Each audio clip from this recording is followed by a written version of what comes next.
Welcome, welcome. You're here at Magic Bloodline. Today we present to you, what if Harry was raised by Fawkes the Phoenix at age 1 and learned to speak with all magical birds. Like and subscribe if you want more awesome stories. Sit back, relax, and enjoy. Chapter 1, The night Fawkes chose. The night Voldemort died smelled like ozone and old magic and something that had no name in any human language, the particular scent of a spell that cost everything. Fawkes felt it from 40 miles away. He had been perched on his golden stand in Dumbledore's office, half drowsing in that way phoenixes do when they're between burn cycles, feathers banked low and copper-warm, when the magic hit the air like a struck bell. A single note. Enormous. Grief bright and terrible and somehow, underneath all of it, protective. The kind of magic that only happened when a parent died for their child.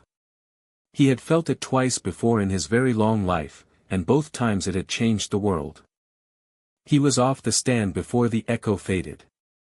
He didn't leave a note. He didn't think about Dumbledore's plans or the Order's procedures or what the proper channels were for reporting a catastrophic magical event.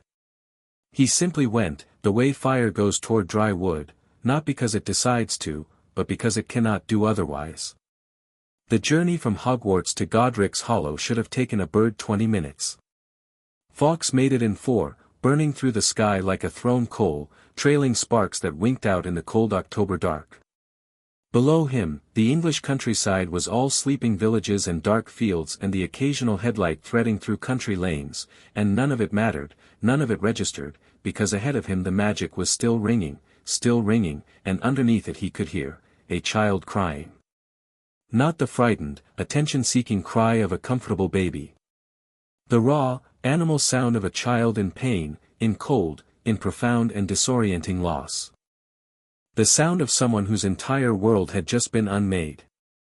He landed in the ruins of the Potter cottage and found Harry James Potter sitting in the rubble of his nursery, surrounded by the remains of a wall that had been blasted outward, with a lightning bolt of scarred flesh on his forehead and his mother's eyes wide open and staring at nothing in particular. Lily Potter lay 3 feet away. James Potter was somewhere in the wreckage downstairs. The Dark Lord's robes were scattered ash. The baby looked up at Fawkes. Fawkes looked at the baby. The child had magic coming off him in waves that no year-old human child had any business producing, grief wild and hot and completely uncontrolled, cracking the air around him in ways that made even Fawkes's heat-proof feathers prickle. But underneath the magic, underneath the crying and the cold and the blood drying at his forehead, Fawkes felt something else. Something in the child's core that resonated at a frequency he recognized. The frequency of fire that has survived. He sang one low note. A question and a comfort at once. The baby stopped crying. Looked at him with those enormous green eyes. Reached out one chubby hand toward the golden light. And Fawkes made the decision that would unravel every plan Albus Dumbledore had ever made for the boy who lived. He wrapped the child in his wings, carefully, his temperature dropping to something warm rather than burning, a skill he'd spent 2 centuries perfecting, and he rose from the ruins of Godric's Hollow 20 minutes before Hagrid arrived on a borrowed flying motorcycle to find an empty nursery and a single golden feather resting in the crib. Dumbledore spent 3 days in a state that people who didn't know him well might have described as panic. People who did know him well described it the same way, but more quietly. Harry's first clear memory was not of a house or a room or a human face.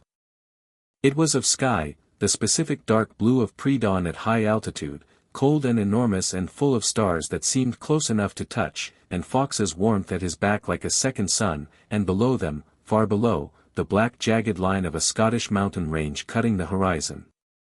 He was 2 years old. He was riding a phoenix through the night sky. He thought this was entirely normal. His second clear memory was of voices. Not human voices, though those came later, in mountain villages where he'd perch on stone walls and watch the humans move below and slowly, painstakingly, learn what the sounds they made meant. No, his first real voices were bird voices, and they were extraordinary. Fawkes spoke in fire song, not words exactly, but something richer than words. Emotions and images and memories compressed into music, the way you might fold an entire landscape into a single note. Safety. Warmth. Here. Mine. Those were the first things Harry understood. Later came more complex messages. Careful, the edge is sharp. The storm is coming from the west. That berry is not food, little one. He absorbed it the way children absorb language, not by studying it, but by living inside it until it became instinct. At 3, a great grey augury named Searlet found them in a Kerry bog and spent 4 months teaching Harry the sharp, foreboding language of her kind, a tongue that dealt almost entirely in futures and warnings, in the particular grammar of something is coming and the water will rise before morning. Her speech gave Harry his first real understanding that magic had many dialects. At 4, a colony of diricals, those round, feathery creatures that humans called dodos and believed were extinct, adopted him with tremendous enthusiasm. Their language was percussive and physical, all wing beats and chest thumps and the positioning of tail feathers, and it taught him how to say things with his body in ways that he'd carry into every human interaction for the rest of his life. The diricals could teleport. They thought it was hilarious that Harry could not, and would blink in and out of existence around him making the dirical equivalent of laughing sounds. At 5, Fawkes brought him to Iceland. There was a colony of thunderbirds in the volcanic highlands, surviving in the thermal vents near Hekla, enormous creatures whose wingspans threw shadows like clouds and whose language was, Harry later described it to Hermione as what lightning would sound like if it were also a conversation. Crackling and fast and full of static-charged subtext. The thunderbirds were suspicious of him at first. He was small and featherless and smelled of human. The eldest female, whose name translated roughly as First Strike, spent 2 weeks studying him from a distance before she deigned to speak to him. When she finally did, she said, "You carry fire in your bones that is not yours. What are you, fledgling of the flame?" Harry, 5 years old and completely unself-conscious, said back in her crackling lightning tongue, "I don't know yet. Fawkes is teaching me." She looked at him for a long moment. Then she said, "Come back when you know. We will have things to discuss." He did go back. Several times. By the time he was 8, First Strike had taught him to call weather, not control it exactly, the way a wizard might with a spell, but request it, the way you'd ask a friend for help. The weather didn't always listen, but it listened more often than not. By the time Harry was 6 he was also spending significant stretches of time in the ground-level world, small Scottish fishing villages where Fawkes would conceal himself discreetly while Harry walked among humans and practiced the strange flat language they used. He learned English from a fisherman's wife named Mrs. Macready who thought he was a feral child from somewhere up in the hills and who fed him soup and spoke slowly and clearly in the patient way she'd used with her own children decades before. He learned Gaelic from an old man who sat outside the post office every morning regardless of weather. He learned, gradually, how to be human around humans, how to contain his magic enough that it didn't crack the air, how to look at people rather than past them or above them, how to make his face do the things human faces were supposed to do in social situations. He was never good at pretending. He didn't see the point. But he learned to translate himself into forms humans could parse. When he was 7, Fawkes started singing to him about the past. Not stories exactly, Firesong didn't work in linear narrative. But Harry began to understand, in the way you understand a piece of music, certain things, that he had parents who had loved each other wildly and well. That they had died because something dark had come for him specifically. That there was a prophecy, Fawkes didn't use that word, but the concept came through, the shape of a future locked in language, and that many people in the human magical world were waiting for him with varying mixtures of hope and calculation. He received this information with the equanimity of a child raised by a phoenix. Death was not, in his experience, the end of anything. He had watched Fawkes burn 3 times, each time being reborn from the ash as if nothing had happened. He had felt his mother's love as an actual physical sensation, woven into his blood and bones, warm as heathfire, active as a spell. She had died for him and it had not been wasted, and he could feel her everywhere, the way you feel the warmth of a fire even after you've moved to the other side of the room. He was sad about it sometimes. He was not destroyed by it. At 8, he asked Fawkes directly, "Why did you take me?" Fawkes was in full golden flame at the time, turning in a slow circle above a highland loch at sunset, doing the thing that phoenixes do when they're thinking deeply. He dropped down to Harry's shoulder and sang a single long note that contained, Harry had to think about it for a long time before he could translate it into English words, something like, "Because you were already speaking. And because fire recognizes itself." Harry thought about that for several days. Then he thought, right. That makes sense, actually. He was not a child prone to existential crisis. He was, however, profoundly curious, and by the time he was 9 he had decided that the human magical world needed investigating from the inside. Fawkes agreed, with the caveat that he would not be far. The first sign Harry had that the magical world knew about him came when an owl arrived. He was sitting on a sea cliff in Orkney, one of his favorite thinking spots, high enough that the seabirds nested on the ledges below him and occasionally came up to argue about fish, when a tawny owl labored into view from the south, fighting the headwind with the grim determination of someone following a map they didn't quite trust. The owl had a letter. The letter was addressed to Mr. H. Potter, the Sea Cliffs, Barcy, Orkney in green ink, which suggested that the magical world's postal system was either remarkably sophisticated or had been asking the local birds for directions. Given that Harry had rather a good relationship with the local birds, he suspected the latter. He opened the letter and read it. He read it twice. Then he tilted his head and read it a third time, because some of it required processing. "Dear Mr. Potter, we are pleased to inform you that you have been accepted at Hogwarts School of Witchcraft and Wizardry. Please find enclosed a list of all necessary books and equipment." He turned it over. List of supplies on the back. Standard looking enough. He looked at the owl, who was staring at him with the slightly glazed expression of an owl who had spent several weeks looking for someone who didn't have a fixed address.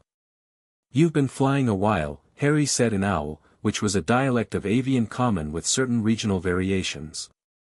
"You look exhausted. There's a sheltered ledge 2 feet down on your left with fish in the crack. Eat. Rest. I'll have a reply in an hour." The owl blinked at him. Made a sound. Landed on the indicated ledge and found the fish immediately. Harry looked at the letter again. He'd known this was coming, Fawkes had made sure of that, but knowing something intellectually and having it in your hands in green ink on cream parchment were different experiences. He pulled a notebook from his jacket, he'd been keeping field notes on the acoustic range of different seabird calls, and turned to a blank page and started making a list. Things he needed from Diagon Alley: wand, books, cauldron, standard supplies. Things he needed to figure out before arriving at a school full of humans: how to be a student when he'd been self-taught in a very unusual curriculum for his entire life. How to explain his history in ways that wouldn't send people into hysterics. What exactly the state of play was regarding Voldemort, prophecies, and whatever Dumbledore had been planning for him for the past decade. He added a final item: find out if Hogwarts has any interesting birds. Then he wrote a brief, polite reply to Hogwarts confirming his attendance, borrowed a piece of dried fish from the tawny owl's cache to use as payment, and waited for Fawkes, who arrived 20 minutes later in a streak of gold and a sound like a held note. They communicated for a while in the particular wordless rapid way they developed over 10 years, fire song and body language and the shorthand of shared experience. Harry showed him the letter. Fawkes made a sound that Harry had learned to recognize as complicated feelings held in deliberate stillness. "You knew this was coming," Harry said. "Yes. You knew about Dumbledore's plans for me." A pause. Then, honestly, yes. "Were you going to tell me?" The fire song that followed was long and nuanced, and Harry sat on the cliff in the salt wind and listened to all of it. What it added up to was, Fawkes had been Dumbledore's phoenix for over a century. He loved Dumbledore the way you love someone you've watched grow from a brilliant, flawed boy into a brilliant, flawed old man, with complete clarity about their failings and complete devotion in spite of them. But he had watched Dumbledore look at Harry Potter's future the way a general looks at a map, and he had felt something in him refuse, refuse, refuse. He wanted to use me, Harry said. Not angrily, just clearly. He wanted to save everyone, Fawkes replied. He simply didn't ask whether you wanted to be the instrument of it. Harry looked out at the ocean. The seabirds wheeled below. Again it plunged into the grey water like a thrown javelin and came up with silver. Right, he said aloud, in English. Well. He's going to have to adjust his plan. He said it cheerfully. He meant it absolutely. The tawny owl, rested and fed on the ledge below, raised its head and made an inquiring sound. Harry replied that yes, he had the reply letter ready, and thanked it for its service, and sent it off south with a crisp efficiency that the owl, used to being treated as postal infrastructure, seemed to find slightly startling and mostly pleasant. Diagon Alley in August was chaos made architectural. Harry arrived through the leaky cauldron on a Tuesday morning with a small bag, a notebook, and Fawkes concealed somewhere high above the city in the form of a bird that could be confused for a very orange eagle if you didn't look too carefully. He'd arranged to meet the Hogwarts groundskeeper, a man named Hagrid, according to a follow-up letter, but he'd arrived early on purpose, because he wanted to look around first. He stood in the entrance to Diagon Alley and took it in. The noise hit him first, market noise, human noise, the particular compressed energy of many people in a small space all wanting different things. Then the smells, candle wax and potions ingredients and animal musk from the magical creature shop and something sweetly smoky from the joke shop at the far end. Then the magical atmosphere itself, thick and active in ways that Muggle Street simply weren't, wands being used casually, enchantments on shop signs, the low buzz of proximity to many magical objects in concentrated space. And above all of it, the birds. Harry's attention went upward automatically. Several owls on perches outside the Owl Emporium. A pair of what looked like ordinary pigeons on a rooftop that, when he listened properly, were definitely not ordinary pigeons. They had the particular conversational frequency of messenger birds, carrying compressed information in their calls. A phoenix feather somewhere in a shop, still faintly warm, tugging at his awareness. And high up, above the buildings, 3 starlings moving in a murmuration that was, Harry tilted his head, actually a surveillance pattern. Someone had trained starlings to watch the street. He filed that away and walked into the crowd. The first thing he noticed was that people looked at him oddly and then stopped themselves looking. At first he thought it was the scar, visible above his dark hair, lightning bolt shaped, unmistakable. Then he realized it was something else. Something in how he moved. He'd spent 10 years among birds, and that gets into a person's walk, into the way they hold their head, into the angle at which they consider their surroundings. He was quiet in a way that felt like coiled energy rather than stillness. He moved through the crowd with the particular awareness of someone who had navigated air currents, who understood three-dimensional space intuitively, who was never quite surprised by movement because they were always already tracking it. People moved out of his way without knowing why. He went to Gringotts first, because he'd need money. The goblins gave him a look when he came in alone that suggested they were used to small humans arriving with adult escorts and had opinions about the alternative. He gave them a look back that suggested he had been negotiating with Thunderbirds since he was 5 and found their display of professional intimidation charming but unimpressive. They showed him to his vault with admirable efficiency. He didn't look at the vault for too long. It was full of gold and it was his, and he felt strange about it in a way he couldn't quite articulate, so he took what he needed and left. Books, cauldron, standard ingredients, robes from Madame Malkin's, where a pale blonde boy was already being fitted and looked at Harry with the sharp calculating interest of someone deciding whether the new arrival was worth acknowledging. Harry clocked him, filed him, moved on.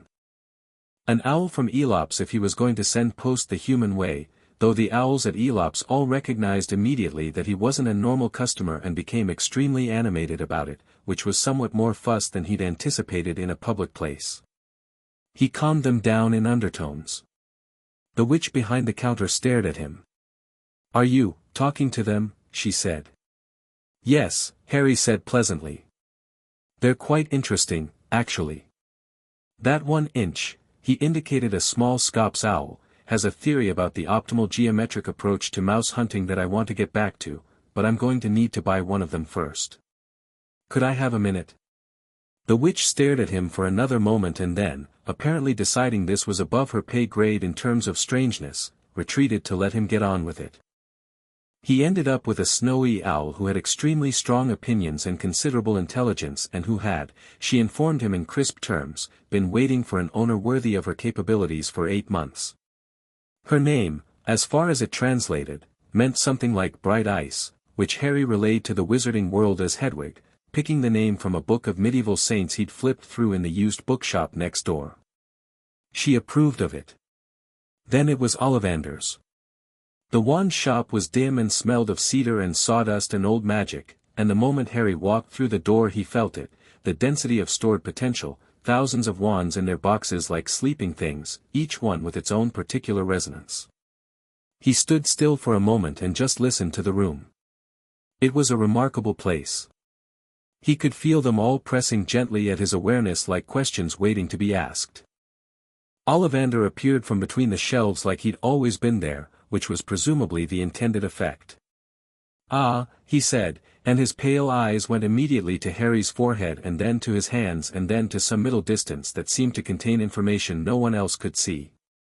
"Mr. Potter. I've been wondering when you'd come in." "I imagine you have," Harry agreed, because it seemed like the honest response. 10 years, Ollivander said, still in that distant voice. 10 years since I sold the wand that gave you that scar. You and Phoenix Feather, 13.5 inches. And before that, I sold your parents their wands. Holly and Phoenix Feather, 11 inches, for your father. Your mother, Willow, 10.25, swishy. Very good for charms work. He focused on Harry suddenly, those eyes sharp as pins. I wonder. May I? He reached toward Harry's forehead. Harry considered. You can look, he said. Don't touch. Ollivander's hand stopped. He looked at Harry for a long moment with an expression that seemed to be recalibrating several assumptions simultaneously. Of course, he said, and lowered his hand. The scar. Phoenix related, if I'm not mistaken. The magic in it isn't quite standard. No, Harry agreed. You have been, somewhere unusual, for the past decade. Yes. And you didn't come in with the groundskeeper. I came early. Ollivander's expression, which had started at professionally assessing and moved through several stages of the same, arrived somewhere that might have been delighted. Hold out your wand hand, he said, and disappeared between the shelves. The next hour was one of the stranger experiences of Harry's life, and his life had contained a lot of strange experiences. Ollivander tried 7 wands with increasing intensity of expression. None of them were right, Harry could feel it each time, the way you feel when you put on a coat that's the wrong shape. The wand was there, doing what it was supposed to do, but there was no resonance. No meeting. The 7th wand showered sparks in the wrong color and Ollivander caught it on the way back and disappeared into the depths of the shop, murmuring to himself. He came back with a box that looked older than the others. The wood had darkened to almost black and the label on it was in handwriting rather than print. I don't show this to most, Ollivander said. Or any, really. I wasn't sure when it would be ready. He opened the box. Inside, resting on faded silk, was a wand that was, not obviously different from the others. 11 inches, perhaps. Wood with a deep auburn grain, slightly warm-looking.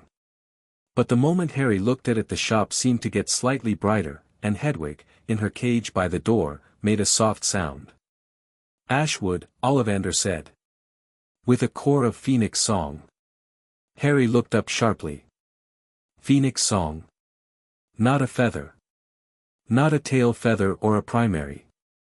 A feather from the breast of a phoenix, the inner ones, the ones shed during a renewal cycle, after the burning, when the song is strongest. He looked at the wand, then at Harry. I've had the core for 60 years. The wood only found me last spring. I believe they were waiting for each other. Harry picked it up. The resonance was immediate and total, like hearing a voice you recognize in a foreign country, like finding a lodestone, like the moment when a bird, flying in formation, finds its position in the flock and everything simply clicks. The shop filled with warm light. A wind moved through the still air. Hedwig let out a sound of pure approval. Harry held the wand level and felt the magic running through it the way blood runs through veins, not a separate thing he was directing, but part of his own system. Remarkable, Ollivander said softly, in a tone that had nothing professional in it anymore. Do you know, I've sold over 10,000 wands in my life.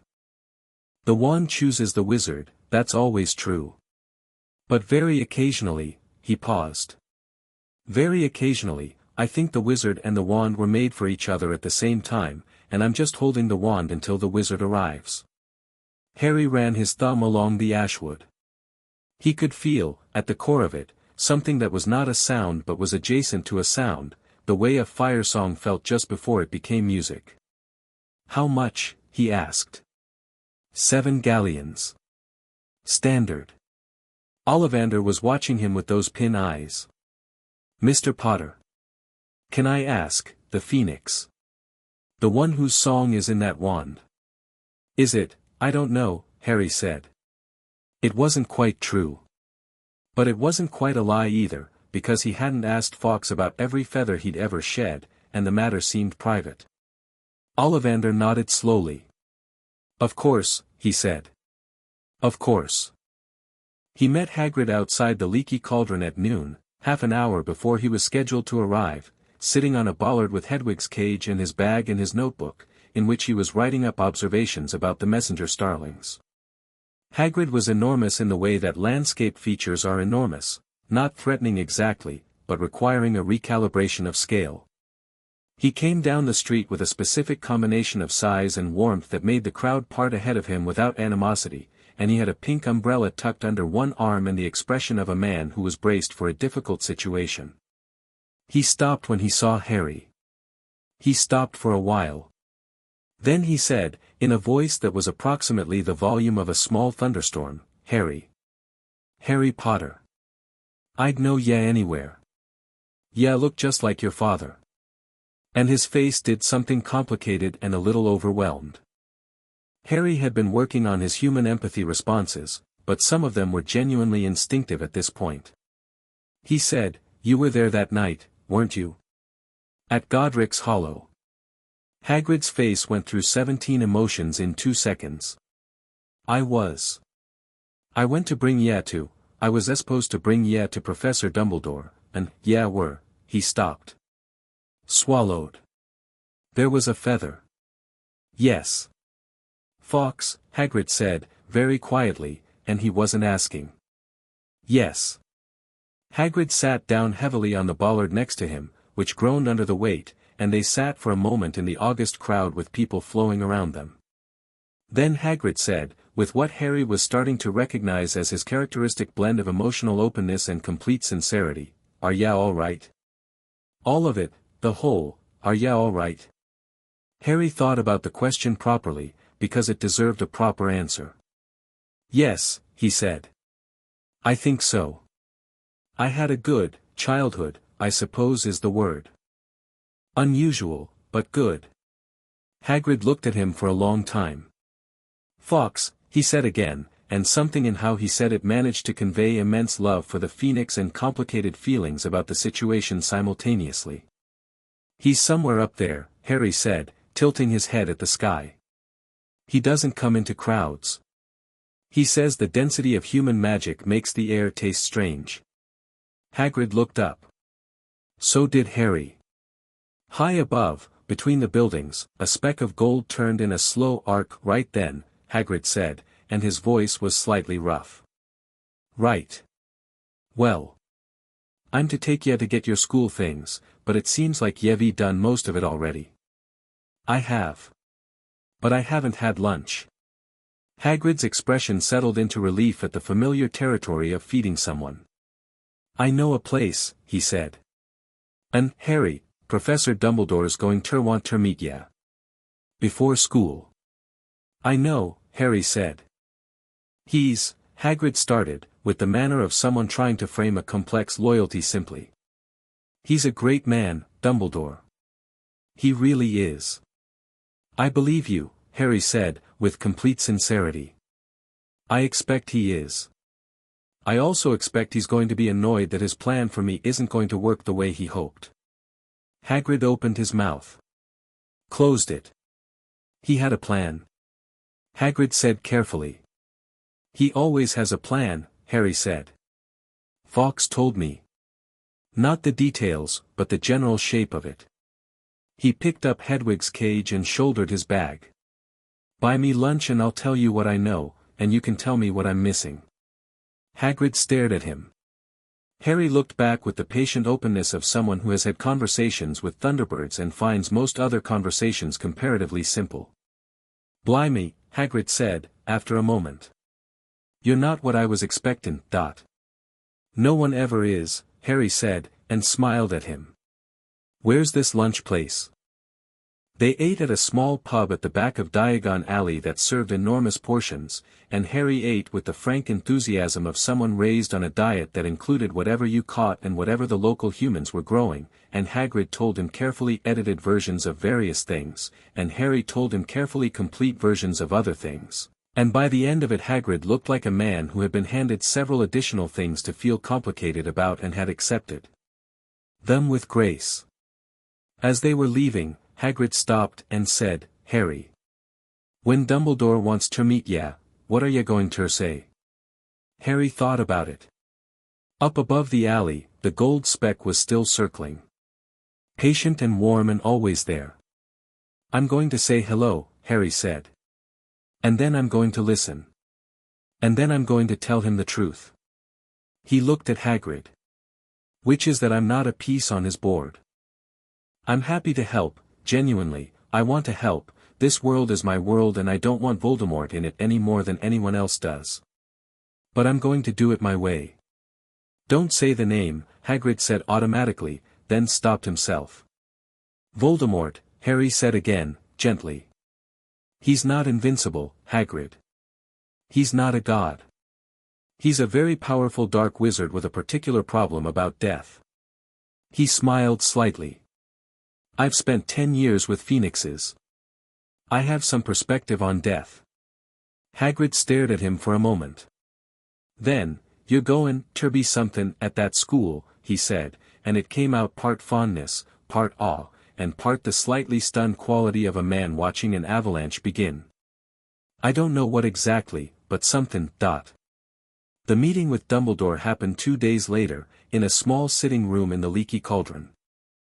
The headmaster arrived with that deliberate quality he had, the sense of someone who was always slightly performing their own mythology, blue eyes twinkling behind half-moon glasses, silver beard immaculate, robes deep purple and quietly expensive.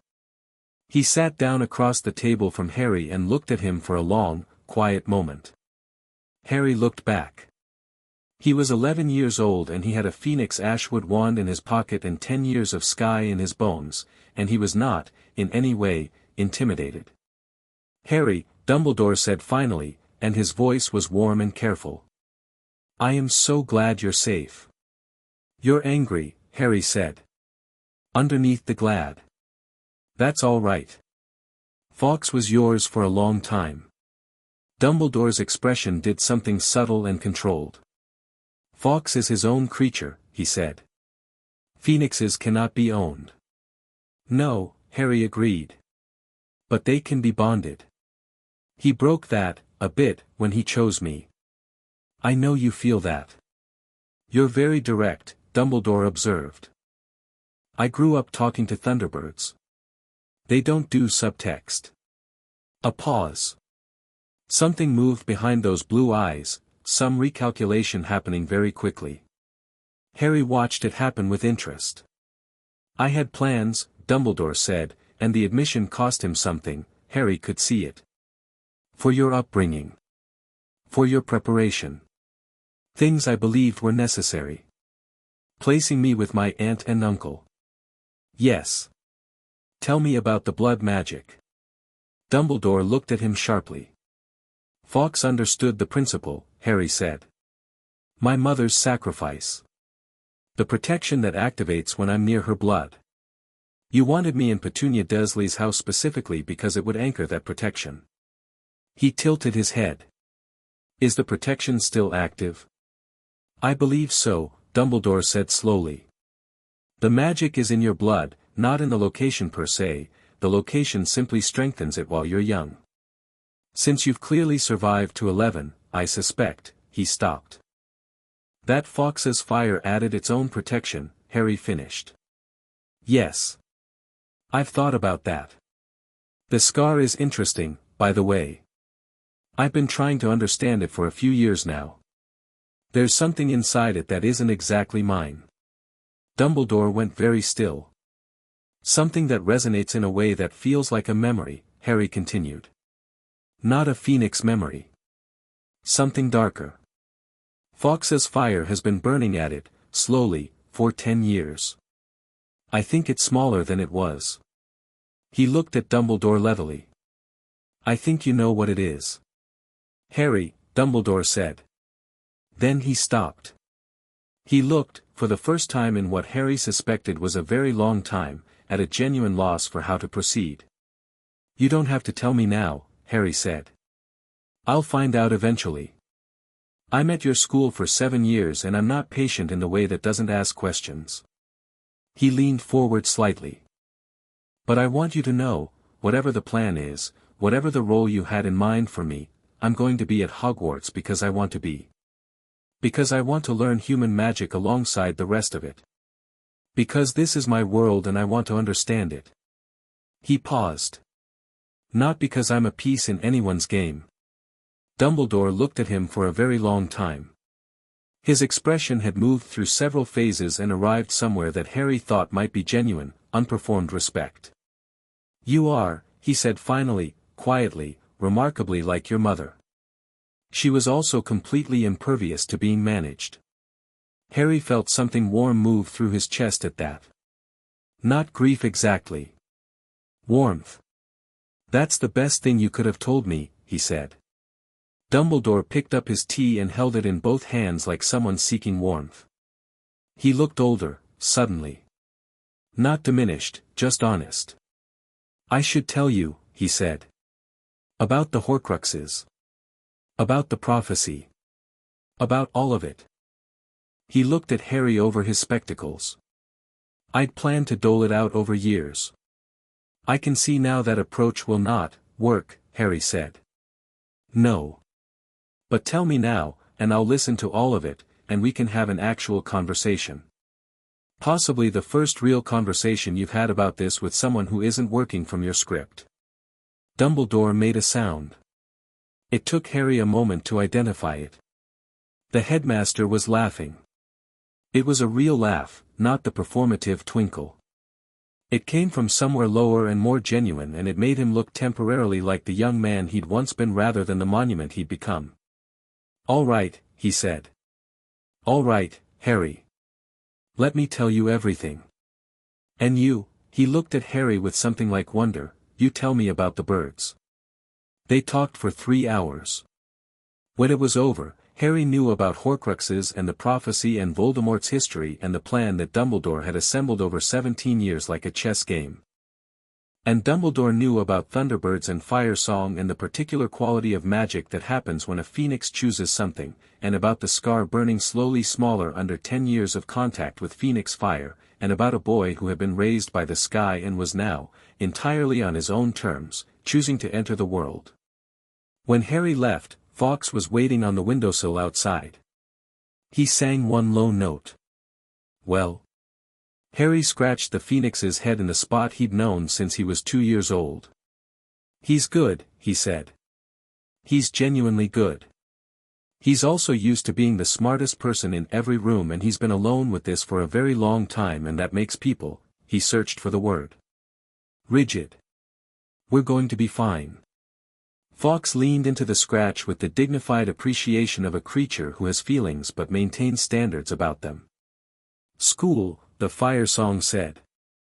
The concept was complicated, not alarm, not quite anticipation. Something closer to the feeling you have when you watch a fledgling leave the nest and you know they're ready but you'll miss having them close. You'll visit, Harry said. You're not exactly invisible, but you're also not exactly detainable. And Hogwarts has a Ollery and the Ollery birds will tell me everything I need to know. Humans are strange, Fawkes observed. I am one, Harry said. Half, Fawkes said, which was not an insult. It was simply the truth, and between them truth was always the currency they used.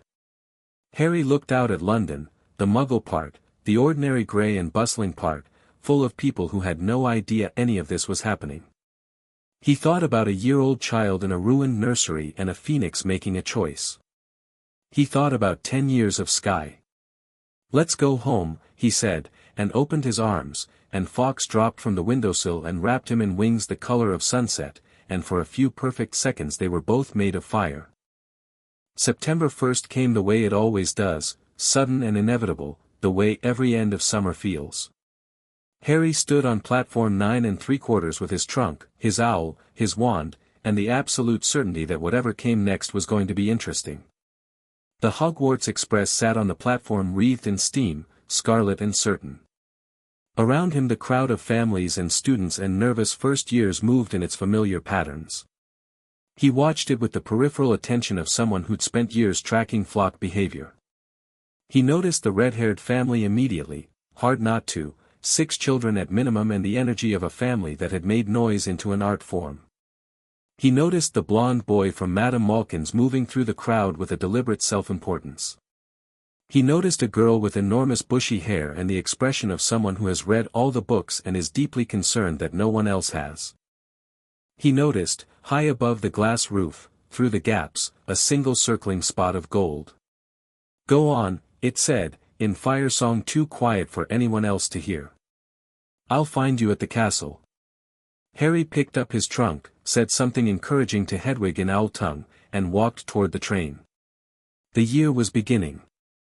Chapter 2, The Boy the Owls Know. The compartment Harry found was 2/3 of the way down the train, between a group of older students playing Exploding Snap at a volume that suggested they were competing rather than cooperating, and a compartment containing 2 small girls who had fallen asleep across each other, heads together, before the train even moved. He slid the door open, put his trunk up, settled Hedwig's cage on the rack where she could see out the window, and sat down. The train lurched into motion with a sound like a giant clearing its throat. The platform slid past, weeping parents, waving parents, a woman in lime green robes who'd apparently arrived to wave off one child and was now unable to locate them in the departing chaos. The station vanished. London began to happen outside the window. Hedwig watched London with the reserved judgmental air she brought to most new things. Harry had his notebook out and was writing down the conversation he'd had with a pigeon near the station entrance. It had had some interesting information about Ministry Owl routing procedures that he thought might be useful, when the compartment door opened. The red-haired boy from the platform stood in the doorway with the particular expression of someone who has been looking for an empty seat for long enough that his standards have lowered. He was about Harry's height, slightly freckled, and he had the open-faced quality of someone who hasn't yet learned to be suspicious. Is it all right if he started. Go ahead, Harry said, without looking up from his notes. The boy came in and sat across from him. There was a rat in his pocket, Harry noticed, or rather, he heard it, the small scratching presence of a small nervous animal. He'd need to take a proper look at that rat at some point. Something about its magical signature was slightly off in a way he couldn't immediately identify. I'm Ron, the boy said. Ron Weasley. Harry looked up. Ron's face immediately did something that many faces did when they reached that view, went through the stages of ordinary meeting to wait to the scar to is that who I think it is in rapid succession. Harry Potter, Harry said. Right, said Ron. Right, yeah, right. He collected himself with visible effort. Sorry. Everyone's been talking about you, is the thing. Whether you'd actually be there. Because no one's seen you in years. Mum thought, he stopped himself. Actually, it doesn't matter what Mum thought. Sorry. What did she think? Harry asked, genuinely curious. That you'd been damaged. Somehow. By what happened? Ron looked slightly uncomfortable now. Because you disappeared and no one knew where you went and there were all these stories, and Mum worried you'd been traumatized or hidden away or, I don't know. You clearly aren't, so. He looked at Harry and seemed to arrive at a slightly startled honesty. You're not what I expected. People keep saying that, Harry said, not without amusement. What were you expecting? Ron thought about it. Loads more, I don't know. Scarring, maybe. Or being quiet. Or either very arrogant because you're famous or very shy because you've been hiding. But you're just, he gestured vaguely. Normal. No, you're definitely not normal, I just can't work out why not yet. Harry looked at him for a moment and decided he liked him.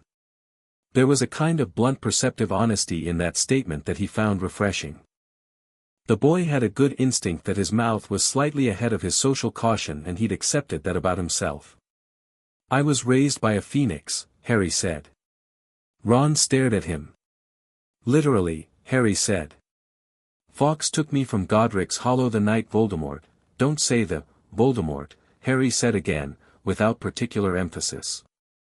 Don't flinch at it. It's just a word, and he's just a person, and being afraid of someone's name gives them power they haven't actually earned. He watched Ron process this. The Phoenix raised me. I've spent 10 years in the wild, in different places, talking to magical birds. That's why I'm not what you were expecting. Ron was quiet for a moment. His expression suggested an entire conversation happening internally. Right, he said finally. So when you say talking to birds, I mean I understand them and they understand me. Not just owls, every species of magical bird has its own language. Phoenixes, thunderbirds, auguries, diricals. Different dialects, different cognitive patterns, different ways of understanding the world. Harry paused. It's like being multilingual, but for something that most people don't think of as having a language at all. Ron looked at Hedwig. Is she, this one is slow, Hedwig commented, in owl, but he has kind eyes. I think he is acceptable. She says you're acceptable, Harry said. Ron's face split into a grin, a sudden, warm, real one that rearranged his whole face.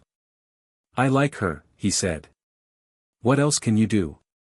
The Phoenix thing, is that why you're, he stopped. Different? I was going to say powerful but I didn't want it to come out weird. Harry considered the question. I don't know exactly what I can do compared to other wizards, he said honestly.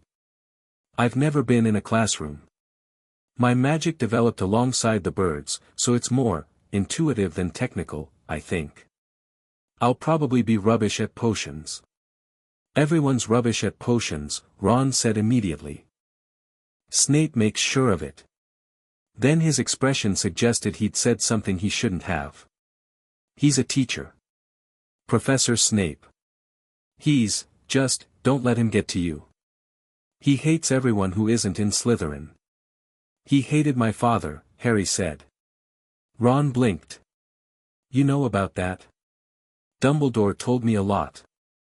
We had a fairly honest conversation. You had an honest conversation with Dumbledore. Ron sounded like this was the most remarkable part of everything he'd heard. The compartment door opened again before Harry could respond, and the girl with the enormous hair arrived, not tentatively, not apologetically, but with the confident forward momentum of someone on a mission that she has thought through thoroughly. Have either of you seen a toad? She asked. Someone called Neville Longbottom has lost his toad and I've been helping him look. She stopped. Her eyes went from Ron to Harry's scar and then, interestingly, instead of going through the usual recognition sequence, she immediately went, You're Harry Potter. Oh, I've read about you, well, the histories, and a history of magic mentions the aftermath of the First Wizarding War quite extensively, though it doesn't say what happened to you specifically, which I always thought was a significant gap in the literature. Hermione Granger, she added, apparently as an afterthought. I've read all our textbooks already, obviously. You're Muggle-born, this last directed at Ron, with the confidence of someone who has sorted this information. Is it that obvious? Ron said. Your robes are second-hand and your spellwork looks entirely self-taught from the dirt on your wand handle, Hermione said, entirely without unkindness, just precision. I'm Muggle-born, so I've been reading everything I can possibly get my hands on. Have you practiced any spells? I've been practicing all summer. Do you want to sit down? Harry asked, before she could continue at the same pace. She sat down. Her energy immediately began reorienting around him in the way that, Harry was learning, intense curious people did when they encountered something they found genuinely interesting. You were raised by a phoenix, she said, and the way she said it made it clear this was not a question. She'd heard somehow, from somewhere. I found a reference in Fantastic Beasts and Where to Find Them to a historical case in the 13th century of a wizard child raised in a magical bird colony, but the documentation was fragmentary. The linguistic capabilities were supposedly, she stopped herself. Sorry. Is it rude to be this excited about you? It feels like it might be rude. It's fine, Harry said, amused. I've been talked at by Thunderbirds. You're considerably more coherent. What are Thunderbirds? She asked immediately. He told her. He told her while she leaned forward with her elbows on her knees and her expression of someone for whom information was the most basically satisfying thing in the world, and Ron listened too, initially with the polite attention of someone being slightly talked over their head and then with genuine interest as he got hooked into the story, and Hedwig watched them all with the calm approval of an owl who has good judgment about people. The rat in Ron's pocket made a sound at one point that Harry couldn't quite parse. It had an odd acoustic quality, too deliberate for a real rat. He filed that away again and let it sit. They were somewhere north of Birmingham when Neville Longbottom appeared in the doorway, pink-faced and distressed in the way of someone who has been having a difficult journey. He had a round, earnest face and hands that were too large for his current confidence level, and behind him was a boy with a ghost-pale face and the particular drawn tension of someone who had been afraid for a long time. We found the toad, Hermione said, standing. Oh good, there it is. She scooped up a toad from somewhere near the luggage rack that Harry had been vaguely aware of for the past half hour but had assumed was Neville's. Is this Trevor? Oh. Neville nearly sagged with relief. Yes, that's, thank you, he keeps getting into things. Trevor has been listening to my conversation, Harry observed. Toads weren't birds, but they had a basic magical resonance, and this one had been paying close attention. He seems interested in Phoenix lore. Everyone stared at the toad. The toad looked back with the expression of a toad that had been caught doing something. Neville said, very carefully, can you also understand, toads? No, Harry said. But I can tell they're paying attention. It's a magical signature thing. Are you Neville Longbottom? Yes, Neville said. You're Harry Potter. Come in if you want. The other boy, pale, silent, watching Harry with an assessment that was different from the usual recognition sequence, came in too. He introduced himself as Harry, which created a brief confusion before he clarified. He meant Harry only as a first name that happened to match, and his surname was different entirely. Actually, he said, after a pause, I'm Blaise Zabini. In a voice that suggested he was accustomed to people having opinions about that name and had built several comfortable walls around not caring. Harry moved over to make room. Ron looked at Zabini with the mild suspicious wariness of someone who had been raised with strong family opinions about certain surnames but was trying to assess the individual rather than the category. Zabini looked at Ron with polite indifference. Hermione immediately started telling Neville about the historical documentation of Phoenix-raised children. The train moved north. The sky through the window went from grey to a deeper grey to the particular purple of early autumn evening in Scotland. Harry watched the landscape change and felt the magic in the land thickening as they moved, old magic, deep magic, the kind that had been here long before wizards named it. Somewhere up there, he knew, was Fawkes. He didn't need to look. He just knew. Outside the window, in the deepening dark, a barn owl passed the train going the opposite direction. It called once. Harry understood it to say, "The castle is lit. The lake is restless. Something big is in the water tonight." He filed that away too. The boats across the lake were a better idea than they seemed from a practical standpoint, Harry decided. From the water you could see the castle in the way it was meant to be seen, rising out of the dark, towers catching what light there was, windows glowing, enormous and ancient and genuinely full of magic the way old stone buildings sometimes are when generations of it have soaked in. He was in a boat with Ron, Hermione, and Neville, and none of them were talking because the view made talk seem beside the point. Neville was clutching Trevor. Hermione had gone slightly wide-eyed. Ron, who had been to the castle before, still seemed to feel it, that particular awe you don't quite grow out of. Something large moved in the water 30 feet to their left and made waves that rocked the boats. "The giant squid," Ron said, in a tone that suggested practiced calm. "It's friendly." "Mostly." Harry listened to the lake.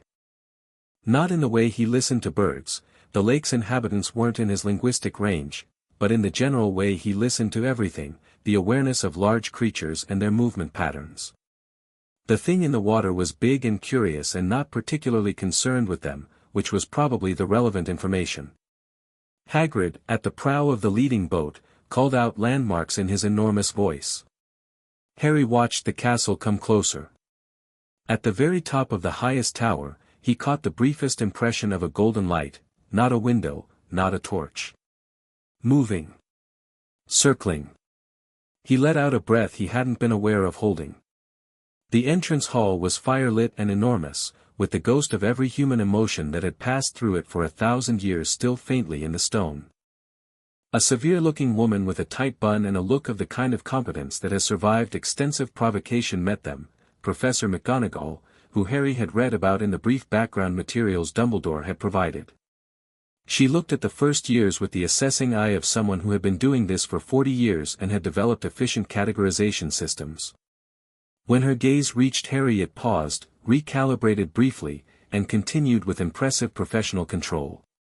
He heard, from somewhere in the wall to his left, the tiny alert sound of a mouse. And from above, muffled by ceiling and stone, the adjusted call of an owl that had noticed something and was reporting it to the general network. The ghosts came. Harry's experience of death was, as he'd told Dumbledore, informed by phoenixes, and so his reaction to the Hogwarts ghosts was different from most of his classmates. Most of them gasped or squeaked or grabbed each other. Harry looked at the nearly headless ghost and the grey lady and the fat friar and what he thought, with genuine curiosity, was, they've chosen this. Not tragic, necessarily. A choice. You could burn and return, like Fawkes. Or you could stay, fixed, between one thing and the other. He found it interesting. He didn't find it frightening. The grey lady, passing near him in the crowd, turned.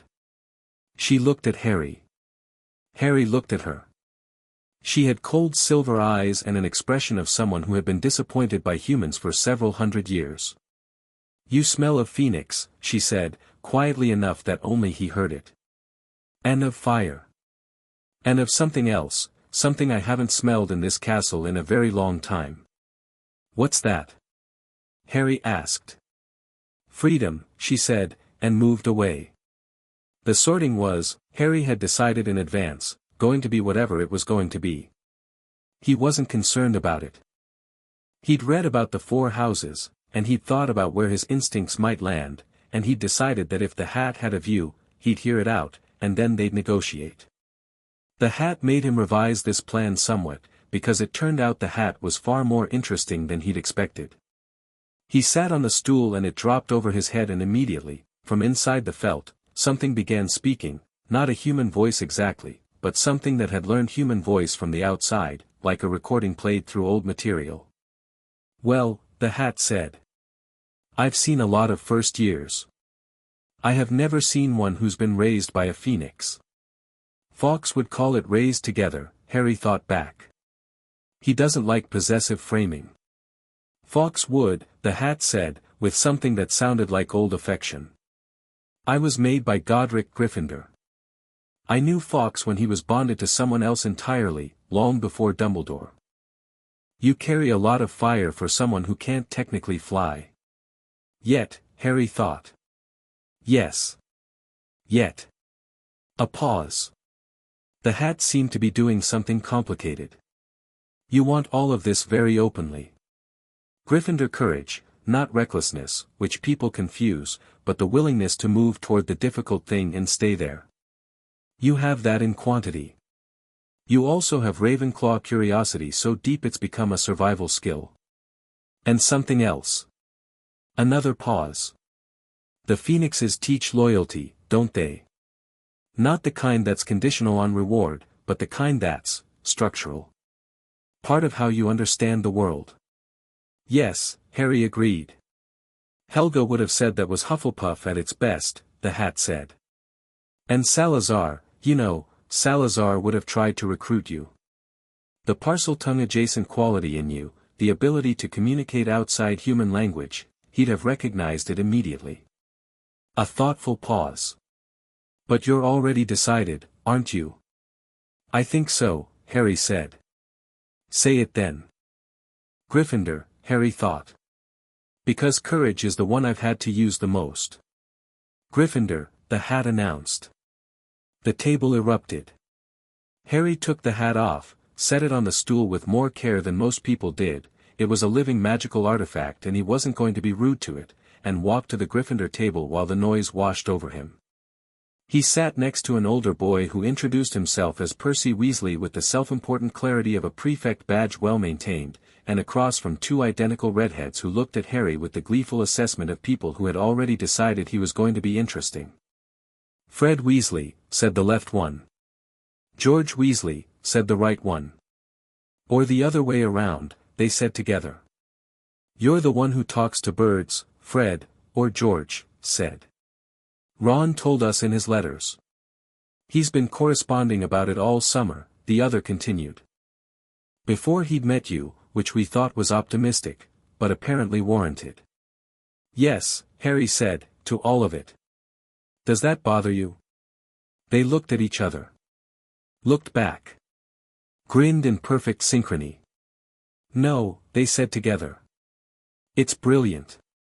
Ron arrived at the table shortly after, sorted into Gryffindor with the enthusiasm of his brothers cheering, and slid into the seat next to Harry with the relieved air of someone who'd been nervous about it and didn't want to admit it. Knew it, Ron said. Did you? Harry said. Well. Hoped. Hermione arrived at the table last of the Gryffindors, looking faintly startled by her own sorting as though she'd been in a negotiation she hadn't fully expected to win. She sat across from Harry and said, before anyone else could speak, I asked it about Phoenix linguistics. It said it didn't have strong data on that but was interested in the theoretical framework. The hat is a remarkable artifact, Harry agreed. I've never heard of one with conversational capacity before. The books don't mention, she stopped herself. Sorry. I should eat first and talk after. Talk while eating, Ron said generously. Mum does. Across the hall, Harry could feel the Slytherin table at a distance, the specific quality of people who had been raised to believe that observation was a form of advantage. He could feel, specifically, the blond boy from Madame Malkin's watching him. He glanced across. The boy, Malfoy, he'd overheard the name on the train, met his gaze and looked away first, with visible effort. At the high table, the professors sat in a row that contained approximately every personality type. Harry looked along the row. Quirrell, the defense teacher, sat with a particular stillness that Harry recognized from Predators, the kind of stillness that was not rest but readiness. Something about the man's magical signature had a wrong note in it, like an instrument slightly out of tune. Harry couldn't identify it exactly, not yet, but he filed it in the category of things requiring further investigation. His eyes continued along the row and found Dumbledore, who was looking at him with an expression that Harry had now learned to read fairly accurately, complicated pride, complicated concern, the face of a man who had revised his plans significantly and was adjusting. Harry gave him a small nod. A sort of, yes, I'm here, it's fine, stop worrying. Dumbledore's beard moved in what might have been a smile. And from somewhere high above the great hall, above the enchanted ceiling showing a cloudy, star-dense October sky, came the faintest thread of fire song. So quiet that Harry felt it more than heard it. Just, good. He picked up his fork and started eating. The first week of classes was an exercise in translation, which Harry had rather a lot of practice with. The material itself wasn't the challenge. He'd been doing self-directed magic since he was 6, not structured, not disciplined, not named, but functional and in many cases significantly more complex than anything the first-year curriculum covered. What he had to learn was the grammar of formal magical education, the specific way you held a wand for each spell, the incantations, the deliberate intention directing that formal spells used rather than the intuitive resonance that his years with Fawkes had built into him. It was like learning to write out equations for mathematics you could already do in your head. Slower. More precise in some ways. Less flexible. He was not, he discovered, rubbish at potions. He was, in fact, exceptionally good at potions, because it turned out that a decade of paying careful attention to the natural world, what grew where, what combined with what, how living things changed under heat and pressure, was excellent preparation. He was rubbish at the patience potions required, which was a different problem. Transfiguration was McGonagall's, and McGonagall turned out to be someone Harry liked immediately. She had the quality that the best birds had, she meant what she said, precisely, with no extra decoration. She also had the quality of someone who could see clearly and would tell you what she saw rather than what was comfortable. On the third day, she asked the class to turn a matchstick into a needle. Harry turned the matchstick into a needle within about 4 seconds. He hadn't used the incantation. He'd used what felt natural to him, which was a combination of intent and the very specific kind of request magic he'd developed communicating with living things, the trick of asking matter to become different rather than commanding it. McGonagall, who had been watching the class with the eye of someone who has seen 11-year-olds attempt matchstick transfiguration approximately 10,000 times, went very still. She crossed to his desk. Looked at the needle. Picked it up. Examined it with the specific attention of someone checking their own eyes. "Potter," she said. "What did you just do?" "Transfiguration," Harry said. "That is not in question." "How did you do it?" He thought about how to explain it. "I asked it," he said. "The matchstick. I felt what it was and what the needle needed to be and I made a request." McGonagall looked at him for a long moment. "You asked a matchstick?" "Yes." "And it complied?" "Yes." Her expression was doing several things simultaneously. Professional satisfaction appeared to be winning, but there was also the look of someone who is going to need to read several obscure texts about non-standard magical methods before she can properly address this. 5 points to Gryffindor, she said, for exceptional transfiguration. And perhaps you could try it with the incantation next time, so we can compare the results. He did. The incantation worked. The matchstick became a needle in approximately 2 seconds with the incantation versus 4 without, which surprised him. The verbal component sharpens intent, McGonagall told him, when he mentioned this. It's not the magic itself, it's a focusing mechanism. Your intention is clearly already unusually well developed. The verbal component adds precision. Harry wrote that down in his notebook. It was genuinely useful information. He put it next to his notes on augury grammar and the acoustic range of Thunderbird calls. Hermione was watching him from across the aisle with the expression she often wore around him, which was a kind of frantic curiosity fighting for space with the desire to not appear rude. After class she said, as they were filing out into the corridor, "Is that how Phoenix communication works? Request-based?" "More like, song-based," Harry said. "Phoenixes don't use language the way you're thinking of it. They use fire song. Compressed meaning and emotion and imagery in music. What I use for transfiguration is a translation of that principle into object interaction. I'm not sure I could have developed it without the bird experience, though. Have you written any of this down? Systematically? In notebooks? Multiple? Are they organized? After a fashion? Your fashion or a systematic one? After my fashion. Hermione looked at the ceiling briefly. We should organize them, she said. Properly. There's clearly a theoretical framework here that no one has documented, and it could be enormously important to the study of Hermione, Harry said. Yes. In exchange for helping me get organized, I'll teach you to understand Owl, he said. Not speak it, that takes years. But understand it. Her expression went from frantic curious to something that was approximately how he imagined humans looked when they achieved something long desired. Yes, she said. Yes, deal, absolutely. When do we start? After dinner, he said. Bring a notebook. They walked toward the next class. Ron fell into step beside them from a classroom he'd been navigating with the ease of someone who had learned the castle's geography from older siblings. What are you two on about? He asked. We're making an exchange, Hermione said. I'm teaching her bird languages, Harry said. In exchange for help organizing my field notes. Ron looked between them. Can I learn bird languages too? What would you trade? Ron thought about it. I could teach you wizard chess. Which you definitely need. By the way, you played it completely wrong in the common room last night. I thought the knight went diagonally. That's the bishop. Why would a knight go diagonally? Knights charge in an L shape, that's the hole. Ron caught himself. Chess. I'll teach you chess. But I want the owl thing. Deal, Harry said.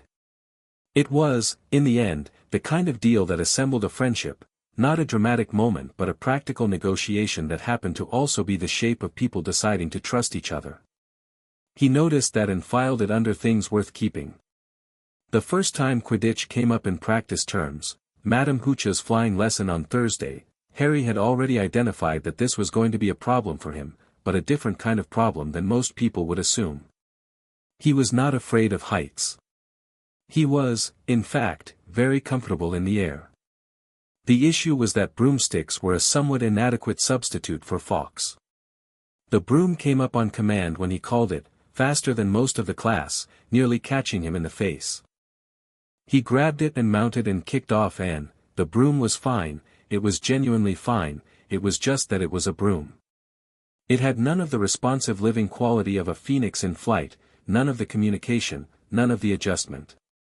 It was like going from a conversation to a monologue. He rose to 20 feet. Looked out over the grounds. Felt the wind from the north with the particular attention he developed as a child, the way it moved, what it was carrying. He thought, right. The broom doesn't talk back. I'll talk first. He brought the broom around in a tight arc and dove toward the ground, pulling up at the last moment.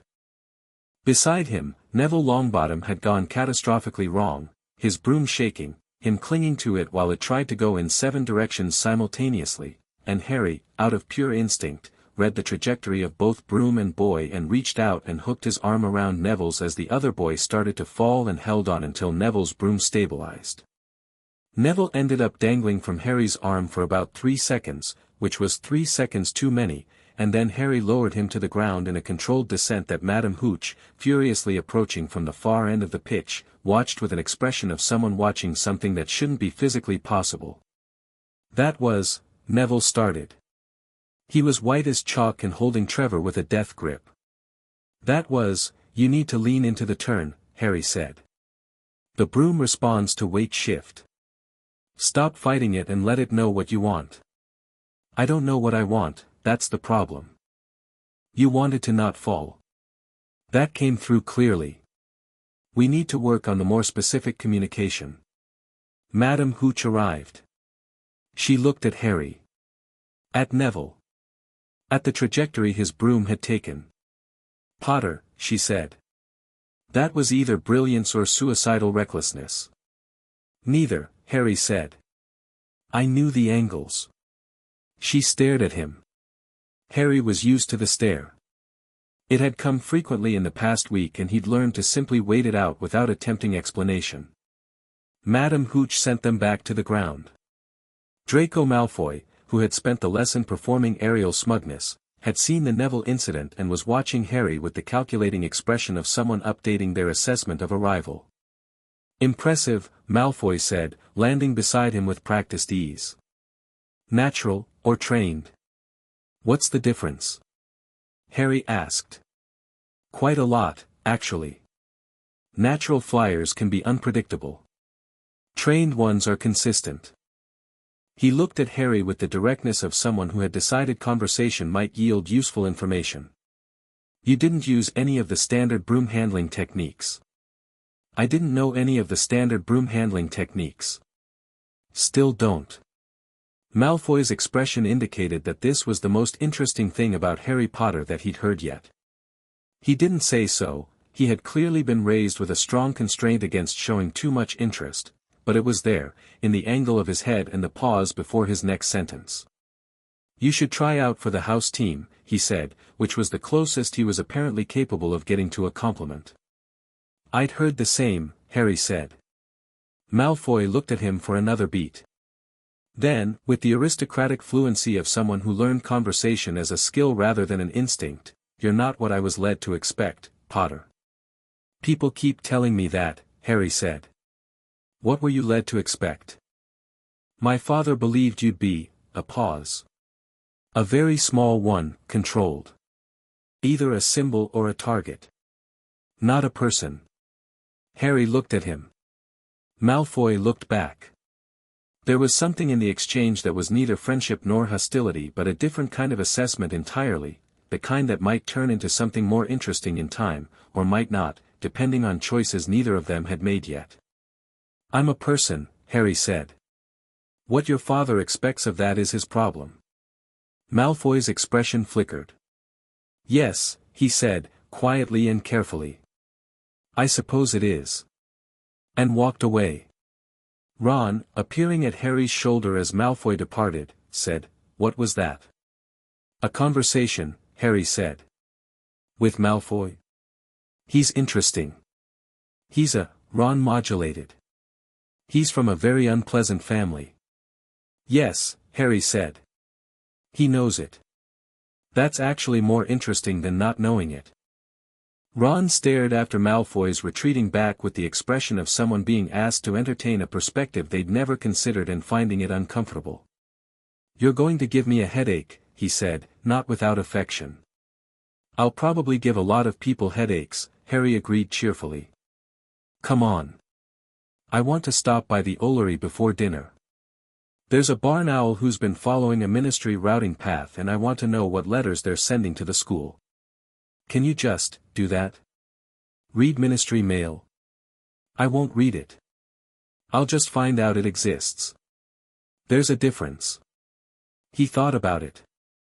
Mostly. That's going to be an incredibly fine line, Ron said, following him toward the castle with the stride of someone who has committed to a friendship and is beginning to understand the full scope of it. Incredibly fine. Yes, Harry said. Probably. The Ollery was at the top of the West Tower, and it was magnificent. Not in an aesthetic way, it was drafty and cold and covered in droppings with some extremely poor ventilation decisions built into its medieval architecture. But it was full of owls, which was the relevant fact, and owls at Hogwarts had been carrying information for 1,000 years and they remembered all of it with the precision of their kind. Harry sat in the Ollery that first Thursday evening and had a conversation with the resident barn owls that lasted 2 hours and covered approximately 6 months of accumulated observation. Hermione sat next to him with her notebook and asked clarifying questions in undertone. Ron sat on the other side and played with the loose feathers on the floor and ate the sandwiches he'd brought from dinner. By the end of it, Harry had a reasonable picture of what the owls knew, that the defense teacher received unusual correspondence. That Dumbledore sent letters in a code Harry didn't yet know how to read. That there were multiple owls being sent to the ministry about him specifically, from McGonagall, from Dumbledore, from one anonymous sender he couldn't identify. And that somewhere in the castle, something was being kept that the owls wouldn't fly near. Not by fear. By a kind of respectful distance, the way birds gave wide berths to certain ancient things. He filed all of it and went to bed, and in the dark of the first-year Gryffindor dormitory, in the gap of night between one day and the next, he lay on his back and listened to the castle. It had its own sound. Every old building did, but magical buildings especially, the way the magic had soaked into the stone over generations gave it something like a heartbeat. He could feel Hogwarts around him, patient and enormous and full of people who had lived in it and left themselves behind. From somewhere outside, through the window, the faintest warm light pulsed once. Harry smiled and closed his eyes. Chapter 3, Songs in the Walls. The castle talked, if you knew how to listen. Harry had known this from about day 3, the way old stone held sound differently from new construction, the way a building full of living magic for 1,000 years develops something like memory. He hadn't said anything about it to anyone yet because he was still working out the vocabulary for it. It wasn't quite bird language. It wasn't quite anything he'd encountered before. It was more like the castle exhaled, occasionally, in ways that meant something. By the 3rd week of October, he'd started to understand some of it. He was up at 5 on a Tuesday, old habit. Fawkes had been an early riser, sitting cross-legged on the window ledge of the 3rd-floor corridor that he wasn't supposed to be in, with his back against the cold stone and his notebook on his knee, when the castle made one of its sounds. Not a creak, not settling. Something lower and more deliberate, like a sustained note from an instrument too large to see.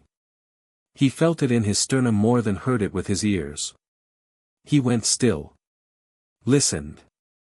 The sound was coming from the end of the corridor.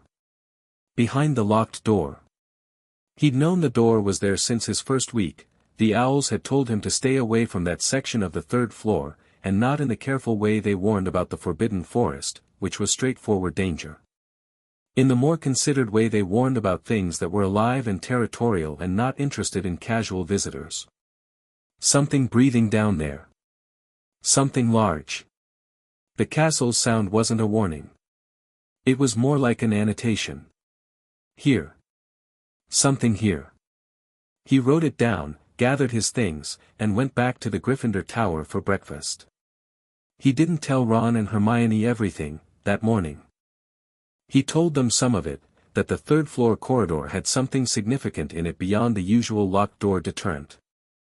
Hermione's expression went immediately to the index card filing system she kept in her head, pulling references. Dumbledore's announcement at the start of term, she said. He said the 3rd-floor corridor on the right-hand side was out of bounds to anyone who didn't want to die a most painful death. Yes, Harry said. Which is essentially an invitation, Ron said, without looking up from his porridge. It does rather parse that way, Harry agreed. You're not going to do anything stupid, Hermione said, and it was only half a question. I'm going to do some thinking first, Harry said. Which is different. She looked at him over her toast. For most people. Yes, he said. For most people.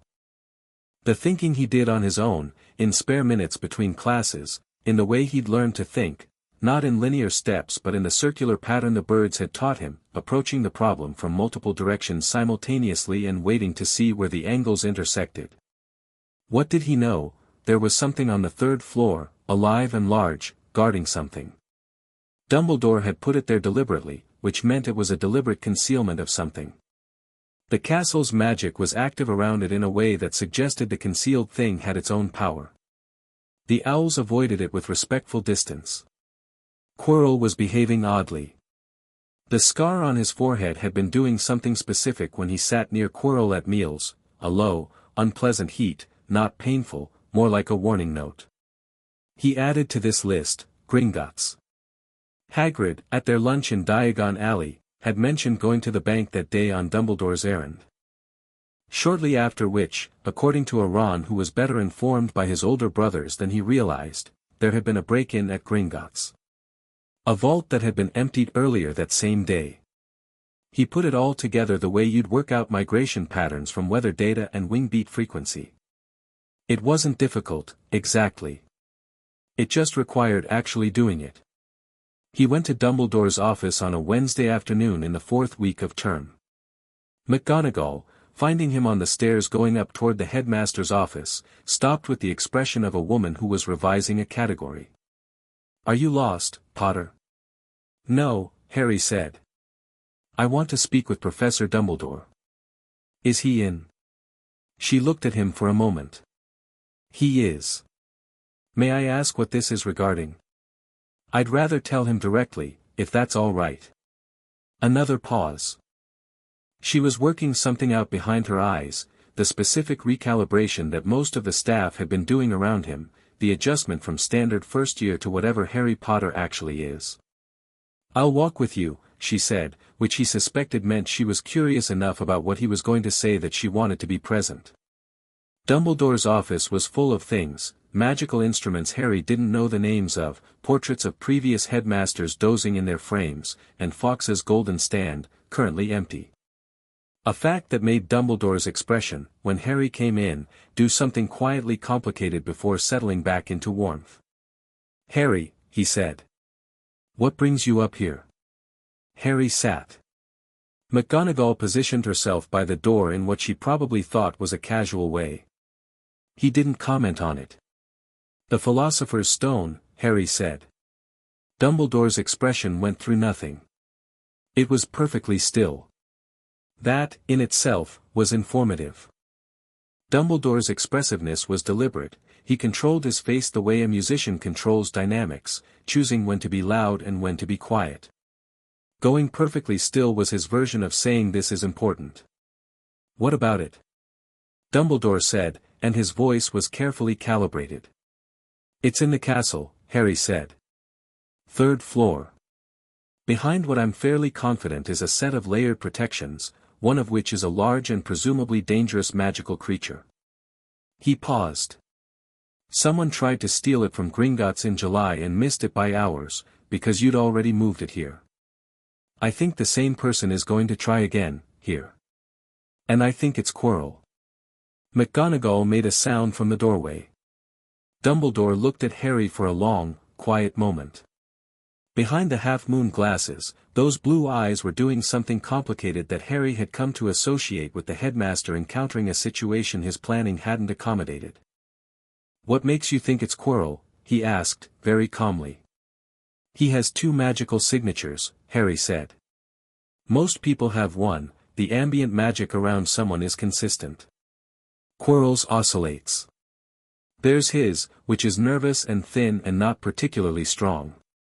And there's another one, underneath it. Denser. Darker. Hot in a specific way that I only feel in proximity to, the thing in my scar." He touched his forehead briefly. "They're connected. Whatever's in my scar and whatever's under Quirrell's surface. Same origin." The silence in the office was substantial. "Harry," Dumbledore said finally. "How long have you known this?" "About the stone specifically?" "A week." "About Quirrell's double signature?" "Since the first day of term." He looked at the headmaster levelly. "I was working out whether to bring it to you or just watch and see what developed." "And you decided to bring it to me." "I decided you'd been carrying this alone for a very long time," Harry said, "and you need someone to actually talk to about it. Not a chess piece. Someone to think alongside." McGonagall, by the door, said, "How does an 11-year-old see a double magical signature?" "Because phoenixes have very complex fire song," Harry said, turning to her. "Emotions and images and memories all compressed into layered music. Understanding that kind of layered communication for 10 years apparently translates. I can hear the overtones in ambient magic now. It's not that different from detecting when a storm call has a secondary frequency under the primary. Thunderbirds do it to locate each other in bad weather." McGonagall looked at Dumbledore. Dumbledore looked at Harry. "He's right," Dumbledore said, finally, to McGonagall. "About all of it.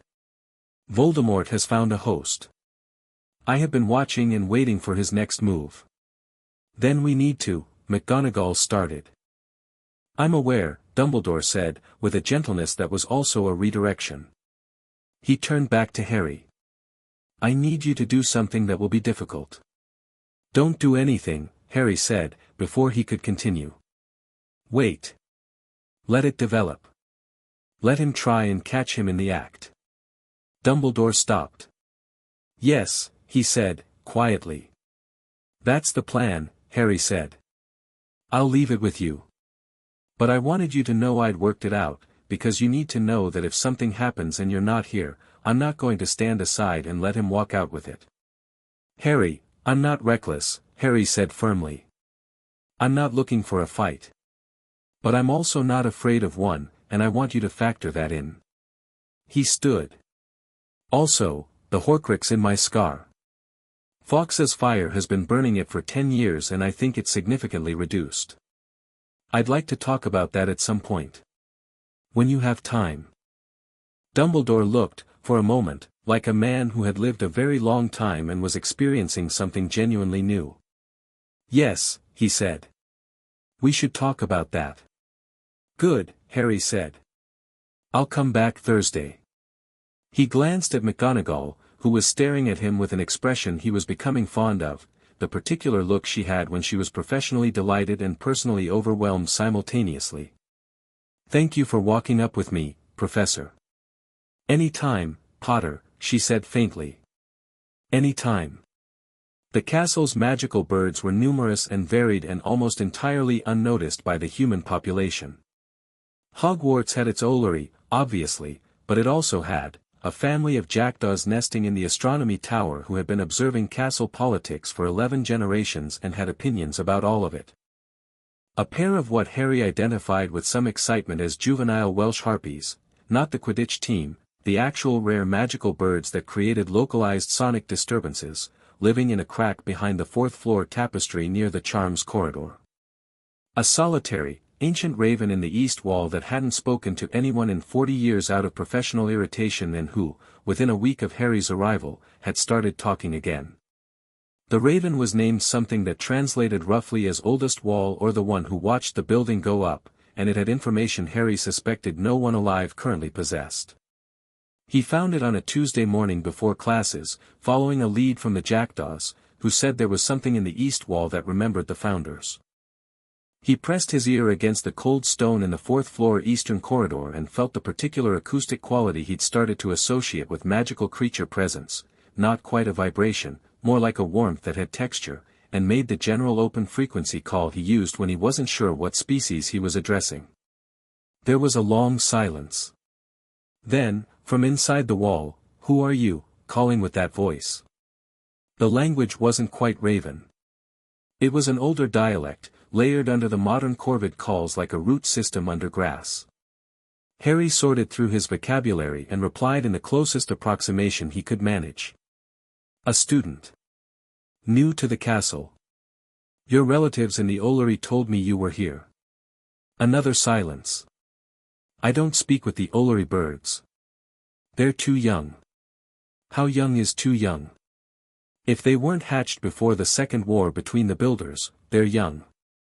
A pause that felt like consideration. You speak oddly. Not entirely human in your frequency. I was raised by a phoenix, Harry said. The raven's silence this time had a different quality, denser, more alert. When it spoke again it was in a cleaner, more present version of the old dialect. Fawkes' fledgling. The castle has been waiting for you. Harry pressed his hand against the stone.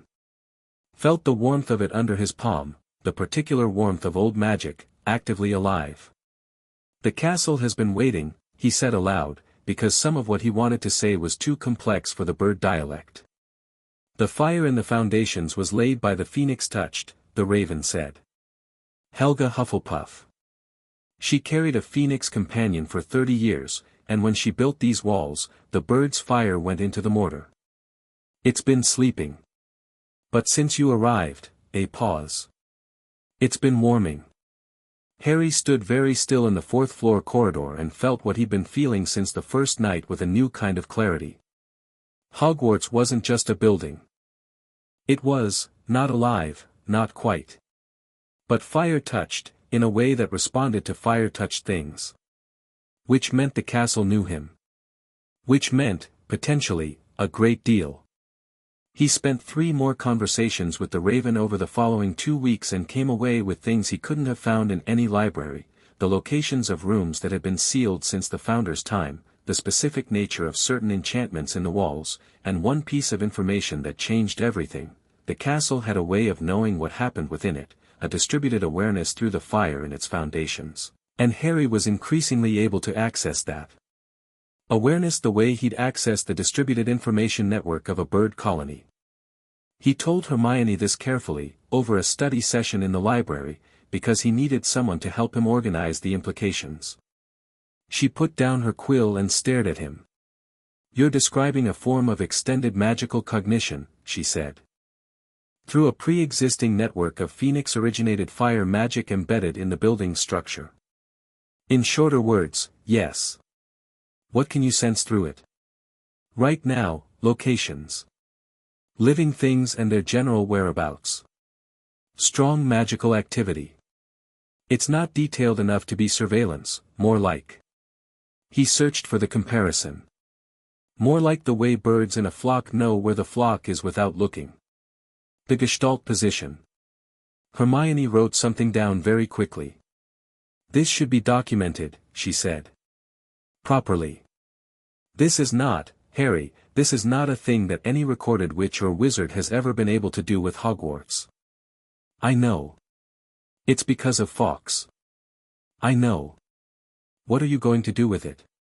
He thought about the third-floor corridor and the thing breathing behind the locked door and Quirrell's doubled signature. "Be useful with it," he said. "When the time comes." Hermione looked at him for a long moment with the expression of someone who wants to ask 17 follow-up questions and is exercising considerable restraint. "Tell me when the time comes," she said. "Please." "You'll know before it does," he said, which was as close to yes as he tended to get. The troll came on Halloween. Harry had been aware of the castle's disturbance before the announcement. He'd felt it through the fire in the walls while they were eating the Halloween feast, a sudden wrong note quality to the building's background hum, like a discordant frequency introduced into an otherwise stable system. He'd sat up straighter. Ron, across from him, had been mid-sentence about his eldest brother Charlie's dragon colony and trailed off. "What?" Ron said. "Something's wrong," Harry said. Then the doors burst open and Quirrell came in at a run. The professor's performance was theatrical, the feint, the dramatic announcement, the theatrical collapse. Harry watched it with half his attention while the other half tracked the building. "The troll was in the dungeons," Quirrell said, and then proceeded to feint with suspicious elegance directly in the path of traffic, buying himself a considerable amount of time to be elsewhere while the staff sorted students. Harry stood when the Gryffindors were directed upstairs. He did not move in the direction of the common room. "Harry," Ron said, from beside him. The word had several meanings compressed into it. "What are you doing? Should I be worried? Are we going somewhere? I'm coming regardless." "Hermione's not at the feast," Harry said quietly, scanning the Gryffindor group. "She's been in the bathroom all day.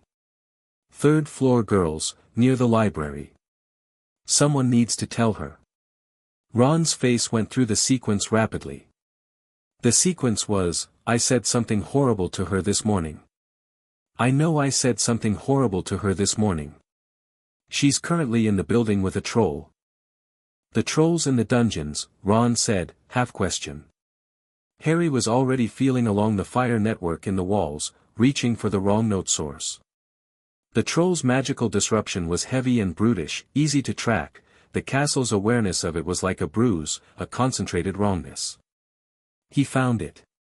It was moving upward. From the dungeons, yes, but not staying there.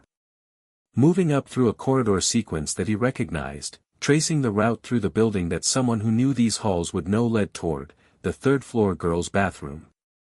Not the one near the library. Different one. No. Wait. He reread the castle's sense of it.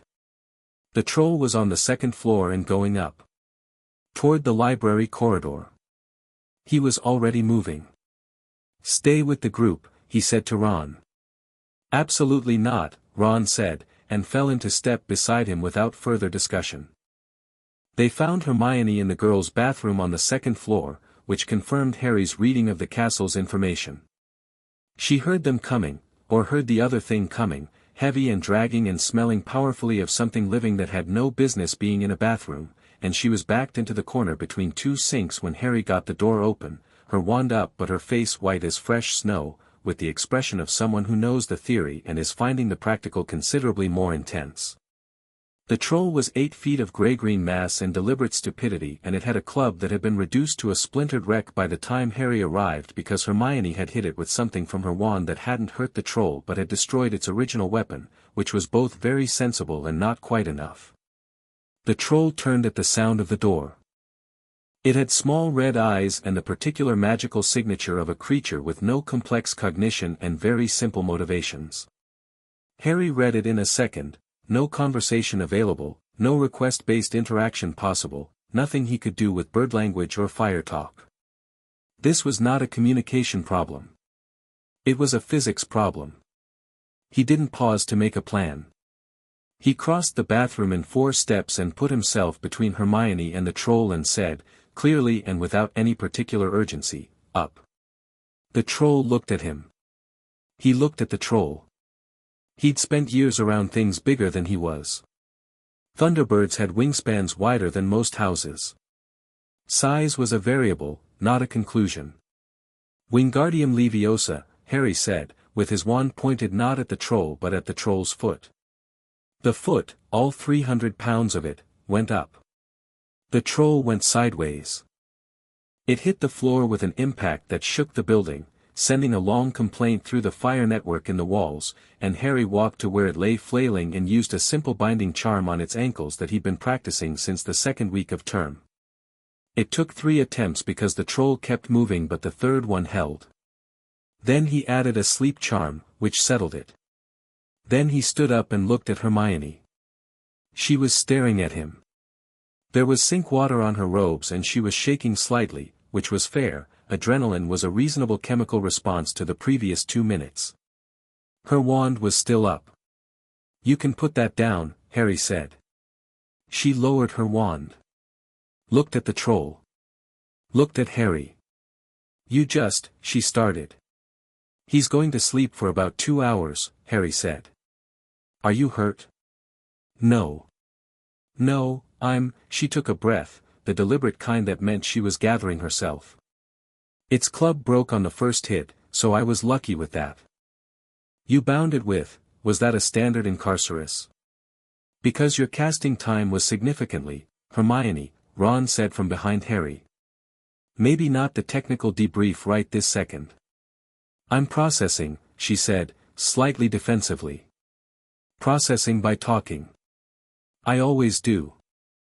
"I know," Ron said, with a gentleness that was not his most common register but that emerged occasionally and always sounded genuine. "It's all right. It's all right, it's sleeping, it's fine." She looked at Ron. Something shifted in her expression, the specific shift of someone who has been alone with a bad day and is now with people who came looking for them specifically. "You came to find me," she said. "You weren't at the feast," Harry said. "I noticed." A pause.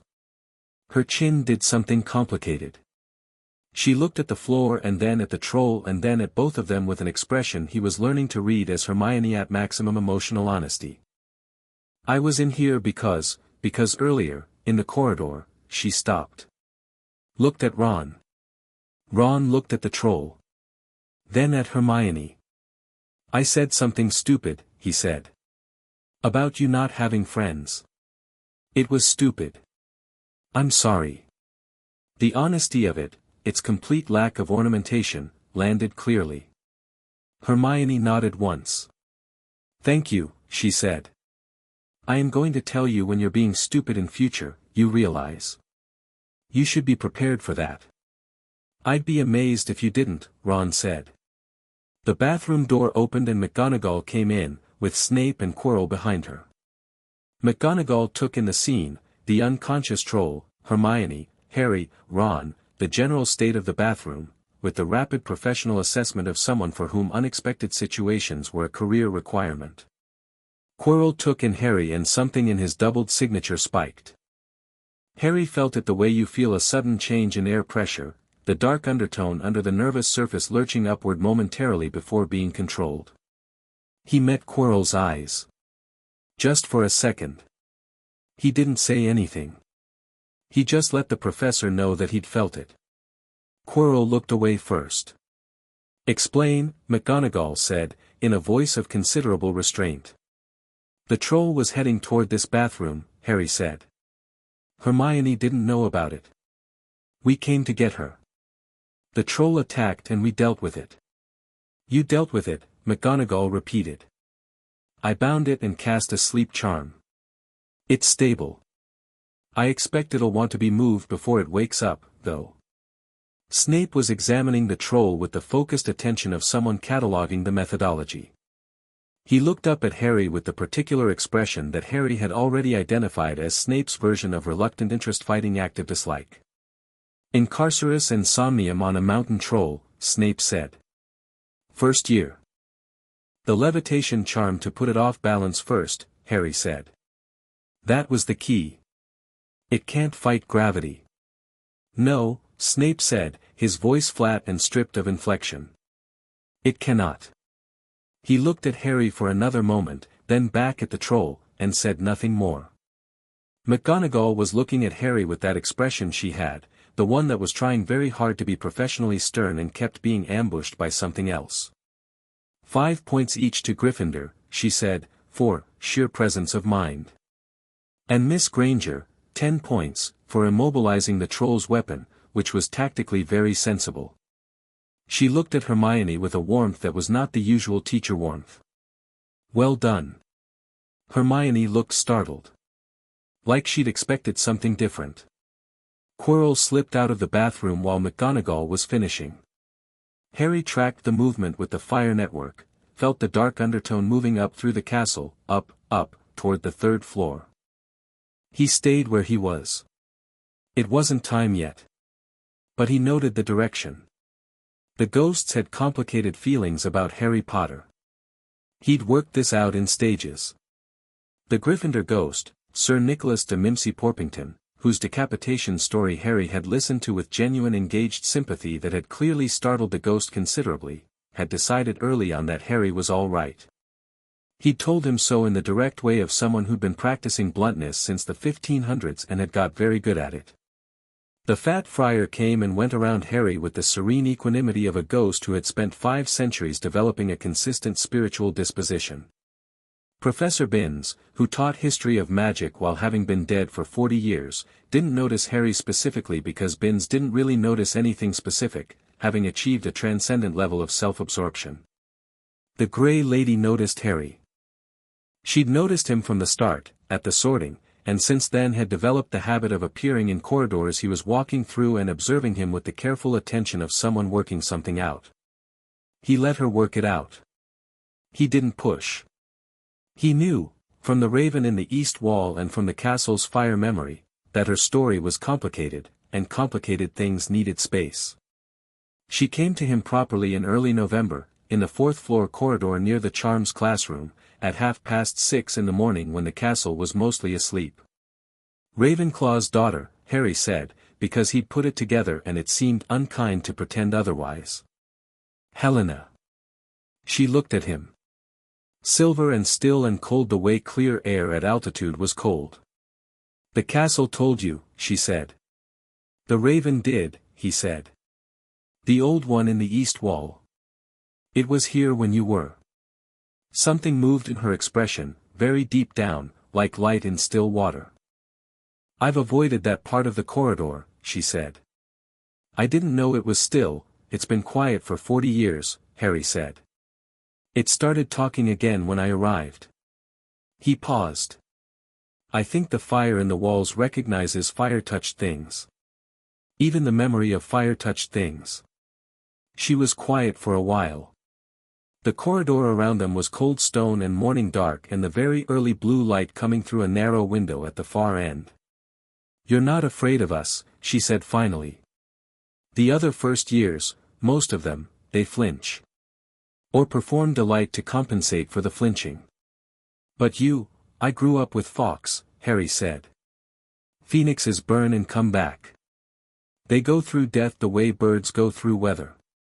He looked at her honestly. I don't think you're tragic. I think you made choices, and you're living with them, and that's a very human thing even if the form is unusual. Very philosophical, for 11, she said, with something in her voice that was not quite dry and not quite fond. I've had good teachers. She drifted toward the window. The morning light passed through her and fell on the floor below in a slightly blue-silver version of itself. What do you want from me? She asked. Not suspiciously. Genuinely. Nothing specific, Harry said. Conversation, I suppose. You've been watching the castle for 5 centuries. You've seen a lot. I have. And you're lonely, he said. It was not an accusation. Just the thing he'd read, clearly and simply, from the way she held herself. The silence after that was very long. Long enough that the light through the window changed by a perceptible degree. Yes, she said finally, in a voice that was exactly what acknowledgement sounds like when someone has held something very still for a very long time. I suppose I am. Then talk to me, Harry said. Tell me about the castle when it was being built. Tell me about the founders. The Raven's version is interesting but it's very bird-focused. No offense to the Raven. Another pause. And then something happened in the Grey Lady's face that Harry suspected hadn't happened in a very long time. She almost smiled. What do you want to know? She said. He sat down on the cold floor of the corridor with his back against the wall and his notebook in his lap and said, everything. She talked for 2 hours. He wrote down everything she said. Quidditch happened on a Saturday morning in November when the sky was the particular cold bright blue that meant all-day weather rather than the shifting gray of approaching front. Harry had been added to the Gryffindor team by Oliver Wood, who had appeared in front of him the second week of October with the particular intensity of someone who had been handed a solution to a problem and couldn't quite believe its reality.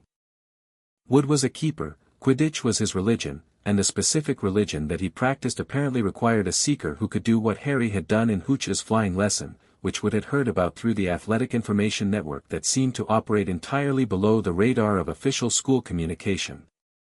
Harry had agreed because he found flying genuinely enjoyable even on a broom and because the snitch, when Wood described it, seemed like exactly the kind of thing a person raised tracking small fast birds through complicated weather would be good at locating. He'd been right. Practice had been, not effortless, because Oliver Wood's sessions were not designed to produce effortlessness, they were designed to produce excellence through suffering. But the snitch itself was intuitive. He could feel it in the air the way he could feel the presence of a small bird at the edge of a thermal, not see it exactly, but sense its displacement, its movement pattern, the particular way it disturbed the air. The match was Gryffindor versus Slytherin. Malfoy was the Slytherin seeker, which Harry had found out and stored without particular emotion. Malfoy was a good flyer, Harry had watched him on his own broom and thought, technically clean, fast in straight lines, good positional awareness, somewhat rigid in his adjustments. He'd been trained rather than developed, which meant he was consistent but not creative. The stands were full and loud when Harry got into the air. He didn't notice the crowd in any detailed way, it became part of the weather, ambient noise that he filed as background and moved past. What he noticed was the sky above the pitch, cloud layer at 200 feet, thin, high-pressure system coming from the northwest that would bring a crosswind in about an hour. The snitch would go high in high pressure, he'd decided in advance. Goldfinches did the same. He went up. The match had been going for about 4 minutes, Gryffindor ahead by 10 points, Angelina Johnson's goal, and a foul on the Slytherin side that Harry caught in his peripheral awareness without paying it much attention, when his broom began to buck. Not with weather. Not with wind. The bucking was sharp and irregular, exactly the quality you'd expect if something was being done to the broom rather than done by the weather. He gripped it hard and rose higher, away from the immediate contest, trying to find stable air. It got worse. He thought, right. Someone is jinxing my broom. He ran the quick calculation. He was 60 feet up, moving at roughly 30 miles per hour in a direction that was becoming increasingly involuntary, and someone in the stands had line of sight. He could fight the jinx with his own magic, push back against whoever was doing it, but he'd need both hands and he'd need to know the direction. He let his instincts read the jinx's approach vector the way he'd read wind at altitude, felt it coming from below and to the north, from the stands, from a specific point. He rotated against the broom's resistance and looked. The Slytherin end of the teacher's stand. Snape. Standing very still, wand concealed but lips moving. He also saw, 2 rows back, in the Gryffindor stand, Hermione moving through the crowd. She'd seen the same thing he had. He held on and let her handle it. She did. He felt the moment the jinx broke, a sudden release, the broom snapping back to responsive stillness under his hands, and immediately climbed hard and fast, gaining altitude, reading the air for the snitch. 100 feet, 120, the wind from the northwest kicking in early, and there, motion. At the edge of the upper cloud layer, a glint of gold entirely the wrong color for autumn sky. He dove. Not the showy parabolic dive he'd seen in Wood's Quidditch illustrated books, a direct line, the shortest path between his current position and the snitch's position, calculated with the specific geometric clarity of a mind that had spent 10 years reading three-dimensional flight trajectories. The snitch registered his approach and began to run, and he adjusted for its evasion pattern. It turned right, it always turned right first, he'd noticed it in practice and banked left to cut it off, and then there was one moment where the distance closed and his hand came forward and his fingers closed around warm trembling gold. The stands exploded. He came down through the noise holding the snitch at arm's length, reading it idly with one hand, tiny, intricate, wings still beating against his palm, and landed on the pitch grass and said to it quietly, "Not today." He released it. It shot upward and vanished. Would hit him from the side in a tackle that was approximately 40% more force than the situation required and considerably less articulate than his usual motivational speeches. Most of the Gryffindor team followed, and for a while Harry was in the middle of a celebration that was loud and warm and completely overwhelming in the best possible way. He'd been part of bird flocks before, but they had different social dynamics. This was good. Genuinely. He let himself be delighted by it. Malfoy landed nearby and watched the celebration with his arms folded. His expression was not the sour loss face Harry had expected. It was something more honest, the specific look of someone who had been beaten by a better flight and knew it and was deciding how to feel about that. When the crowd thinned slightly, Malfoy said, not loudly, just to Harry, "Your broom was jinxed in the 3rd minute." "I know," Harry said. Malfoy looked at him steadily. "Someone in the staff section." "I know. And you're not concerned about that." "I'm filed it," Harry said. "I have a sense of the larger situation. It's being handled." Malfoy's jaw set slightly. He was working through several things at once. Harry could see it, the thing he'd been raised to think about Harry Potter, the thing he'd actually observed in the past 6 weeks, the specific image of watching Harry hold onto a jinxed broom with complete composure and then dive for the snitch before the stands had even processed that the jinx was broken. "You're not going to tell me what the larger situation is," Malfoy said. "Not yet," Harry said. "Maybe eventually." "Why would you tell me anything eventually?" Harry looked at him. "Because you're not your father," he said, "and I think you know that, and I think that's increasingly difficult for you to navigate. And because Hogwarts is going to need people who are complicated rather than simple when what's coming actually arrives." Malfoy stared at him. "What's coming?" he said, quietly. "Not today," Harry said. "It's a Quidditch victory. We should let it be what it is first." He picked up his broom and walked toward the changing rooms. He heard Malfoy say, to no one in particular, in a tone of someone who has encountered something they hadn't mapped, "Merlin's beard." He filed that too. In the library that evening, in the section near the restricted books where the candlelight was warmest and Madame Pance's patrols were most predictable, Harry and Hermione and Ron sat with a textbook between them that they were ostensibly studying. They were not studying. Snape was jinxing your broom, Hermione said, for the third time, because she was working through the implications of it. Snape. A professor. Unless he was counter-jinxing, Ron said, also not for the first time. He wasn't counter-jinxing, Harry said patiently. Counter-jinxing would have meant someone else was jinxing it first. I felt the jinx begin when Snape's attention went to the broom. But why would Snape? Because, Harry said, I don't think Snape is trying to steal the stone. I think Snape is trying to protect it. Which means Snape suspects Quirrell, too. He paused. Which is interesting, because it means Dumbledore probably has someone already watching the situation from inside the staff. He thought about it. I should factor that in. Ron was staring at him. You just said, Snape is trying to protect you. Do you know how mental that sounds? Snape doesn't like me specifically, Harry said. He liked my father less. He's probably protecting the stone and I happen to be adjacent to it in risk terms. He looked at the textbook without seeing it. Snape is complicated. He's been a spy in some capacity, I think, you can hear it in how he manages information, he never says anything he doesn't have to say. That kind of discipline comes from practice. Hermione looked at him with the expression she often had when he made intuitive leaps and she was running to catch up with them logically. How do you know that? Fawkes, Harry said.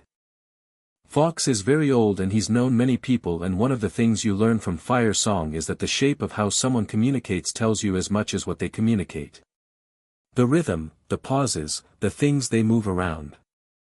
Snape moves around, he paused, putting it into words. Guilt. Old guilt.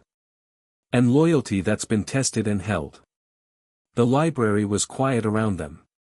Someone at a far table turned a page. You're 11, Ron said, wonderingly. You keep saying that. It keeps being relevant. Hedwig arrived at the library window and Harry crossed to let her in, taking the small note she carried with the efficiency of someone who had long experience with owl handling and giving her the treat he kept in his pocket specifically for this.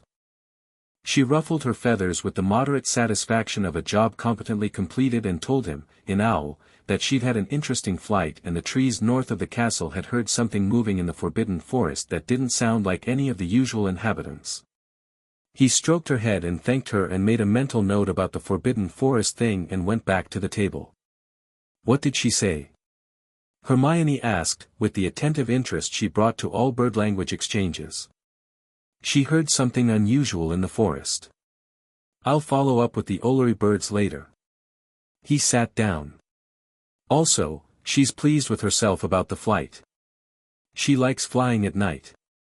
Obviously, Hermione said. She's a snowy owl.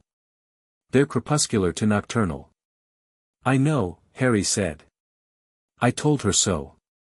She said she was aware and considered it a point in favor of her character. Ron laughed, the sudden genuine kind that he didn't perform, that just happened. I love your owl, he said. She knows, Harry said. She tolerates it from you specifically.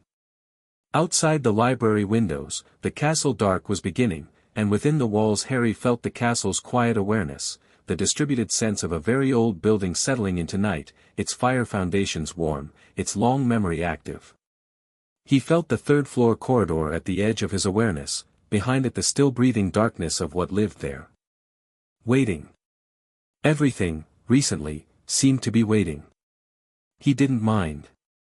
He'd waited in high cold places while storms built and first light came and Fawkes circled above and the world arranged itself toward its next event. Waiting was something he knew how to do.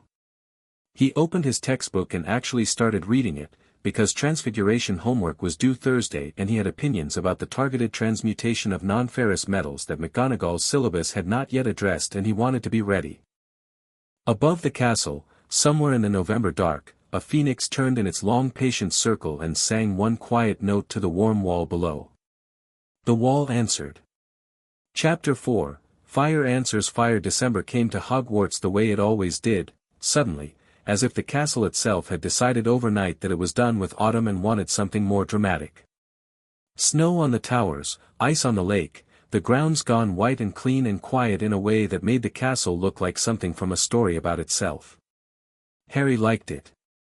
He'd spent winters in the Scottish Highlands, in Iceland, on sea cliffs where the wind came off the Atlantic hard enough to lean into. Cold was a familiar thing. He wore it the way he wore most things, without complaint, without particular ceremony.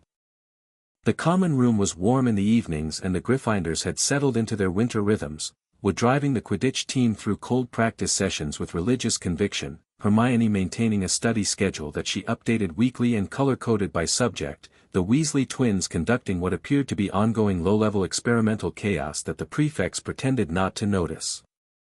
Harry moved through all of it with the comfortable ease of someone who had learned to read complex social ecosystems from creatures far less predictable than humans. He was, in quiet ways, learning the castle's full vocabulary.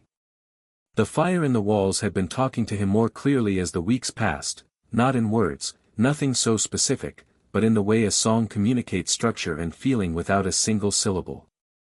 He knew when someone was distressed in the 7th-floor corridor before he saw them. He knew when the door to the 3rd-floor locked corridor was being tested from the outside, which happened more frequently than he suspected anyone realized. He knew the pattern of Quirrell's movements through the building, that doubled signature, the dark undertone like a sustained wrong note, the way you track a bird of prey through a forest by its absence in other birds' behavior, by the places where things go deliberately still. Quirrell was getting more restless. The dark undertone was getting louder. Harry told Dumbledore in their Thursday meeting, which had become a standing thing. He sat across the headmaster's desk in the chair that had started to feel familiar and gave his weekly assessment the way he would report weather patterns to Fawkes, precisely, without decoration, oriented around what it meant rather than how it sounded. Dumbledore listened with the particular quality he had in these meetings now, not the performed listening of a man managing a situation, but the actual attention of someone who was genuinely reassessing what he thought he knew. "The progression is faster than I expected," Dumbledore said, when Harry finished. "His need for the stone is becoming more urgent." "He's afraid," Harry said. "The dark undertone has a fear quality now. It didn't a month ago. Something changed." Dumbledore folded his hands. Outside his windows, snow moved against the glass. "The connection between the two of you," he said carefully. "Through the scar." "Yes." Harry touched his forehead. "I can feel him more clearly than I could in September. He can probably feel me too, which would explain the fear quality. He knows what Fawkes's fire has done to the Horcrux in here." He paused. "It's almost gone, isn't it? What's left of it?" Dumbledore looked at him for a long moment. "I believe so," he said. "Based on what you've described, the 10 years of Phoenix fire in direct contact with that particular soul fragment, I believe what remains is barely coherent.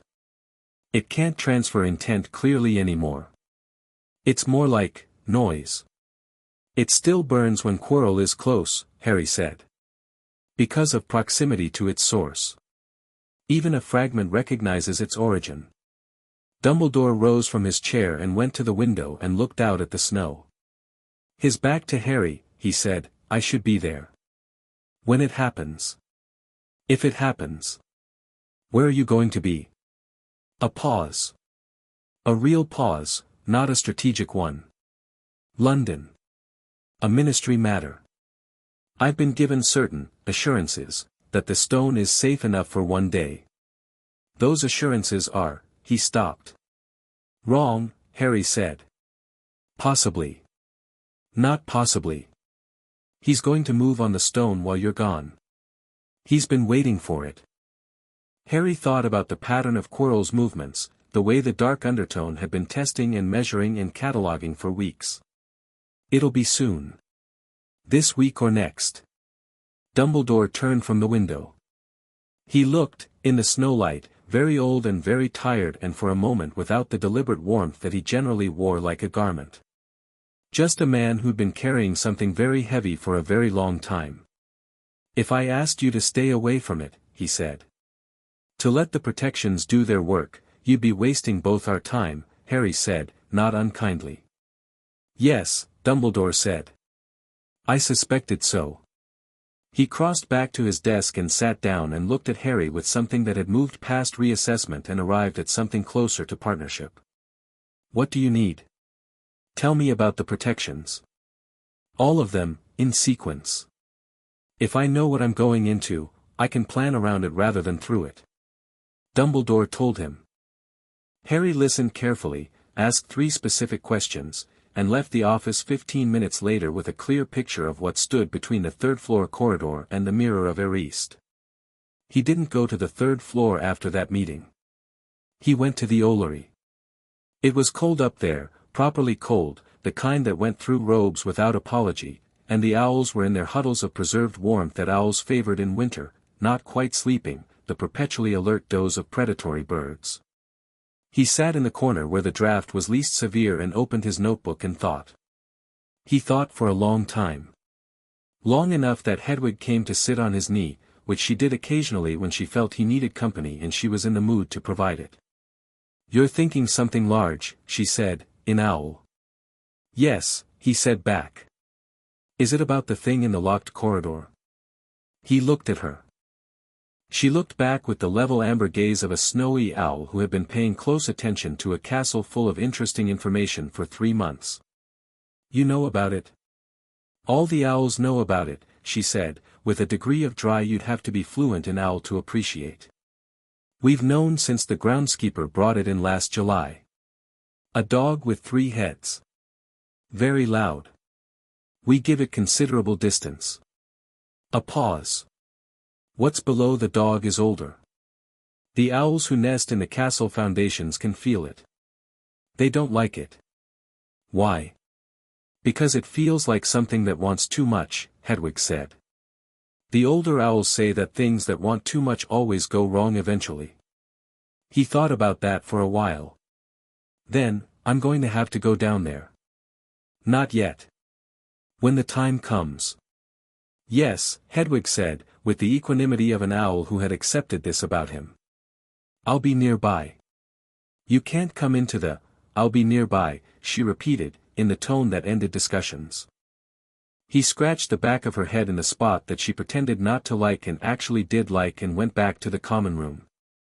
The Christmas holidays came. Most of the Gryffindors went home. Ron stayed, family logistics too complicated, he said, though Harry suspected there was more to it than that. Hermione went to her parents for the first week and came back for the second with a new book about archaic Celtic magical traditions that she'd found in a London bookshop and wanted to cross-reference with Harry's field notes. Harry stayed throughout. He'd thought about it and realized that the castle in its near-empty holiday state was, in several ways, exactly what he needed. Fewer people. Quieter corridors.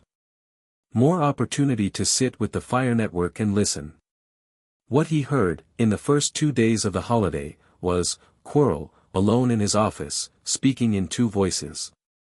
The doubled signature resolving into 2 distinct patterns when there were no students around to observe him. Harry went to the 4th-floor corridor with the loose stone in the wall that gave good acoustics for the building's distributed sound and sat with his ear against it and listened. He couldn't make out words. The castle's fire sense didn't work that way, it conveyed presence and quality rather than content. But the emotional tones were clear, desperation, hunger, fear, and underneath all of it a cold and very old fury that was not Quirrell's. A fury that had been denied something for a long time and was getting closer to it and was not going to be patient much longer. He went to find Ron. Ron was in the common room playing chess against himself, which he was doing with complete seriousness, taking each side as genuinely as he could, which seemed to Harry like a strange and interesting exercise in self-competition. He's going to try soon, Harry said, sitting across from him. Quirrell. Days, not weeks. Ron looked up from the board. He had the expression he got when Harry said things that were simultaneously completely credible and completely extraordinary, a kind of stabilizing calm that Harry had come to appreciate, because Ron's response to alarming information was almost never panic. It was a recalibration, a look at the board, a thinking through. Does Dumbledore know? Ron asked. I've told him my assessment. He knows. But he's still going to London. Yes. And you're going to go after Quirrell when he goes for the stone. Yes. Ron looked at the chessboard. Then I'm coming, he said, in the same tone he'd used in the bathroom troll corridor, the tone that had already decided and was informing, not asking. Ron, I know, Ron said. I know what you're going to say. It's dangerous, you can handle it, you don't want anyone else getting hurt. I've watched you for 3 months and I know how you think. He met Harry's eyes. But you don't know everything. You don't know what's beyond the chess set. Harry stopped. Ron smiled, just slightly. McGonagall's protection, he said. A chess game. Life-sized. You need to win it to get through, and it has to be the right win, not just any solution, a specific one. Professor McGonagall designed it, which means it's not simple. He looked at the board in front of him. I've been practicing chess for 6 weeks now. Longer than either of us has been here. Harry looked at him. Looked at the chessboard. You've been preparing, he said. I've been practicing, Ron corrected. In case. There was a quality in Ron Weasley that Harry had been noticing for months and still hadn't quite found the right word for. It was somewhere between loyalty and forward-thinking and the particular kind of courage that didn't announce itself. He was not a dramatic person. He didn't perform his virtues. He just quietly went about doing the things that needed doing and trusted that the people around him would figure out what that meant. All right, Harry said. You should know, it won't be safe. Even with both of us, it's not, nothing interesting is, Ron said mildly, and moved a bishop. Hermione came back from London on the 28th of December and within 3 hours had been told the situation and had gone very still in the way she did when she was processing something large and then had said, in a perfectly level voice, I've been researching Devil's Snare for the past week. Independently. Because the Ollery Owls mentioned it in plant-related terms and I thought it was interesting. Which, I now understand, was the castle telling me something. Harry looked at her. She looked at him. The castle communicates through more than the fire network, he said slowly. I think, Hermione said, that Hogwarts has been preparing us. Since September. She opened her book, The Celtic Magical Traditions 1, to a page she'd marked. There's a tradition here. Of castle magic supporting the people who are meant to protect it. It's documented in the case of Hogwarts specifically, from the 17th century. The castle chooses champions. Not through any formal process, through access. Through proximity to information. And the castle chose, 3 first years, Hermione said. Which is either extremely flattering or an indication that the adults have miscounted their available resources. Probably both, Ron said. They spent the rest of the holiday in a strange, companionable state of preparation that was also just being 11 and 12-year-olds in a nearly empty castle over Christmas. They played chess, Ron teaching Harry and Hermione both, with the earnest pedagogy of someone who loves the subject. They read in front of the common room fire.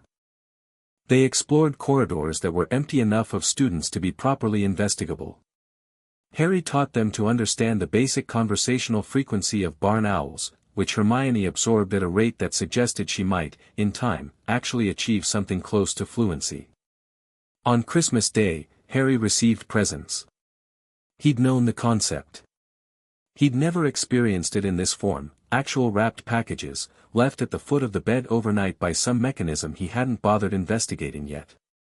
There were things from Ron's mother, which were warm and handmade and made Harry feel something in his chest he didn't have an immediate word for. A book from Hermione. A box of Honeydukes chocolates from Hagrid with a note in handwriting that had clearly been labored over. And a package wrapped in plain paper with no identifying mark, inside it, a cloak. He'd known what it was before he unfolded it fully, the invisibility cloak. He'd read about them. He'd felt it in the wrapping before he opened it, the absence quality it had, the way it didn't quite exist in the fire network's awareness, a void in the shape of a garment. There was a note in the package, in handwriting he didn't recognize. Your father left this in my possession before he died. It is time it was returned to you. Use it well. He held it for a long time. He thought about his father, not with grief exactly, with the particular warm-edged sadness of missing someone you never knew, which is a different color than missing someone you did. He'd been shown his father in Fawkes's Fire Song, a laughing boy, a brilliant young man, someone who had been generous and reckless and loved his family with his whole heart. The cloak had been James Potter's. Now it was Harry's. He put it on and became invisible and sat on his bed for a few minutes, just to feel what it felt like. Then he took it off and folded it carefully and put it in his bag and went to find his friends for Christmas breakfast. He didn't tell them about the cloak that day. Some things needed to be sat with first.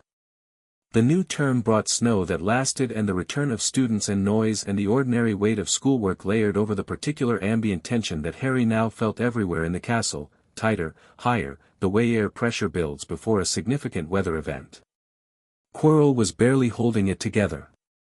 Harry could see it now without even using the fire network, in the way the man moved through the staff table, eating mechanically, not speaking unless required, the dark undertone so loud some mornings that Harry wondered how the other teachers didn't hear it.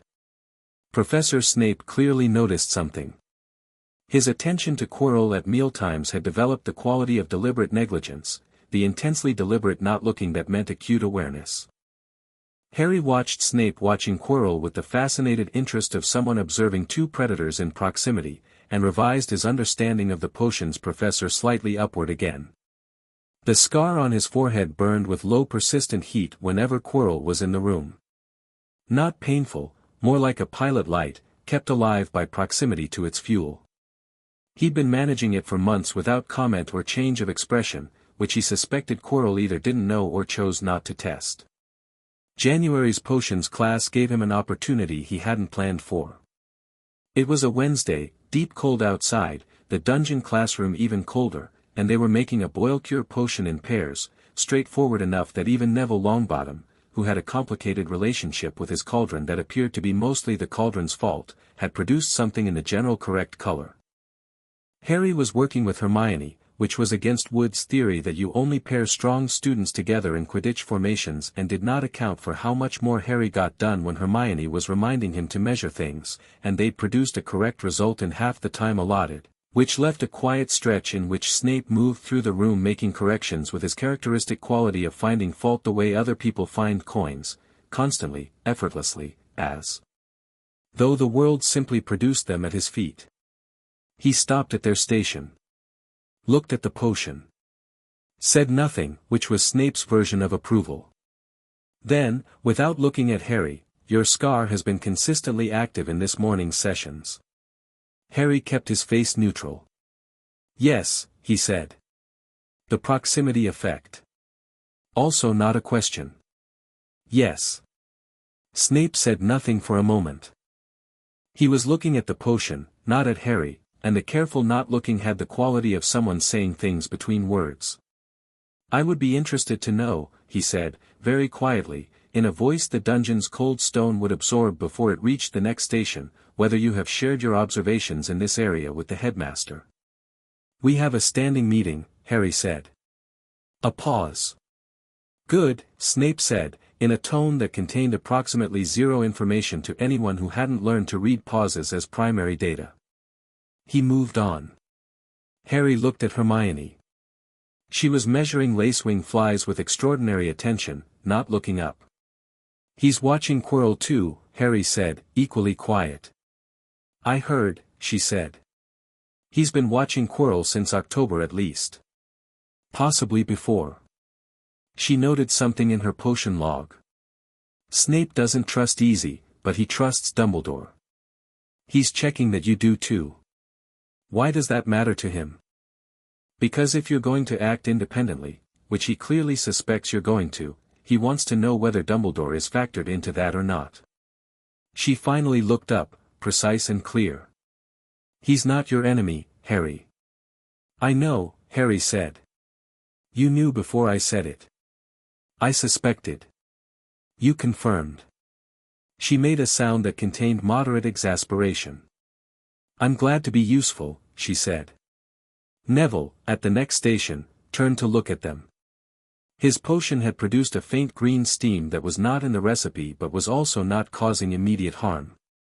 "Are you two having a conversation inside a different conversation again?" he asked. "Because you do that. Ron says you do it constantly."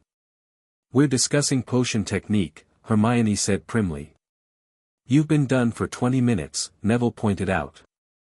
"We're discussing it retrospectively," Harry said, and added a lacewing fly to his completed cauldron entirely for appearance's sake.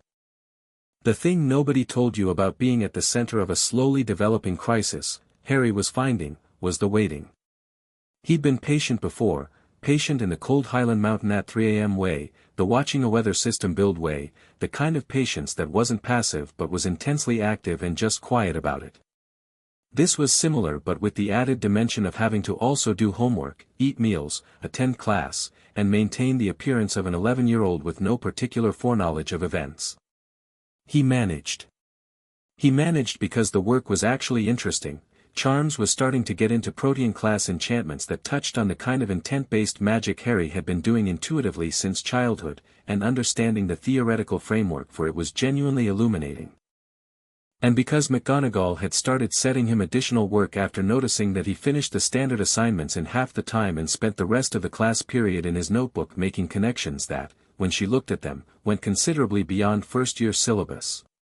She'd said, looking at one such page, "What is this?"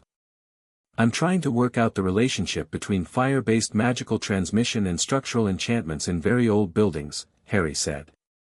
"The castle's foundations were fire-treated by a phoenix-bonded caster. I think that creates a distributed magical network that's still active. I'm trying to model how information moves through it." McGonagall had looked at the page. Then at Harry. Then at the page again. "You've essentially," she said slowly, "derived an original theory of embedded building magic from first principles and direct observation. Is it wrong?" She stopped.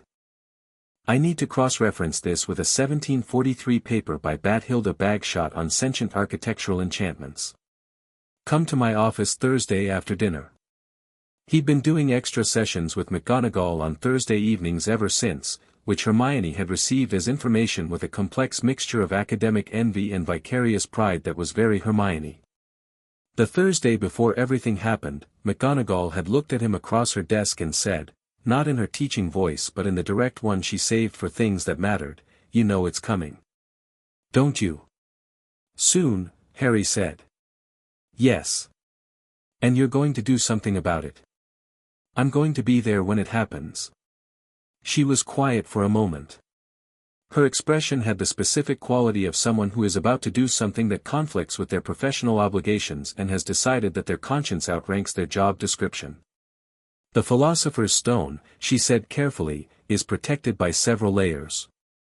I contributed one of them." She paused. "A logic puzzle. Potions. A row of 7 bottles." Another pause. "Most wizards," she said, very precisely, "have difficulty with logic." She looked at him and looked away and picked up a piece of marking and started marking it with the focused attention of someone who had said exactly what she intended to say. "Thank you," Harry said quietly.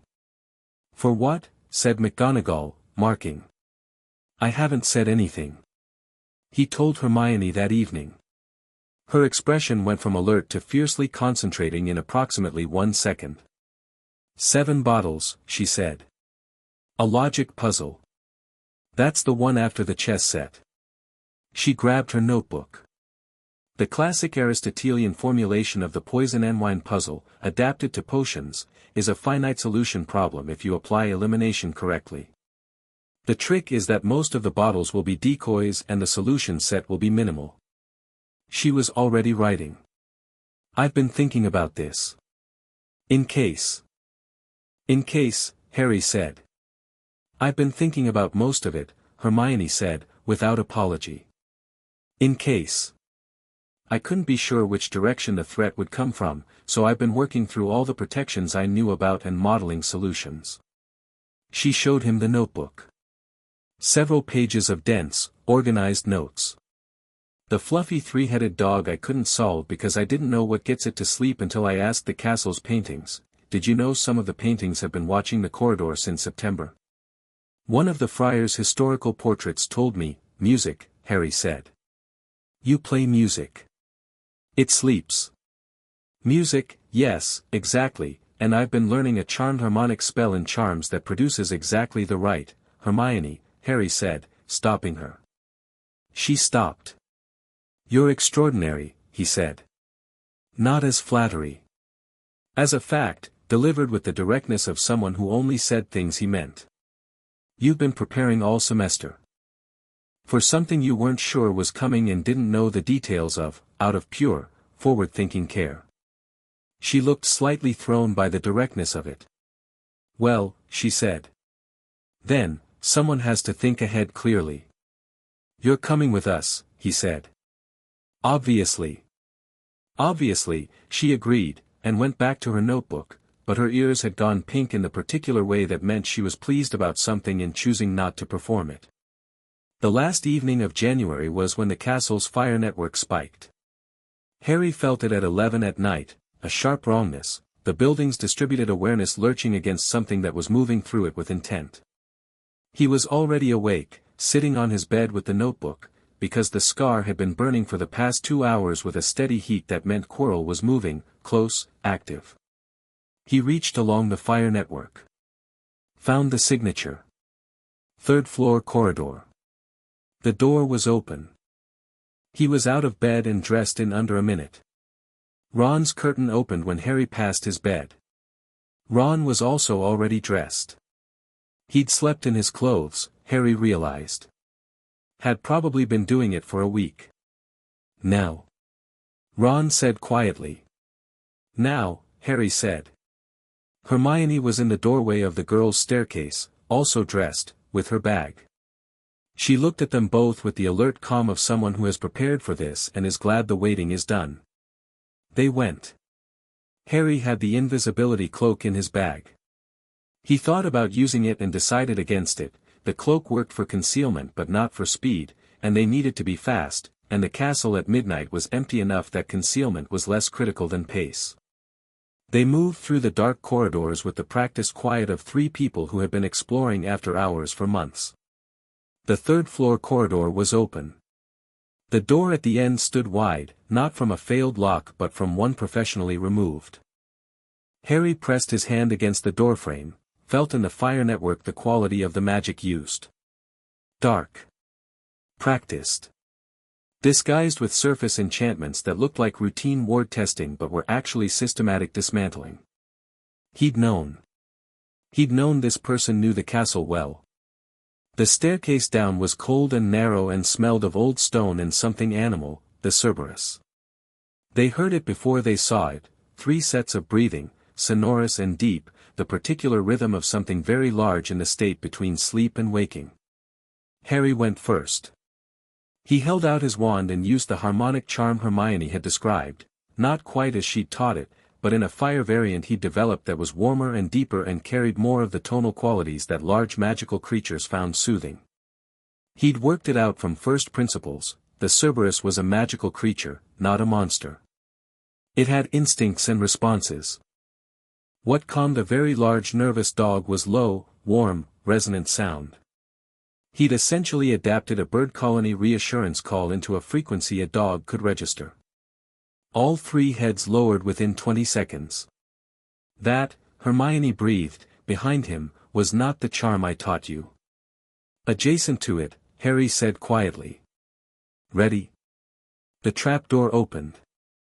The drop below it was significant and dark. He went through first, falling, and landed in something that grabbed him, devil's snare, cold and quick, the tendrils wrapping around his limbs with the vegetable enthusiasm of a plant that had found a meal. He felt it in the fire network differently than he felt stone, organic, reactive, responsive to heat and light. He asked it to let go.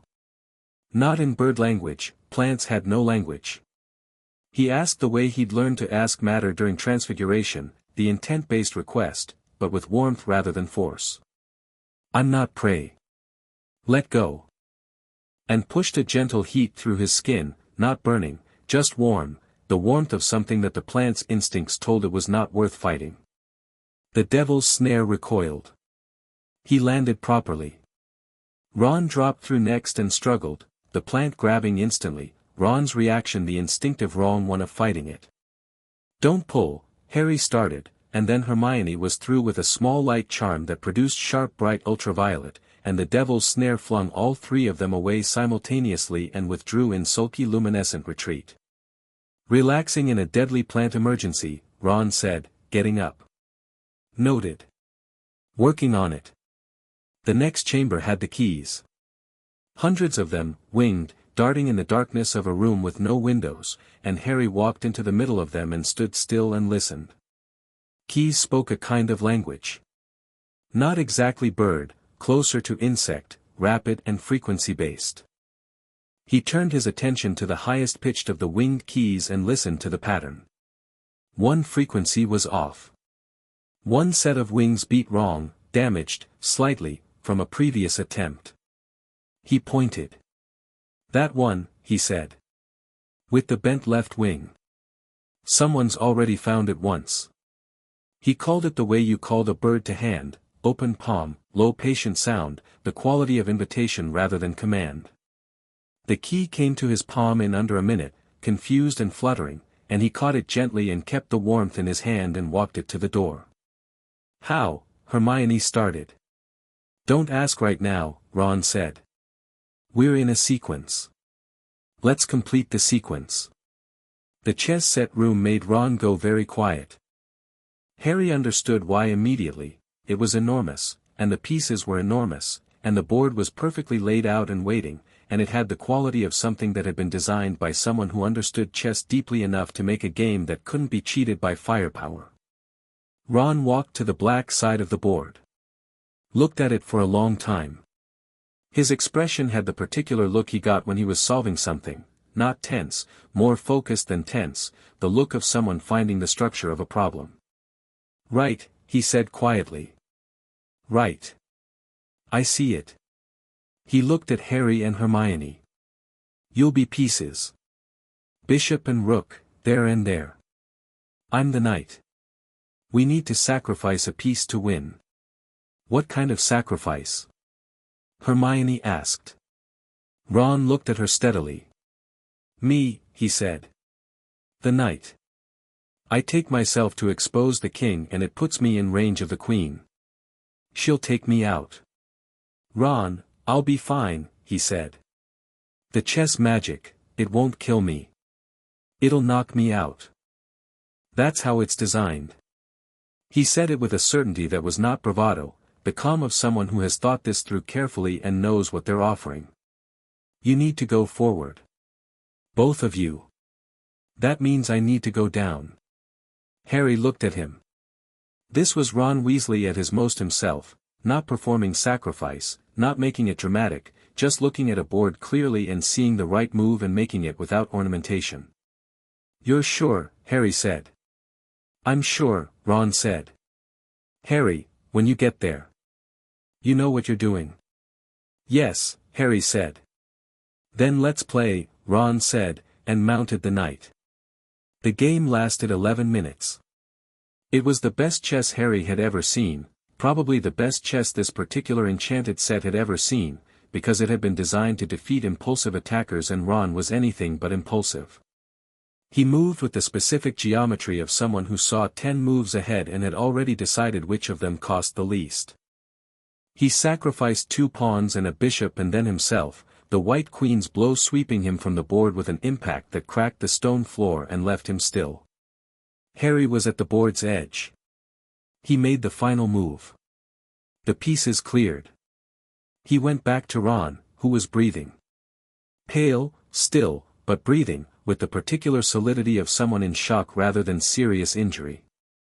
He put his hand on Ron's shoulder for a moment, not a speech, not a performance. Just, I see what you did. I see you. Go, Ron said, without opening his eyes. Harry went. Hermione came with him through the next chamber, the troll, already unconscious, which meant Quirrell had been through ahead of them and hadn't bothered to re-engage it, and then to McGonagall's bottles. Hermione looked at them for 30 seconds. Smallest bottle. Far left, she said. Forward.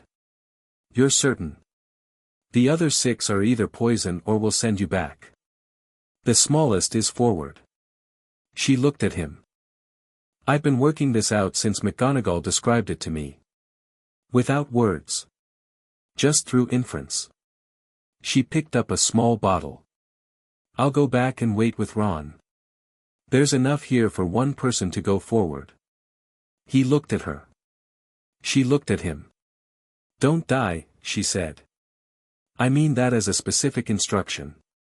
Understood, he said. And don't, she started. Then stopped. Started again. Just, be yourself. Don't try to be careful or strategic or, just be you. Whatever happens in there. He took the bottle. Drank it. It tasted of cold things and midnight. He walked through the black flames. The mirror room was lit by no obvious source, the light was simply present, the particular cold clarity of magic that didn't need a lamp. The mirror of Eriste stood at the far end, tall and golden-framed, and in front of it stood Quirrell.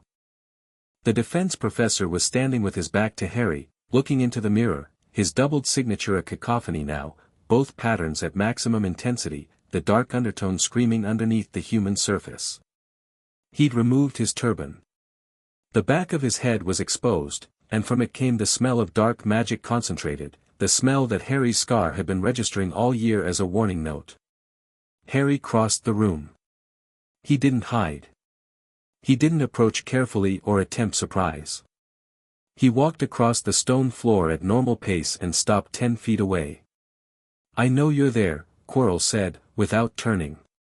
His voice had two qualities now, the nervous academic overlay and underneath it, cold and ancient and very precise. Come to watch, Potter.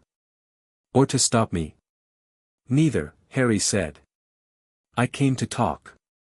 Quirrell turned. The back of his head turned with him, and what was on the back of Quirrell's skull was what remained of a face, thin as parchment stretched over bone, red-eyed, barely coherent, the sole fragment in the scar's twin diminished to almost nothing. What had been Voldemort was, in this form, less than a ghost.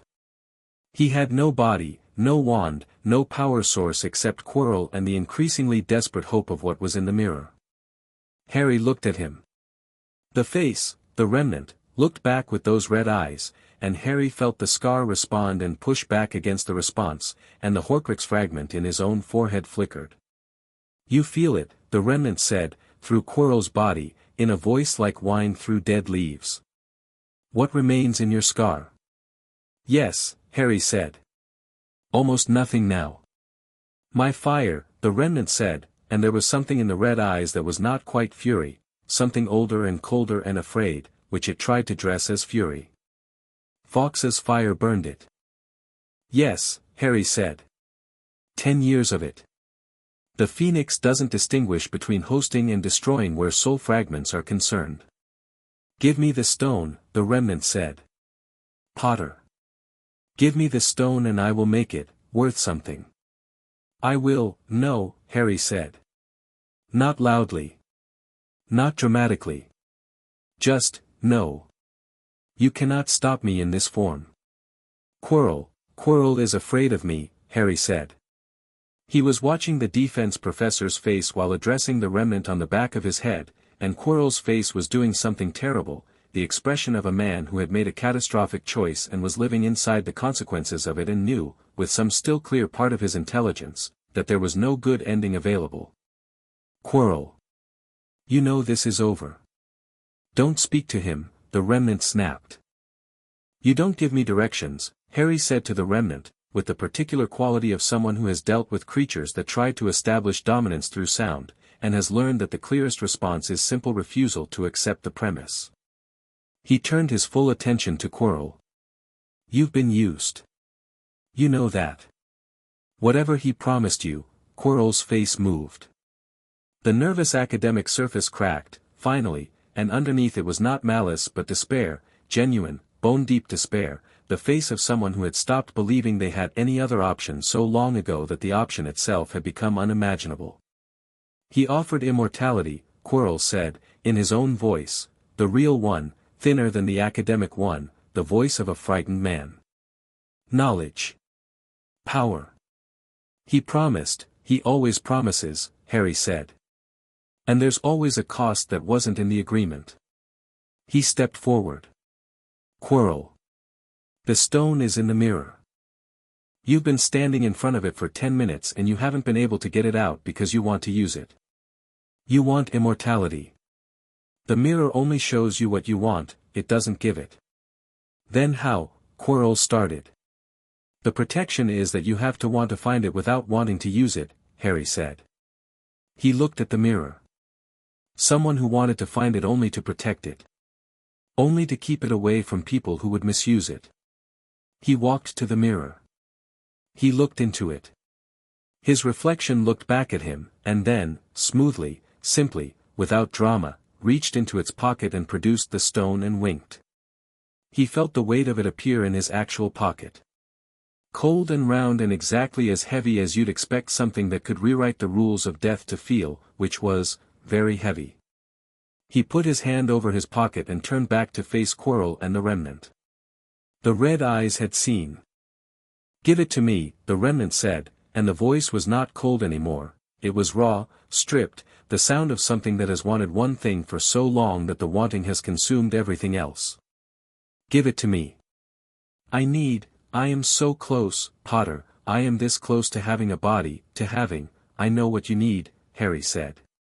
He heard it clearly, the need as a frequency, the desperation underneath the fury, the thing that drove everything. You've been dying since that night in Godric's Hollow. Every version of you, the Horcruxes, the remnants, the possessions, all of it has been one long attempt to not die. He looked at the remnant's red eyes without flinching. You're afraid. The face went rigid with something that was not fury but wanted to be.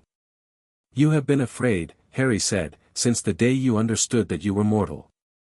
And everything since, every terrible thing, every life taken, every person broken, all of it is just fear trying to build a wall high enough. He paused. It doesn't work. Fawkes burns and returns. The wall doesn't work. Don't, the remnant said. The word was almost nothing, barely sound. The stone isn't yours, Harry said. You're not getting it. He put his hand in his pocket and closed it around the stone. But I want you to hear this, before you go, because I think nobody has ever said it to you clearly, you are not special for being afraid of death. You were just more powerful than anyone else and more willing to cause harm because of it. He looked at Quirrell. And people like Quirrell paid the cost of your fear. Quirrell made a sound. Harry couldn't quite name what kind. Touch him, the remnant said suddenly, to Quirrell, commanding. Touch the boy. He's the last obstacle. Quirrell moved. He reached for Harry's neck with both hands and Harry didn't step back, didn't flinch, didn't raise his wand. He let Quirrell's hands close around his throat. And felt, the moment skin met skin, the reaction he'd known would happen, had known since he worked out, in the castle's fire network one November night, exactly what 10 years of Fawkes's fire had done to his blood. His mother's protection had always been fire adjacent, love made into living heat. Fawkes's decade of contact had deepened it into something more structural, more permanent, more absolute. Quirrell screamed. Not Harry. Quirrell. Where the man's hands touched Harry's skin, his palms blistered, not from Harry's heat, but from the contact between the protection fire in Harry's blood and the darkness that had colonized Quirrell's body. It was not something Harry controlled or directed. It was simply the nature of what he was, fire-touched, mother-loved, phoenix-raised. A combination the remnant had never encountered and had not accounted for. Quirrell pulled back. His hands were burned. The remnant on the back of his head was screaming in the way that things that are ending scream. Harry stepped forward. He pressed his hand to Quirrell's forehead. Gentle. Deliberate. Not a blow, not a combat move, contact. The same kind of deliberate warmth he used to calm a storm-tossed bird, to reassure a creature in pain. The remnant went. Not violently. Not with a dramatic collapse or an explosion or a final curse. It went the way a note goes when the instrument that was playing it finally falls silent, present, and then not, the space it had occupied filling with ordinary air. Quirrell collapsed. Harry caught him, barely, the man was heavier than he looked, and lowered him to the stone floor. He checked, breathing, pulse, both present. The doubled magical signature was gone. Just the one left, thin and exhausted and completely, finally, his own. He stood up. The mirror room was very quiet. He took the stone from his pocket and looked at it. Small, red-tinged, perfectly smooth. He could feel the enchantments in it, layered and complex and old, the particular quality of magic that had been worked over centuries. He could also feel something else, in the way you feel a temperature gradient, the wrongness of it, as an object. The fundamental wrongness of something that tried to negotiate with death rather than accept it. He held it for a long moment. Then he heard, faint, through the stone, through the fire in the walls, a clear, bright note. Fawkes. The warmth of it filled the room like light entering through a crack. Harry felt the fire network illuminate the whole castle in a momentary flare. He could feel Hermione by the bottles, alert and waiting. Ron on the chess room floor, awake now, sitting up. Hagrid in his hut. McGonagall in her office, frozen, feeling something she couldn't name. Dumbledore, and Harry felt with surprise that Dumbledore was already moving, that the fire network had been sending something outward, into the Owl Post, into whatever magical communication system Dumbledore maintained, for the past 10 minutes. He hadn't needed to come here himself at all. Except, he looked at Quirrell on the floor. He'd needed to come for this. Not to fight the remnant. To give Quirrell, in his last coherent moment, someone who spoke to him as a person rather than an obstacle. He wasn't sure that mattered to the man. But it mattered to him. He sat down on the floor of the mirror room, cross-legged, with the stone in his hand, and waited for Dumbledore. The headmaster arrived 11 minutes later, in the way of someone who had been moving as fast as he was capable of moving and was trying not to let that show. He came through the black flames and stopped. Took in the room, Quirrell, unconscious but alive. Harry, sitting on the floor. The mirror. The complete and total absence of catastrophe. He's alive, Harry said, about Quirrell. He needs medical attention. The remnant is gone, it can't have gone far, it had barely any coherent form left. The stone is here. He set it on the floor between them. I didn't destroy it. I thought that should be your decision. Dumbledore looked at the stone. Looked at Harry. His expression was doing something that Harry had never seen on his face before, something stripped of all the performance and the management and the careful warmth, something just genuinely felt. Are you hurt? Dumbledore asked. No, Harry said. The scar. Dark. For the first time in a year. He touched his forehead. Whatever was in there, the Horcrux fragment. It's gone too. The contact with the remnant burned the last of it out, I think. He paused. It doesn't hurt anymore. Dumbledore sat down in front of him, on the cold stone floor of the mirror room, which was not something Harry had imagined him doing but which seemed, in the moment, exactly right. He put his elbows on his knees and looked at Harry with the unguarded attention of a man who had stopped managing and was simply present. I owe you an apology, Dumbledore said.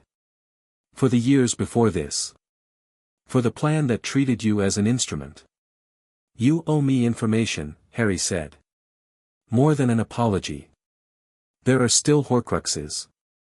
I know that from what he said, there are more, and they'll need to be found and destroyed before he can do this again. He looked at the headmaster steadily. That's going to be a longer project. Years, probably. But it's doable. And I want to be part of that, not as a chess piece, not as a weapon. As a partner. Dumbledore was quiet for a moment. You are 12 years old, he said. I'm 11, Harry said. My birthday's in July. And I'm telling you I can help. Not out of arrogance, I know what I can and can't do and I won't pretend otherwise. But I have a fire network that covers this castle and a phoenix who has been alive for centuries and a specific connection to Voldemort's soul magic that nobody else has. He paused. Use that. Honestly. Not secretly. Dumbledore looked at him for a long time. Then, yes, he said. I think I finally understand what Fawkes saw, that night. What did he see? Harry asked. Dumbledore picked up the stone and held it carefully. Someone, he said, who would not be broken by the weight of it. Not because they were invincible. Because they understood that the weight was worth carrying. Harry thought about Fawkes, the warmth at his back in 10 years of sky, the fire song at dawn, the patient gold light outside every window he'd ever slept under. He thought about his mother's love living in his blood like an ember that wouldn't go out. He thought about Ron on the chessboard and Hermione's notebook full of careful preparation and the Grey Lady finally talking and McGonagall's precise oblique warnings. He thought, I was never alone in this. Not once. Tell me about the other Horcruxes, he said. And Dumbledore told him. Chapter 5, What Lives in the Forbidden Forest. The hospital wing had a particular smell, the clean sharp note of healing potions layered over old stone and the faint sweetness of Madame Pomfrey's preferred restorative herbs, which she grew in pots on the windowsill with the fierce dedication of someone who trusted plants more than she trusted most people. Harry had been in it twice before, once for a Quidditch elbow that had taken the wrong angle on a dive, once to visit Neville after a potions incident that had required prompt eyebrow restoration. He'd noticed both times that it had a quality of enforced stillness, the kind of place where the castle's fire network was quieter, as though the building itself understood that healing required a different register. He was sitting in a chair beside Ron's bed 3 hours after the mirror room, his notebook on his knee and a cup of tea going cold at his elbow, when Ron opened his eyes and said, "Did you get it?" "Yes," Harry said. Ron let out a long breath. "Good." He tried to sit up, decided against it, and settled for turning his head. His face was pale with bruising along the jaw from the Queen's strike. "Dumbledore here?" "He's with Quirrell." "Or was, Quirrell's been moved to St. Mungo's." Harry looked at his notebook. "The remnant is confirmed gone." Dumbledore traced it. "There's nothing coherent left. Nothing at all. Nothing of that particular fragment. The other Horcruxes are still out there." He said it plainly, because Ron was not someone who needed information managed. "We talked about it. All of it. Dumbledore and I, the whole picture, finally, the Horcrux list, the timeline, what needs to happen next." Ron absorbed this with the specific quality he had for absorbing large information, quietly, with the expression of someone rearranging furniture inside their head to make room. "So it's not over," he said. "Not entirely. But tonight's part is. And the fragment in my scar is gone, which changes the math significantly." Harry looked up from the notebook. "How's your jaw?" "Feels like a chess queen hit me in the face." "That's because, yes, I know, I was there." Ron moved his jaw experimentally and winced. "Worth it," he said, in the tone of someone who has made a cost-benefit analysis and arrived at a satisfying result. Hermione was in the chair on the other side of the bed, asleep with her head on her arm and her notebook still open in front of her. She'd come in after the chess room and sat down and begun writing up the sequence of the protections in what appeared to be a debrief document, and had fallen asleep mid-sentence somewhere around 2 in the morning. She was still holding her quill. Ron looked at her for a moment. "She stayed," he said. "She stayed," Harry confirmed. Ron's expression did something understated and real. He looked away, at the ceiling, in the manner of someone who has a feeling they've decided is private. Harry let it be private. He went back to his notebook. He was writing up Dumbledore's Horcrux list from memory, organized with the urgency codes and the logical sequencing he'd developed for field notes in the years when field notes had meant tracking migration patterns and threat assessments across a landscape that didn't have a map. 7 Horcruxes in total. One was the fragment in his scar, now gone. One was destroyed by the remnant itself in the creation. The original creation had cost it something, Dumbledore thought. The diary. The ring. The locket. The cup. The diadem. The snake. And Voldemort himself, whose body, once regained, would constitute the 7th. 6 remaining. One of which, the diary, Dumbledore had reason to believe was already in circulation. He wrote it all down in his particular shorthand, the one that mixed English words with birdlinguistic notation for certainty gradients and threat levels, which Hermione had once described as looking like someone had taught a starling to write field reports. He'd taken that as a compliment. The candle on the bedside table burned low. Outside the hospital wing windows, the grounds were dark and entirely still, the snow gone from the previous week's thaw and the lawns wet and black under a cloudy sky. He could feel the forbidden forest at the edge of his awareness through the fire network, not clearly. The castle's reach didn't extend that far, but the edge of it was there, a pressure in the periphery that had been present since September and that he'd been meaning to address and hadn't yet. What lives in the forbidden forest? He wrote that at the top of a new page and looked at it for a while. Dumbledore had, in the mirror room, told him about the Horcruxes. He had also, with the unguarded honesty of a man who had finally stopped managing the conversation, told him about the diary specifically, that he believed it was in the possession of Lucius Malfoy, which meant it was likely to be introduced into the school at some point through Draco. Harry had filed that under, handle carefully. He'd thought about Draco Malfoy since November, the conversation on the Quidditch pitch, the boy's honest assessment of his own family's expectations, the specific quality of someone who knows the shape of the cage they're in and has not yet decided whether to push on the bars. He hadn't approached it directly. He'd let it sit. Now he needed to. He caught Draco in the library 2 days after the mirror room, on the Thursday evening that the castle had more or less returned to its usual rhythms, or rather, the castle's unusual rhythms plus the particular quality of a school year after something large has happened that most people don't know about. There had been announcements, that Professor Quirrell had left due to illness, that the third-floor corridor was accessible again, that a temporary defense professor would be arranged. The student body had processed this with the resilience of a population accustomed to Hogwarts operating on its own terms. Draco was alone in the potions section, which was not where he usually studied, which suggested he was avoiding something or someone in his usual location. He had a book open but wasn't reading it, the position of his eyes was focused on the middle distance in the way of someone working through a thought rather than a text. Harry sat across from him without asking. Draco's gaze focused immediately. He looked at Harry with the assessment that had sharpened considerably over 4 months, less performance in it than at the start, less of the carefully constructed Malfoy manner and more of the actual person beneath it. Potter, he said. Malfoy, Harry said. Quirrell's gone, Draco said, without preamble. Yes. The third floor is accessible again. Yes. Draco turned one page of his book with the deliberateness of someone who doesn't want to appear too focused on the conversation. There was something down there, he said. I know there was. I could feel the castle's, something, when I walked past that corridor. Like a resonance. He glanced up.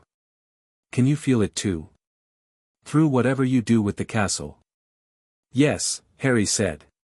It's gone now. Yes.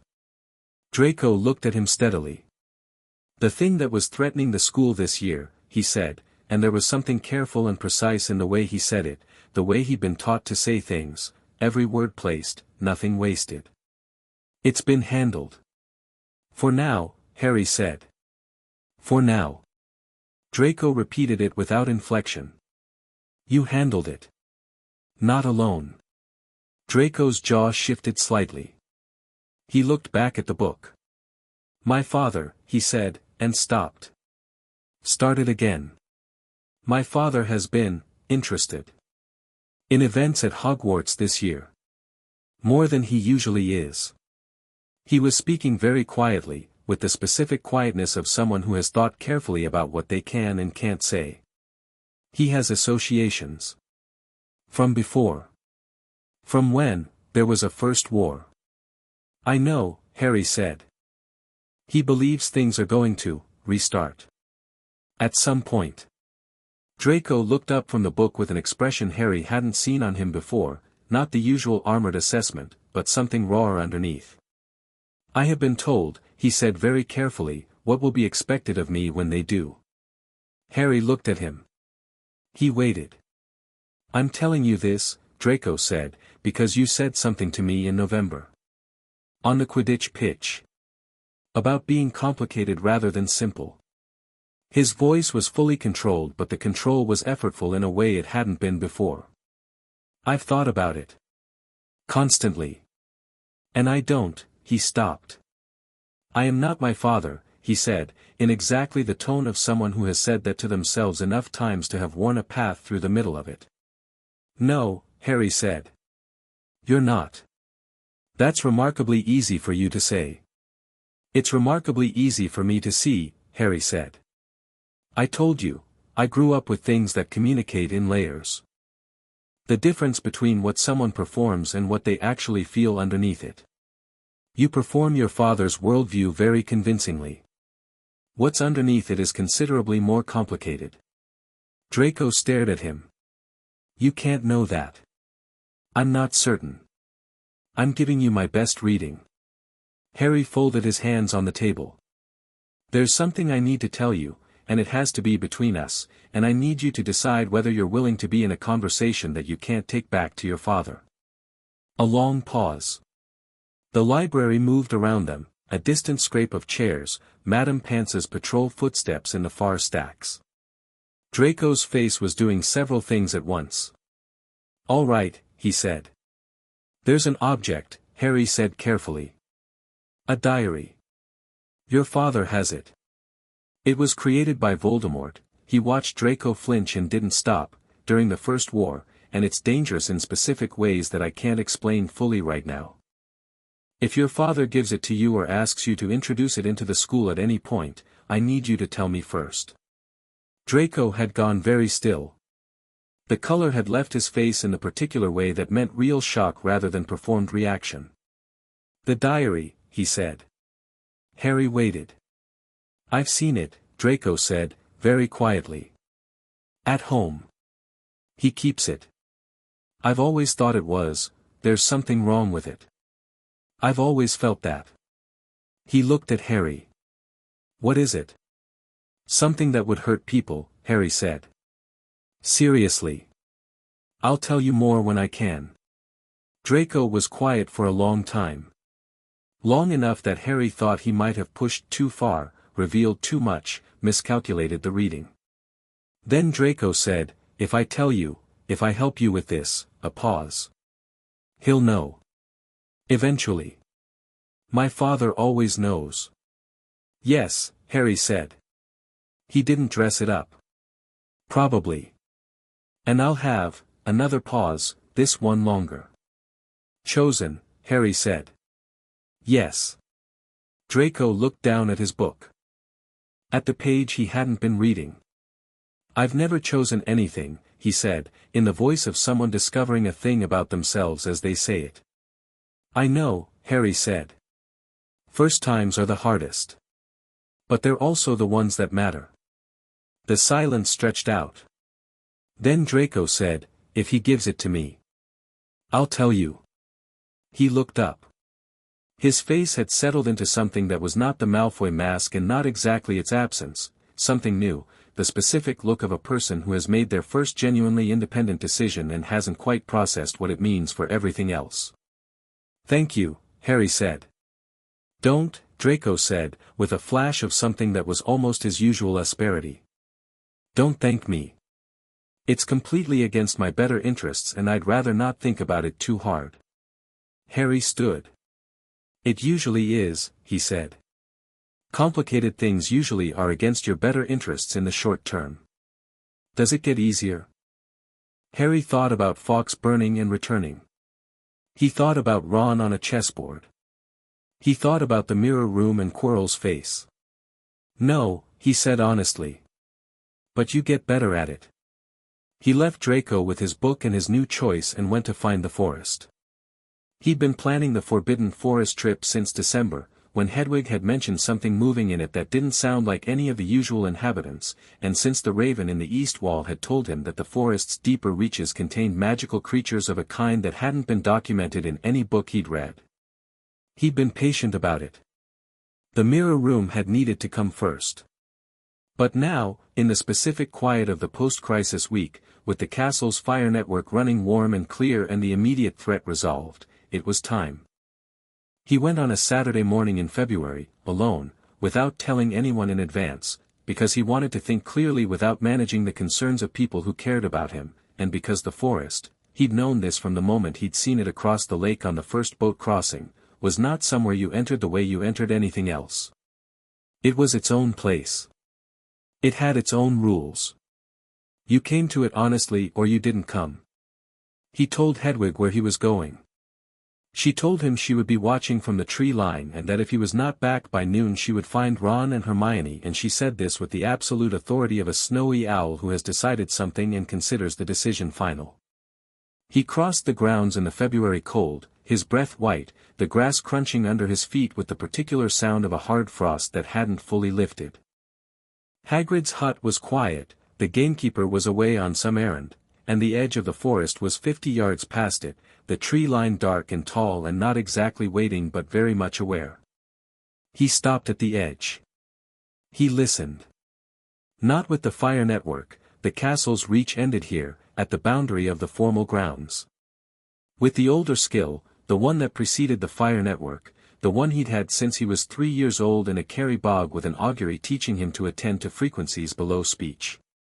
The forest had a sound. Of course it did. Every large body of living things had a sound, the individual voices blending into a composite that told you what kind of place it was. The Highland glens had sounded patient and permanent. The volcanic highlands of Iceland had sounded ancient and hot. The Atlantic sea cliffs had sounded exactly like the thing they were, enormous and indifferent and alive. The Forbidden Forest sounded like memory. Not old memory exactly. The memory of things that had not forgotten what they were. The sound of a place where magic was not a skill or a subject but a condition of existence. He stepped in. The light changed immediately. Not dark, the February sky was visible in patches through the bare branches, but different in quality, like looking at the same view through tinted glass. The temperature dropped by several degrees. The sounds of the castle grounds, wind across lawns, distant student voices, a door somewhere, cut off as completely as if he'd stepped through a wall. He walked. He'd brought nothing, no map, because there wasn't one that mattered, and no compass, because he'd learned to navigate by the position of sound rather than by instrument. He moved in the way Fawkes had taught him, not with a destination, but with an openness to what the landscape chose to offer. You didn't hunt the forest. You let the forest understand your intentions and decide whether to meet them. The trees were primarily oak and ash and one variety he didn't recognize, tall, dark-barked, with a faint luminescence at the join of branch and trunk that suggested ongoing magical activity. The forest floor was deep with generations of dead leaves, soft underfoot, and through it, at intervals, he felt the pulse of something that the fire network couldn't reach but that his more basic sensory skills registered clearly: life. Dense, varied, stratified life, the same quality that an old-growth forest has when it hasn't been managed in centuries and has found its own specific balance. He'd been walking for perhaps 20 minutes when the centaur found him. It arrived from his left with a sound that was not quite human footstep and not quite hoof-beat, the specific gait of a creature that had its own relationship with the ground it covered, and it stopped 10 feet away and regarded him with the quality that centaurs apparently brought to most interactions, which was, "This is being evaluated." It was male, dark-coated, with the upper body of a man who appeared to be in early middle age by human standards and the lower body of a powerful dark horse. He had a bow across his back and eyes the color of deep water, and he was looking at Harry with an expression that was not hostile but was precise. "You came without weapons," the centaur said. "Yes," Harry said. "And without a companion." "Yes. Most humans who enter here come with weapons or companions or both. As though the forest will be negotiated with." The centaur's eyes moved over Harry with the thoroughness of an assessment. "You came differently." "I was raised by a phoenix," Harry said. "We don't negotiate with places. We listen to them." A silence. The forest moved around them, a faint whine through the upper branches, something small and quick in the leaves to his right.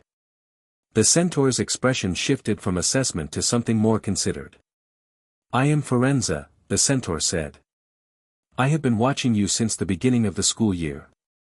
Through the stars, and through what the forest tells us." "What does the forest tell you?" Harry asked. "That something has been wrong in the castle and has now been resolved, partially. The trees felt it last night. A change in the quality of the magic coming from the building. Like a wound beginning to close." Firenze looked at him steadily. "You were part of that." "Yes. The stars have been speaking about you since summer," Firenze said. "Before you arrived.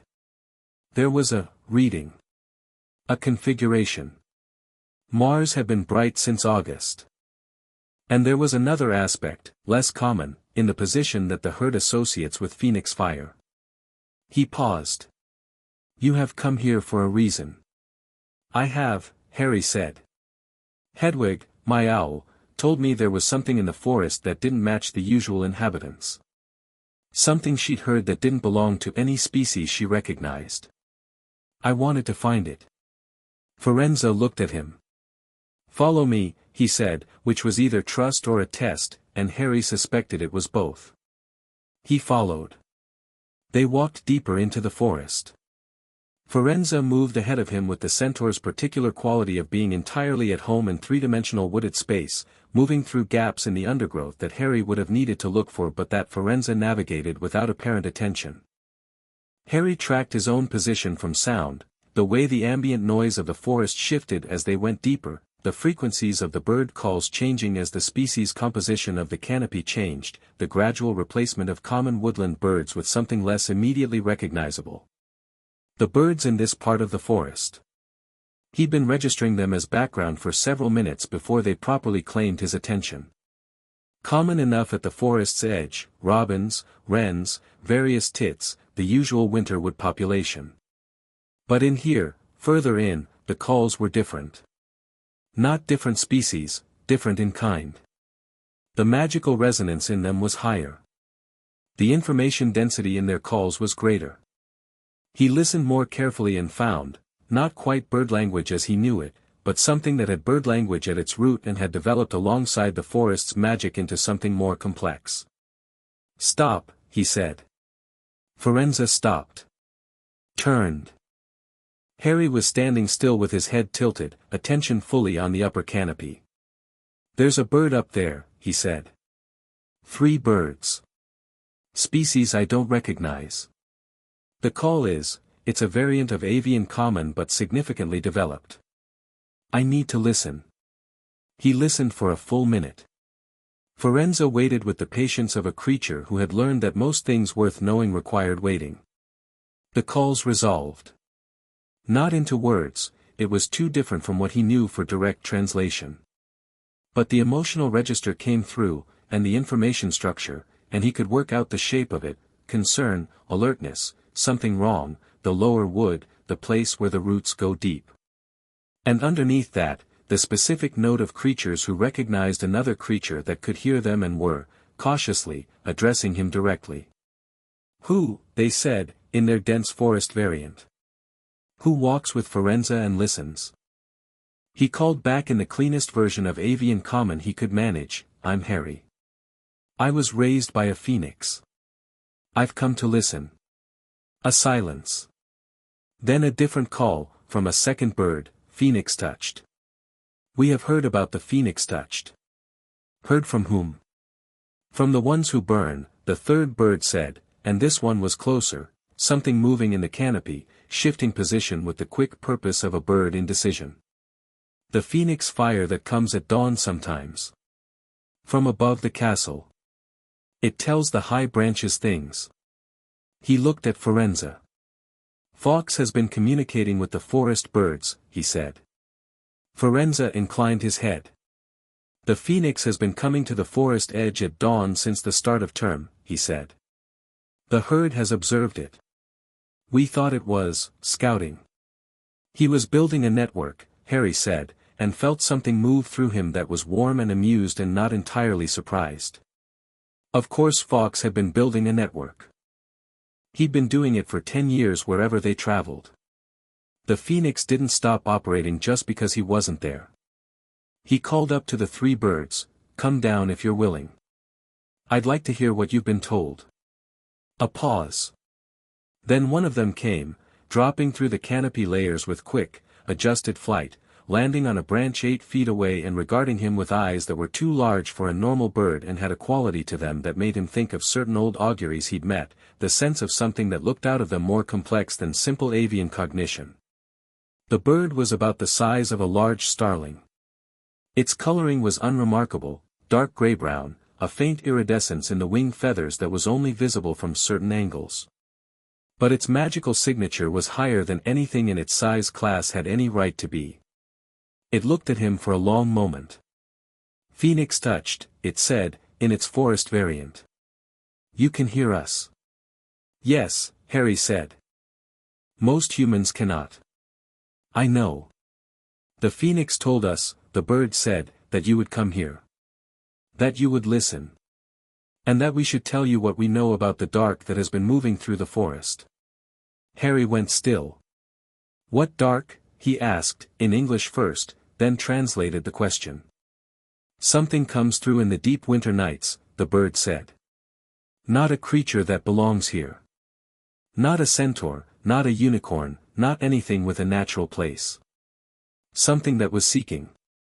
That had a hunger in its movement, the way a predator moves, but colder."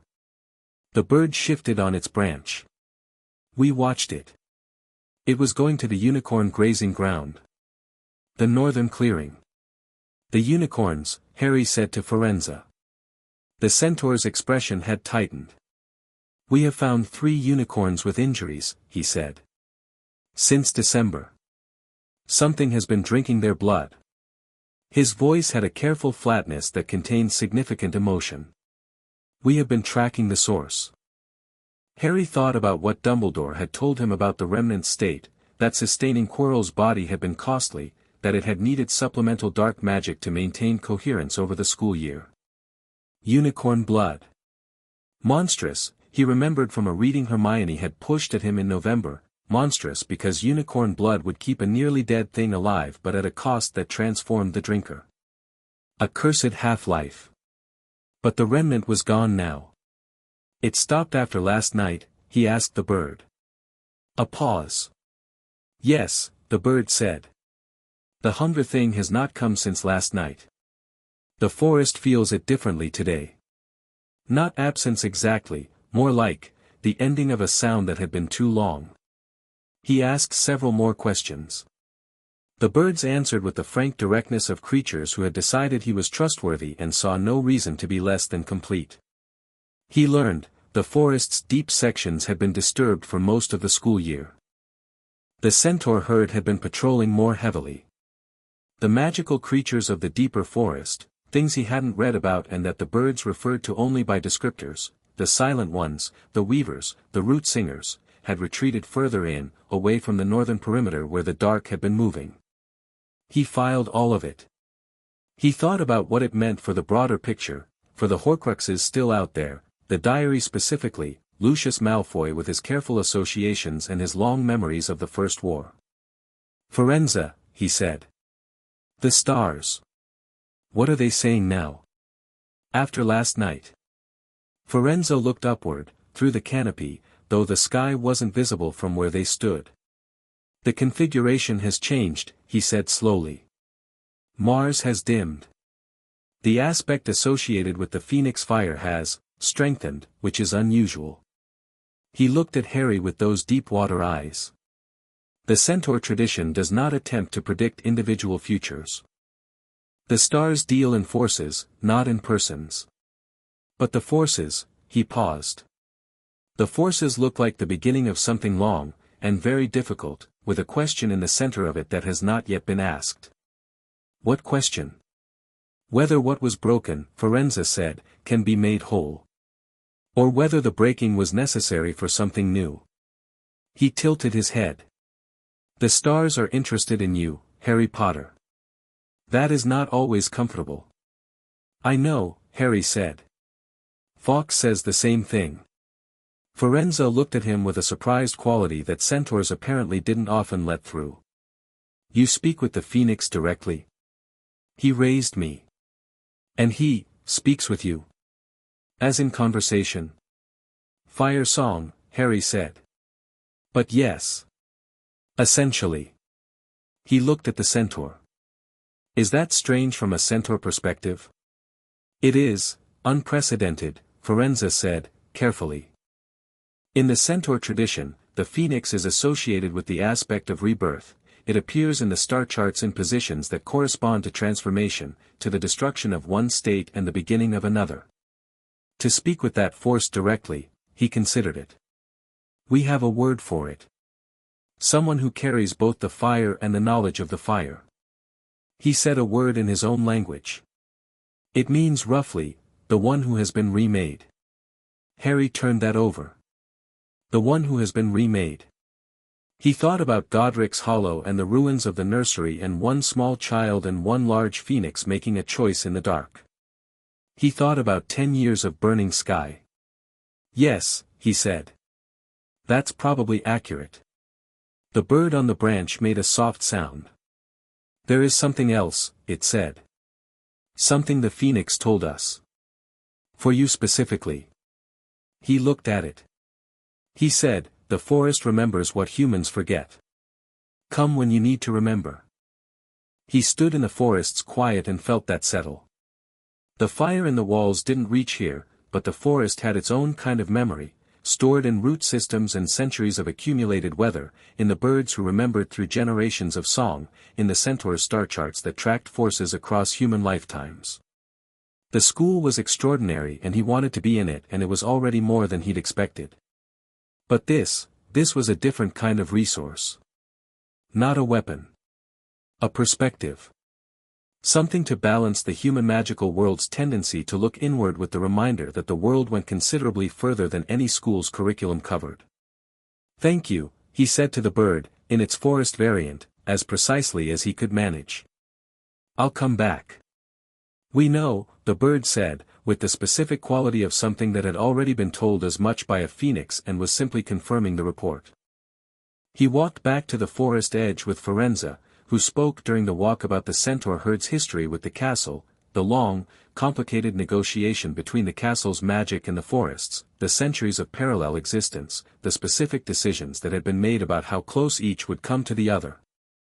There was a treaty, of sorts. Not written. More like a shared understanding that had been maintained through consistent behavior over hundreds of years. The herd will know when you enter the forest, Firenze said, at the edge of the trees. We will not impede you. This is not standard practice for human students. I understand, Harry said. What you carry, Firenze said, is unusual.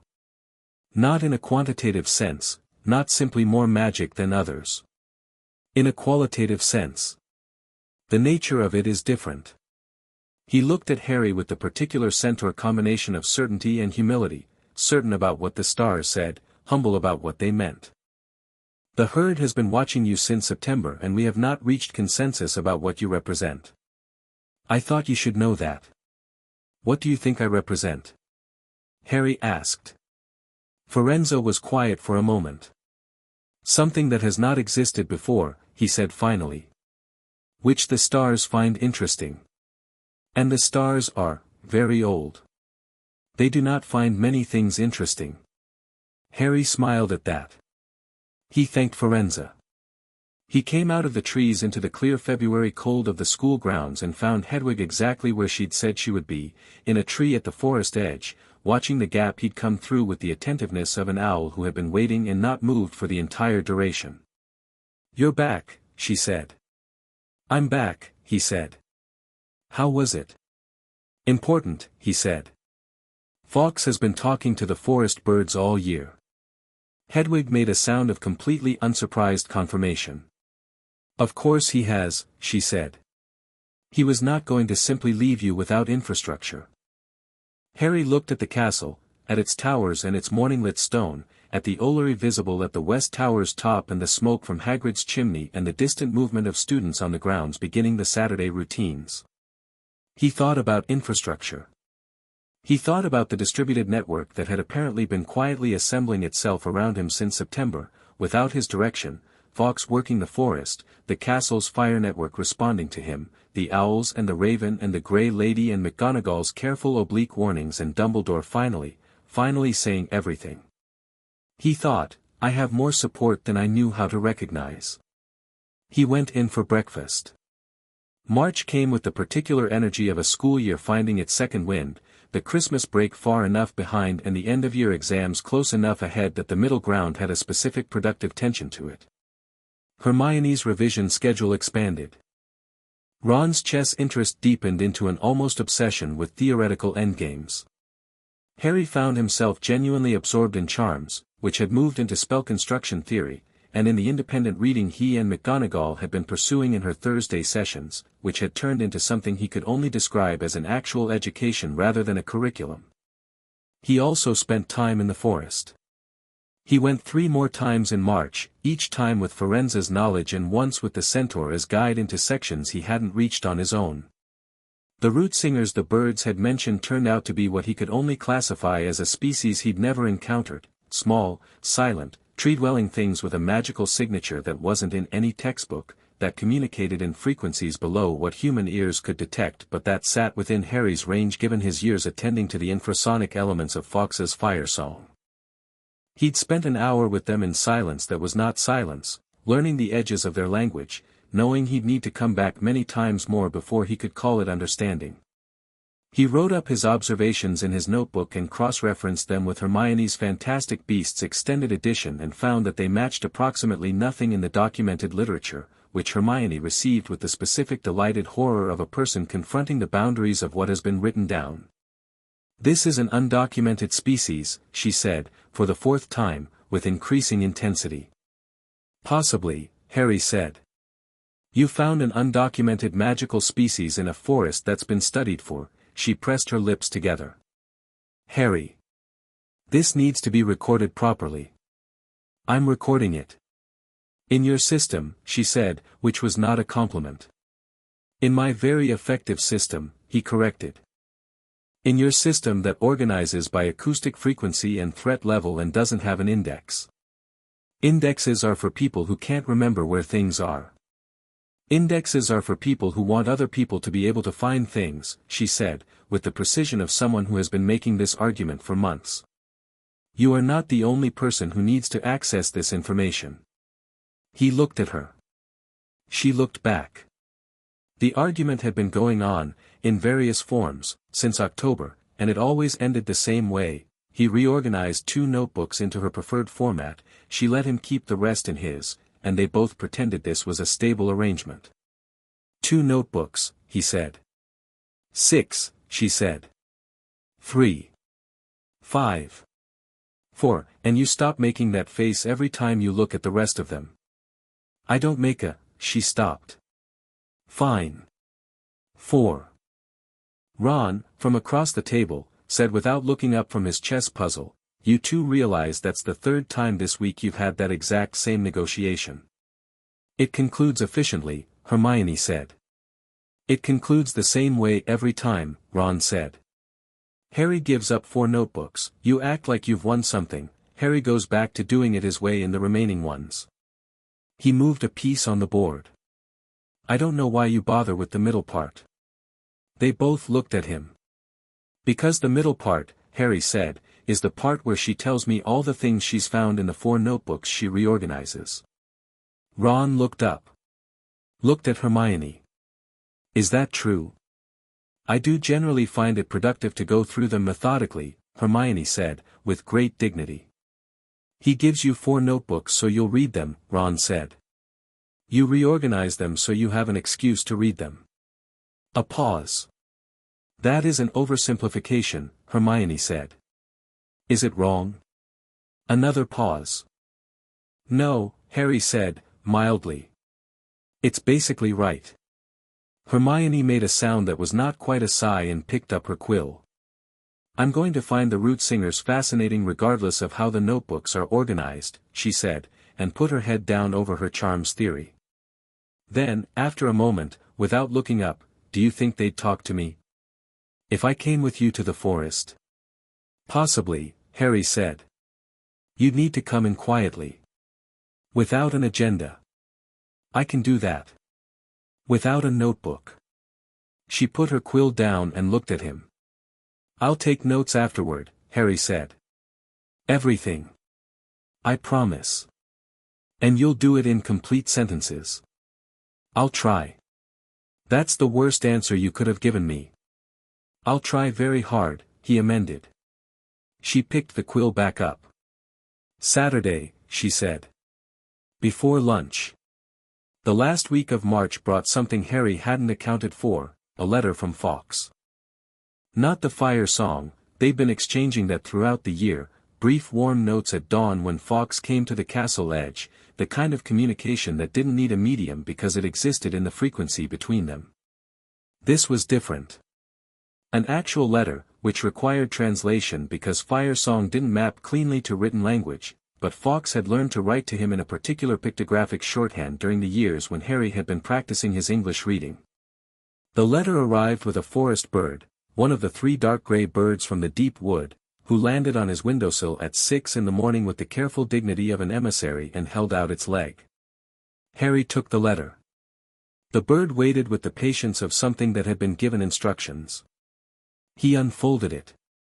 The pictographs were small and dense and he spent 5 minutes reading them properly, cross-referencing several with his own notation key. What they said, essentially, was, Fawkes had been tracking something. Since Christmas. The trail of the remnant, the Voldemort fragment that had been in Quirrell, had dispersed but not fully dissipated. Dispersal was not the same as destruction. The fragment had been too incoherent to sustain Quirrell any longer, but it hadn't had enough left to attempt possession again. What it had done, instead, was drift. To the east. Toward a location that Fawkes indicated in the pictographs by a symbol that Harry needed several minutes to decode, a location associated with old dark things. Romania. A forest. Near where Charlie Weasley worked with dragons. Not a coincidence. Fawkes made that clear. The remnant was moving toward the other Horcruxes instinctively, toward any point of contact with its own soul that might give it an anchor. The diary was the closest Horcrux in terms of activation potential, the one most likely to be put into active use in the near future, given Lucius Malfoy's intentions. But the fragment was too far gone to reach the diary directly. It was looking for something else. Something still intact enough to provide temporary shelter. Harry read this twice. Then he looked at the forest bird. Tell him I got it, he said, in the forest variant the bird had taught him. And tell him, he paused. Tell him I need 2 more weeks. The school year ends in June. I can move more freely in summer. The bird regarded him. He says to tell you, it said, and Harry registered that Fawkes had been in conversation with this bird already, had sent anticipated messages, that summer will be soon enough. The remnant is diminished. It cannot regain coherent form without a Horcrux to anchor to. But you should be ready. I'm always ready, Harry said. The bird made a sound that he decoded as the bird's version of an affirmative, and left. He sat on his bed for a while with the pictograph letter in his hands and thought about what summer would mean. Going back to Fawkes, they'd arranged this, a meeting point in the north of Scotland where Fawkes spent his summers, high and cold and clear. Going back to the sky. And now carrying all of this with him, the Horcrux map, the knowledge of what the remnant was doing, the beginning of a plan that was going to take years to execute and that required him to be both himself and this other thing, the thing the prophecy had decided he was. He thought about what Forenza had said. The one who has been remade. He thought, I didn't ask for this. Then he thought, Fawkes didn't ask for it either. When he went to Godric's Hollow, he wasn't following a prophecy. He wasn't executing a plan. He heard a child calling and he went. And everything else had grown from that one honest, unplanned, entirely voluntary response. That was what he wanted to hold on to. Not the prophecy, not the weight of it, not Dumbledore's carefully mapped-out chess game. The thing that was actually true, a phoenix who went toward a child in the dark because the child was calling and the phoenix could not do otherwise. He was the child. He could not do otherwise. He was going to see this through because it was his world and he was in it and people he loved were in it and that was all the reason that had ever been needed. He put the letter in his notebook, under the section he'd labeled ongoing, and got up and got dressed and went to breakfast. The last month of the school year had a particular color to it, the specific gold-green of late spring in Scotland, the grounds turning vivid after the long grey winter, the lake going from dark to that startling cold blue it reached in June. Students revised in the sun on the lawns. The Quidditch season finished, Gryffindor won the cup, which Oliver would receive with a quality of religious rapture that Harry thought probably needed some perspective but was also genuinely delightful to witness. He spent the last Hogsmeade-free Saturday of May in the forest with Hermione. She had come without a notebook, as promised, and had managed, barely, visibly, with effort, to come in quietly. She'd done the thing Hermione did with new experiences that she respected, she paid full attention and stored everything. She didn't speak unless spoken to. She didn't reach for parchment. She walked where Harry walked and listened when he listened, and when the three dark grey birds came to a branch above them she went entirely still and listened to Harry translate, in undertone, what they were saying. Afterward, walking back to the castle, she was quiet for a long time. It's different, she said finally. Being in there. Compared to reading about it. Yes, Harry said. The birds, she paused. When you spoke to them and they answered. It's not a trick, is it? It's not a spell. It's just language, Harry said. A different language. How many do you speak? Actually. He counted, mentally. Fluently or functionally? Both. Fluently, Fawkes's fire song, standard avian common, which is the base dialect most magical birds share. Owl, which is a specific dialect of avian common with significant regional variation. Thunderbird, though that one I can only manage simple structures, it's very dense. Augury, that's foreboding grammar, it only works in future tenses. He thought.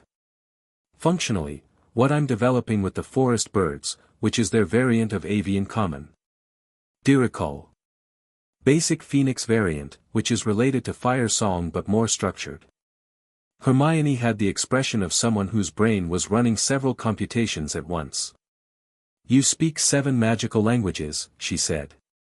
More or less. And English. And English. And some Gaelic. Harry. Yes. You're 11. Technically 12 since yesterday, he said. My birthday was, yesterday. She stopped walking. Yesterday was your birthday. June 30th, he said. You didn't say anything. I don't usually celebrate it with particular ceremony, he said. Fawkes sings at dawn on my birthday, which I think is his version of the tradition. She stared at him with an expression that was partly the usual frantic curiosity and partly something more personal, the look of someone realizing they've missed something they'd have wanted to be there for. We're celebrating, she said. When we get inside. Ron and Anne, we're celebrating. You don't need to, we're celebrating, she said again, with the kind of finality that brooked no argument. Consider it mandatory. He looked at her. She looked back with the expression of someone who has decided something and is not interested in revision. He thought about the year that had passed, the common room fire and the chess games and the late-night library sessions and the forest and Ron on the chessboard and Hermione with her notebook full of preparation and the fact that, without any planning on his part, he had somehow acquired people who organized his notebooks and showed up in his corridors and stayed awake beside his hospital chair. "All right," he said. She turned and walked toward the castle with purpose, and he walked beside her, and above them in the June sky a single spot of gold turned in its long patient orbit, and the castle's firewalls were warm, and the forest at their back was alive with memory, and somewhere to the east a diminished thing was looking for an anchor it would not find in time. But that was for later. Right now it was June and he was 12 and his friend was organizing a birthday celebration and the sky was the very particular blue that Scotland reached maybe 3 times a summer, and it was enough. It was, Harry thought, genuinely enough. Chapter 6, The Flame That Remembers Summer in the Scottish Highlands arrived the way it always did, reluctantly, then all at once, the way a shy bird finally comes to a patient hand. The glens went green, the lochs went silver, the sky opened up into something vast and clear that made you understand why people stayed in difficult places. Harry had loved this landscape since he was 3 years old and Fawkes had brought him here for the first time, and he loved it now in a different way, the way you love something you've chosen to return to rather than something you've never left. He was sitting on a flat rock above a highland loch at 7 in the morning, his boots off, feet cold in the heather, notebook on his knee and Hedwig somewhere in the birches behind him doing what she called a survey of local prey distribution and what Harry suspected was also just flying because she enjoyed it. The air smelled of peat and cold water and the particular clean note of a morning that hasn't been touched yet. Fawkes was in the sky. Not circling, not the patient orbit he kept above the castle. Flying, genuinely flying, the way Harry had seen him fly exactly twice in 10 years when the Phoenix was doing it for its own sake rather than for transport or patrol. He moved through the upper air with the specific quality of something that had been constrained for months and was now entirely itself again, trailing light, occasional fire song coming down in fragments bright enough to hear even from this distance. Harry watched him and felt something loosen in his chest that he hadn't fully registered as tightened. The year had been large. That was the honest word for it. Large in ways he'd prepared for in ways he hadn't, and the largeness of it had required a sustained output of attention and engagement that he was only now, in the first week of July, beginning to let down. He'd been running at a specific level of alertness since September 1st and the running was fine, he'd trained for it, but the stopping running felt like something worth sitting with. He wrote in his notebook for an hour. Not field notes, nothing organized or purposeful. He wrote the way the Diracals had taught him to communicate, with his body, his presence, the simple fact of occupying a moment fully. He wrote observations about the loch and the light on it and a family of Guzanders making their efficient morning progress along the south bank. He wrote about the year, Ron on the chessboard, he came back to that several times, and Hermione's birthday celebration that had been, in the end, the 4 of them plus the Weasley twins in the Gryffindor common room with terrible conjured cake and a very passionate argument about whether wizarding chess was a sport or an art form. He wrote about Dumbledore's expression in the mirror room, the specific quality of someone putting something down they'd been carrying too long. He wrote about what was still coming. The Horcruxes. The diary, Draco had sent him a coated owl in the second week of June, 3 days before the end of term, that said only, "It was given to me. I haven't introduced it anywhere. I have it. Tell me what to do." Harry had written back, "Hold it. Don't touch the pages. I'll contact you before August." He'd shown the exchange to Dumbledore, who had read it twice and then looked at Harry with the expression he kept having to recalibrate. The locket. The ring. The cup. The diadem. The snake that didn't yet exist. And the remnant, drifting east, looking for something to hold it. He wrote all of it down, not as a plan but as a landscape. He'd learned that from the auguries, foreboding grammar, the language of futures, worked better when you laid out all the conditions and let the structure emerge rather than forcing it into a shape. The plan would come. It would come from looking at the landscape long enough to see what was already there. Fawkes came down out of the sky and landed beside him on the rock. Not on his shoulder, beside him, like someone sitting next to a friend. The phoenix settled his wings with the careful efficiency of a large bird in a small space and regarded the lock with the quality of something that had been many places and found this one worth returning to. Harry looked at him sideways. The phoenix looked at the water. 12 years old, Harry said. Fawkes made a sound. Low, warm, the kind that didn't compress much meaning because it didn't need to. You were going to leave me there, Harry said. If you hadn't, he stopped. I know you don't think about it that way. But sometimes I do. Fawkes turned to look at him. The fire song that came was not elaborate, it was one of the oldest and simplest ones, the one Harry had understood since before he could speak English. Mine, it said. Not possessive. Structural. The way a fire says mine to the air that feeds it, not ownership, but relationship. The thing that makes you what you are. I know, Harry said. They sat by the lock. After a while, there's a lot left, Harry said. The Horcruxes.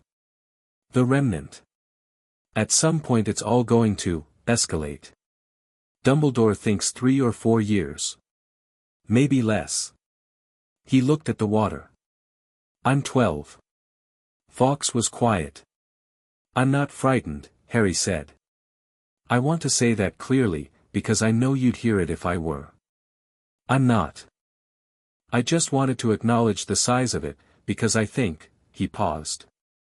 I think I've been very focused on the immediate thing for months and now that it's resolved I can feel the larger thing again.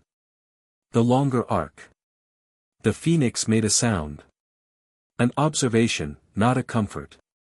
The fire song said something like, yes.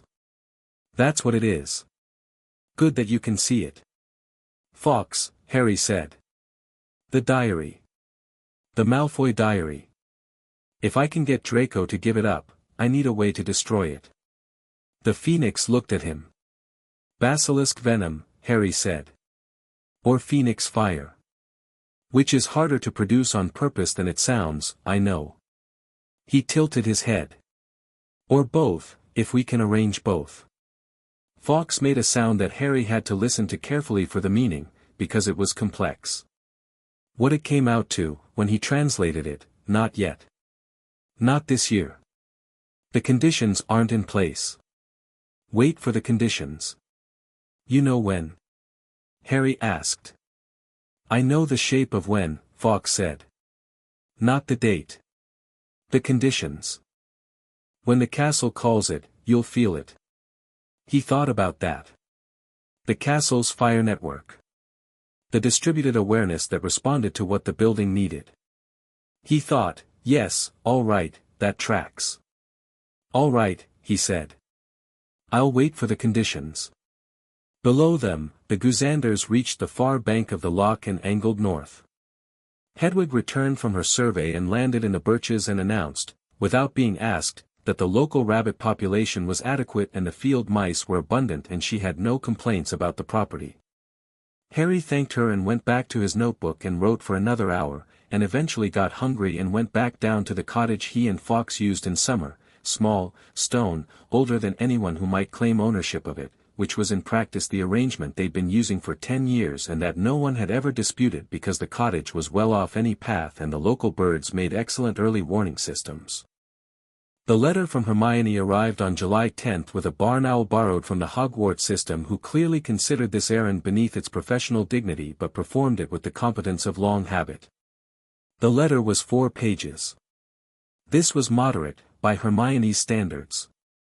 She had spent the first 2 weeks of summer in the British Museum and the London Wizarding Archives, she said, and had found documentation for 3 of the remaining Horcrux objects that cross-referenced with Harry's notebook entries and extended the identification framework considerably. The cup was almost certainly a Hufflepuff artifact, the locket certainly a Slytherin one, the diadem Ravenclaw. She'd gone to the Grey Lady for the diadem specifically, an approach she described in the letter with the careful precision of someone reporting on a conversation that had been emotionally complicated, and the Grey Lady had confirmed the diadem's existence and location without, apparently, much additional prompting. She said you'd already asked her, Hermione wrote. She seemed pleased that the information was being used. I think she's less lonely than she was. Whatever you've been doing, keep doing it. He wrote back across all 4 pages and added a 5th, because he had field notes from the Highland birds in the first 2 weeks of July that were relevant to 2 of her archive findings, and because he wanted to tell her about the Guzanders who had a theory about optimal river navigation that was possibly applicable to the castle's lower passage layout, and because her letters were one of the things that felt most like continuity across the gap of summer. Ron's letters came on different owls. The Weasley family had several, all of them with distinct personalities that Ron described in loving detail, particularly one named Errol who was apparently very old and motivated primarily by optimism. The letters were shorter than Hermione's but denser in a different way. Ron wrote the way he talked, direct and without excessive preamble, which meant each letter contained more actual information per sentence than its length suggested. He was at the Burrow. Bill was home from Egypt for the first 2 weeks, and the stories Bill was telling about Egyptian magical sites had apparently given Ron a lot to think about regarding curse-breaking as a career, which Ron reported with the slightly startled quality of someone who hadn't known they were interested in something until they were. You'd be good at it, Harry wrote back. Curse-breaking requires thinking about problems from multiple directions at once. You do that already. You just do it on a chessboard. Ron's return letter said only, hadn't thought about it like that. Might think about it more. And then 3 paragraphs about his mother's garden gnome degenoming protocol and a brother-by-brother account of family dinner, which Harry read carefully because it told him things about what a large family's rhythms felt like from the inside. He'd had an invitation to stay at the Burrow for the last 2 weeks of August and had accepted it because he wanted to and because he thought it would be good to be in a house full of people and noise before the second year of a school full of people and noise. He was good with people, better than most would expect from someone raised the way he had been, but it was a skill he'd built consciously rather than one he'd grown up in, and conscious skills required maintenance. He spent July in the Highlands and in occasional trips to magical locations he'd been building a list of, a Thunderbird colony in the Cairngorms, a smaller family group than the Iceland colony, newer, only 3 generations established, where First Strike had apparently corresponded with Fawkes since Harry's childhood visit and had messages waiting. He went to see a documented flock of Fulpers in the Hebrides with careful ear protection, because Fulper's song drove the listener insane and even Harry's bird language capacity didn't override neurological reality. He went to a sea cave on the Orkney coast where a colony of Diricals had established a new settlement and where 3 of them remembered him from his childhood visits and expressed this through the percussive wing-beat excitement of their kind. He wrote all of it down. He reorganized 4 notebooks into Hermione's format. He kept the rest in his own. He wrote to Draco Malfoy on August 1st. The letter was careful, which writing to Draco always required, not because Draco was unintelligent, the opposite of that, but because the Malfoy household was a place where letters might be read by more than their intended recipient and every word had to function on 2 levels. On the surface, a chatty school year review and some observations about the upcoming second-year curriculum. Underneath, in the pattern of 4th words in every sentence that he devised and sent Draco a key for in a separate letter the previous week, can you get to Diagon Alley in the first week of August without your father? If yes, send owl with date. Bring only what was given to you. The reply came back in 3 days, also surface chatty, with the 4th word pattern, 3rd August, 11 in the morning. Nocturne Alley entrance. Don't be late. Harry told Dumbledore. Dumbledore received the information with the specific quality he had when things moved faster than his own projections. The diary, he said. Already. Lucius Malfoy is positioning early, Harry said. He knows Quirrell failed. He's going to try a different angle. The diary is his angle. He looked at the headmaster. Draco is choosing not to be used for it.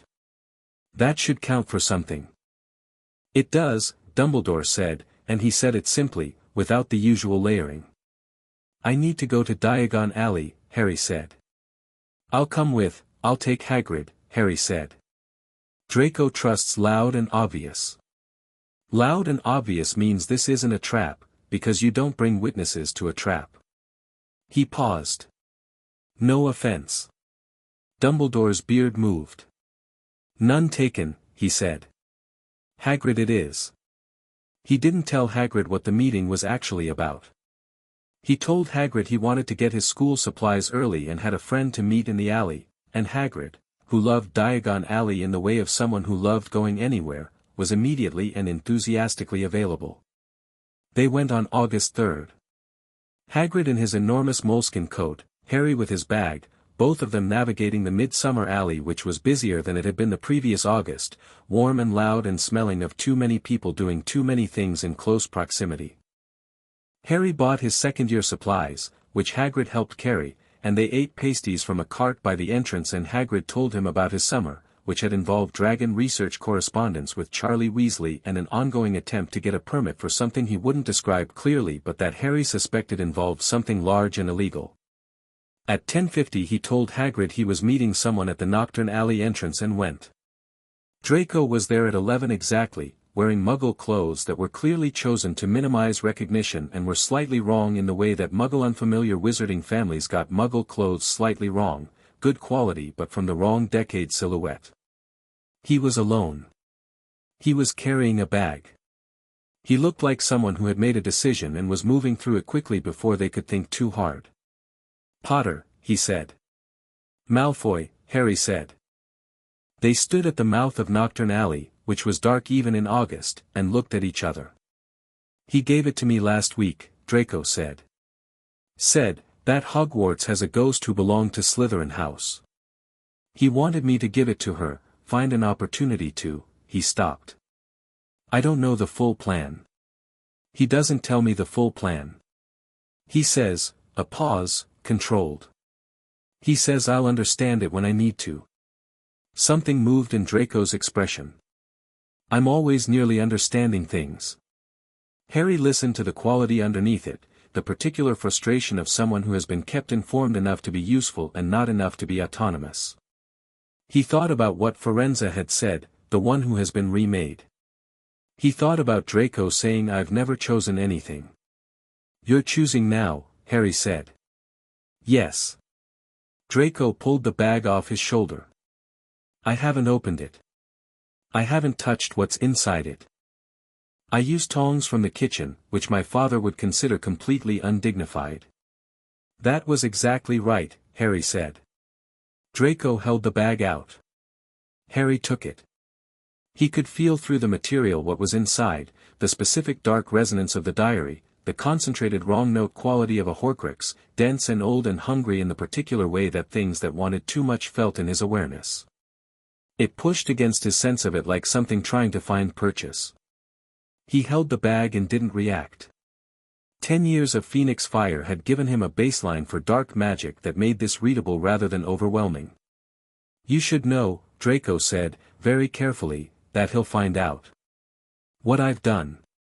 He will find out, eventually, and, he stopped. I know, Harry said. You can't protect me from that. No, Harry said honestly. Not from everything.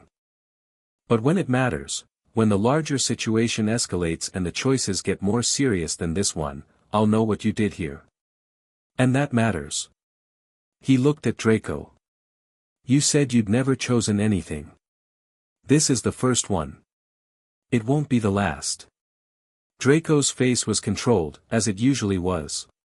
But there was something in the set of it, a kind of resolution, the specific expression of someone who has accepted that the hard thing was still the right thing.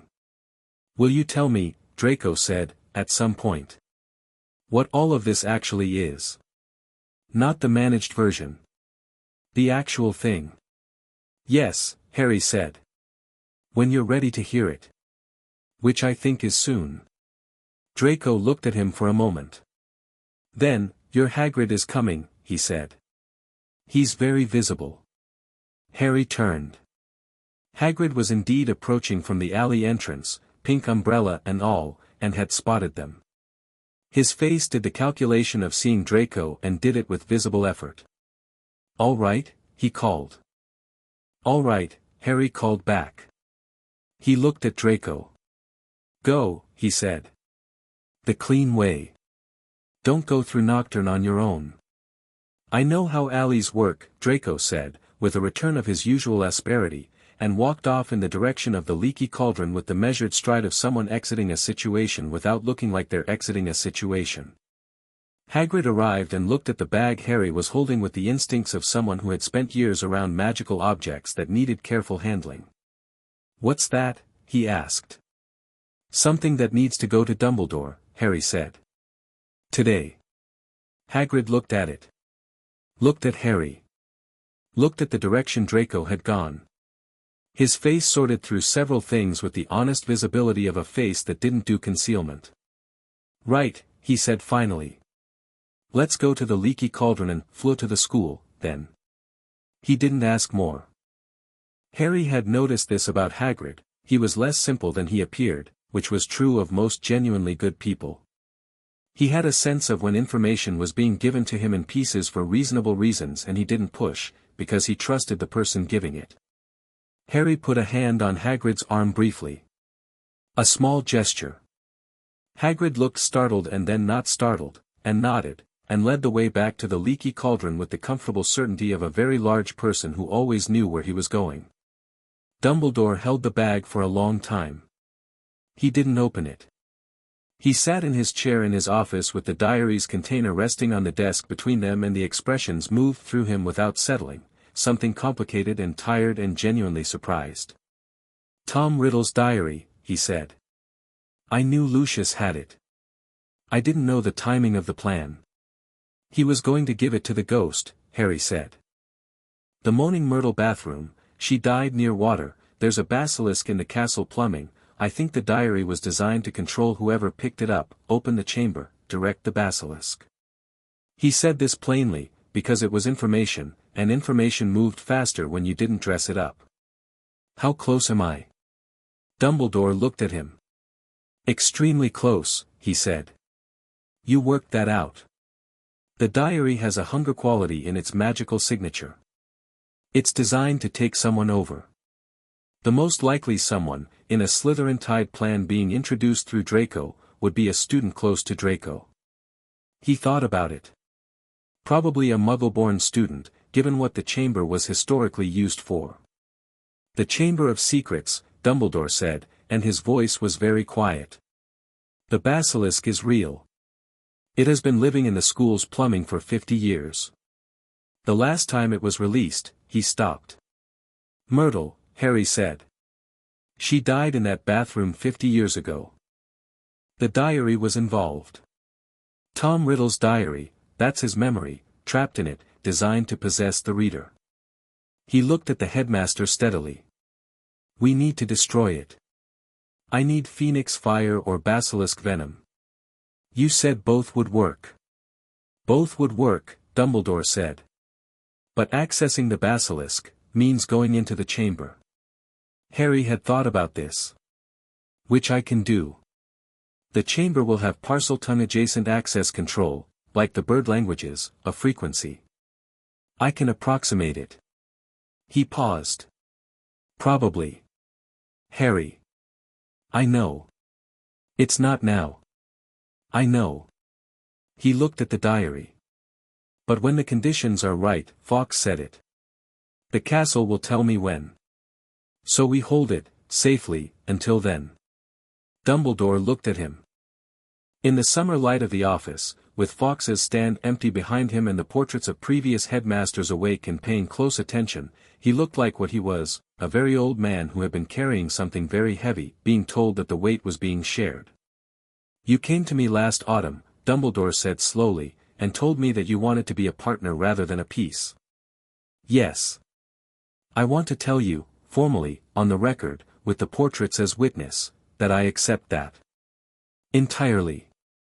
He looked at Harry with the unguarded directness that their conversations had slowly arrived at. "I have spent 50 years managing every situation I encountered because I could see more of it than anyone else in the room. I was not wrong about what I could see. I was wrong about what that meant." He paused. "It didn't mean I should manage everything. It meant I should tell more people what I could see so we could manage it together." "Yes," Harry said. "You're 12. You keep noting that.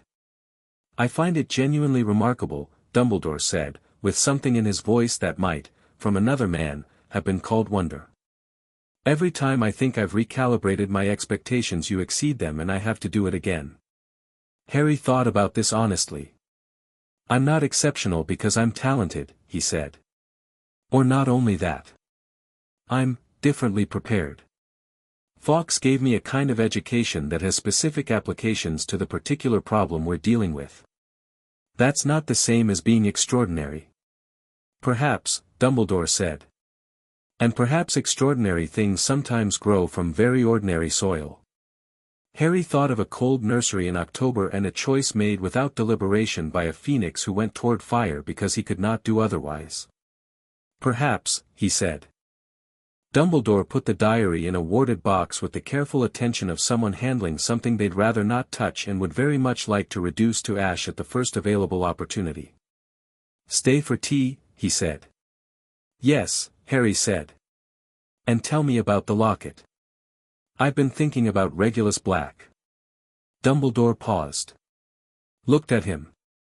How do you know about Regulus Black? The raven in the east wall, Harry said. And some letters the castle's birds were routing in the 50s and 60s that the O'Leary system remembers. There's a thread in the Horcrux chain that goes through the Black family. I've been pulling it. He sat back. Tell me what you know and I'll tell you what I've found. We'll see where the maps connect. Dumbledore summoned a tea tray and sat down and told him. They talked for 3 hours. The Burrow in the last 2 weeks of August was everything Ron's letters had described and several things they hadn't. It was loud in the specific way of a house where noise was the primary medium of communication, not the aggressive noise of conflict but the ambient noise of many people who liked each other and didn't need quiet to feel comfortable. It was warm in the way that places where things had been cooked and laughed over for decades were warm, a warmth that had nothing to do with temperature. It was full of things, not in the way of Dumbledore's office where the things were deliberately significant but in the way of a family that had acquired objects across generations and kept them because they had associations. Harry slept in Ron's room under a poster of the Chudley Cannons that Ron had a complicated relationship with and ate meals at a table that required magical extension for the full family and helped degnome the garden twice because apparently the gnomes were a recurring feature of Burrow life and Mrs. Weasley approached them with the resigned competence of someone managing a pest situation that had become, over the years, almost affectionate. Mrs. Weasley herself was, Harry needed some time to find the right word for her. She was warm in the specific way that made warmth feel like both a comfort and a slightly overwhelming force. She cooked with the focused application of someone for whom feeding people was a primary expression of care.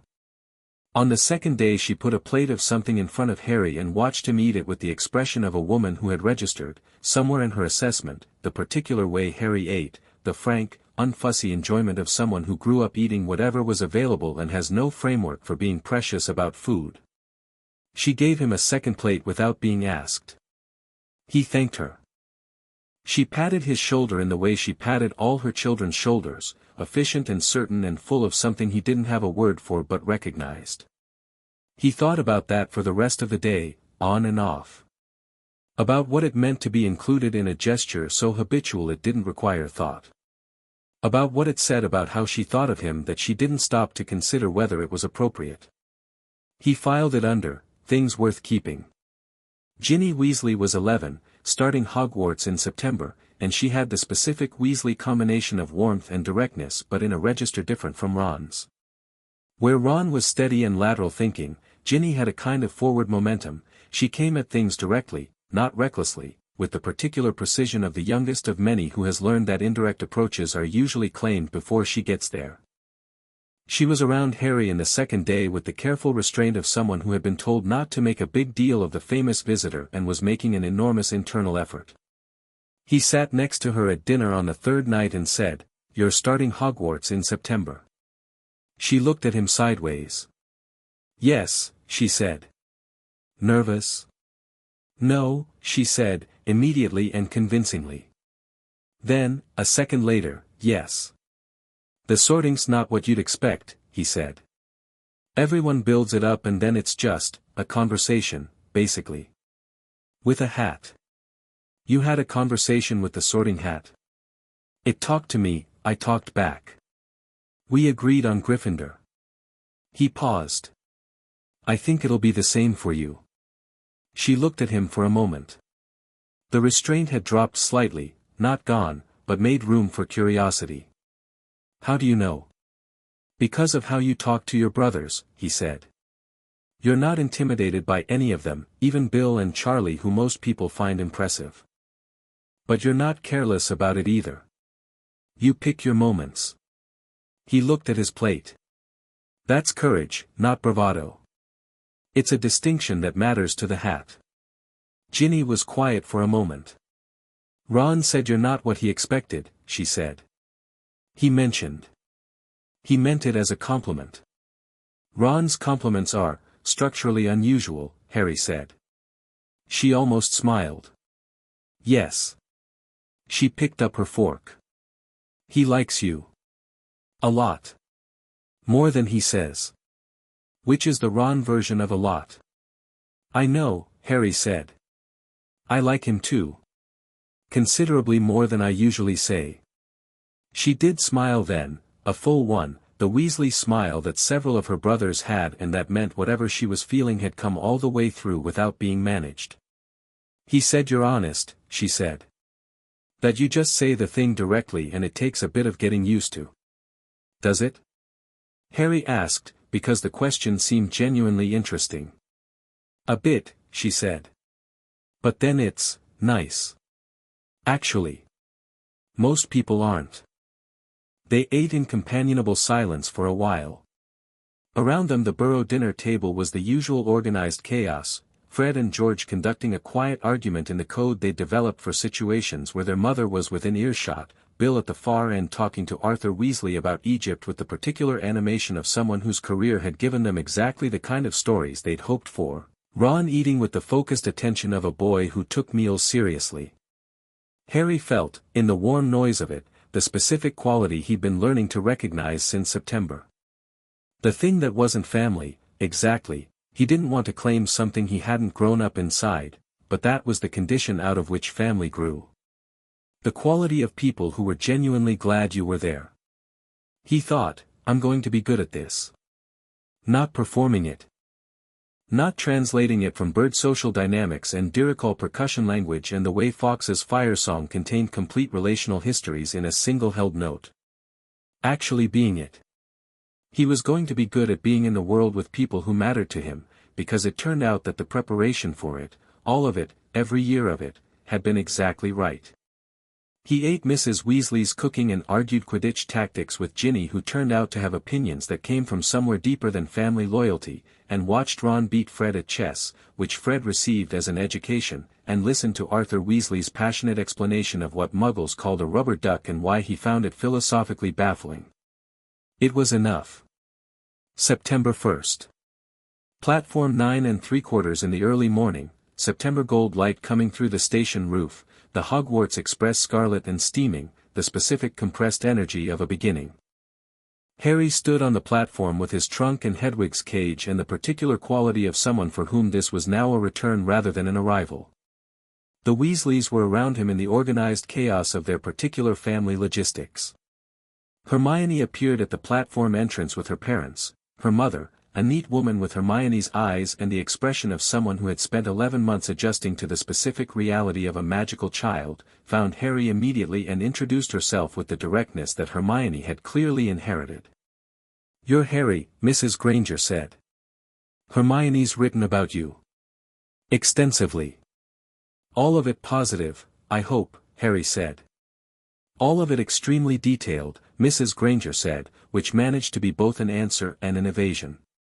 Hermione arrived at his side with the specific energy of someone who has had 6 weeks of continuous reading and is ready to deploy it. She looked exactly as she had at the end of June and also completely different, the particular difference of a person who has spent a summer thinking hard and arrived at new things. "I found the locket," she said, before hello. "Not where it is, but where it isn't. I cross-referenced the Black family estate records. The Black family magic registered a significant object loss in the late 70s from the Grimmauld Place address. If Regulus took it from the cave and brought it there and then died, it might still be there," Harry said. Or might have been given away. The estate went through several hands. Creature, Hermione said. Harry looked at her. The Black family house elf, she said. He'd have been present for all of it. He'd know.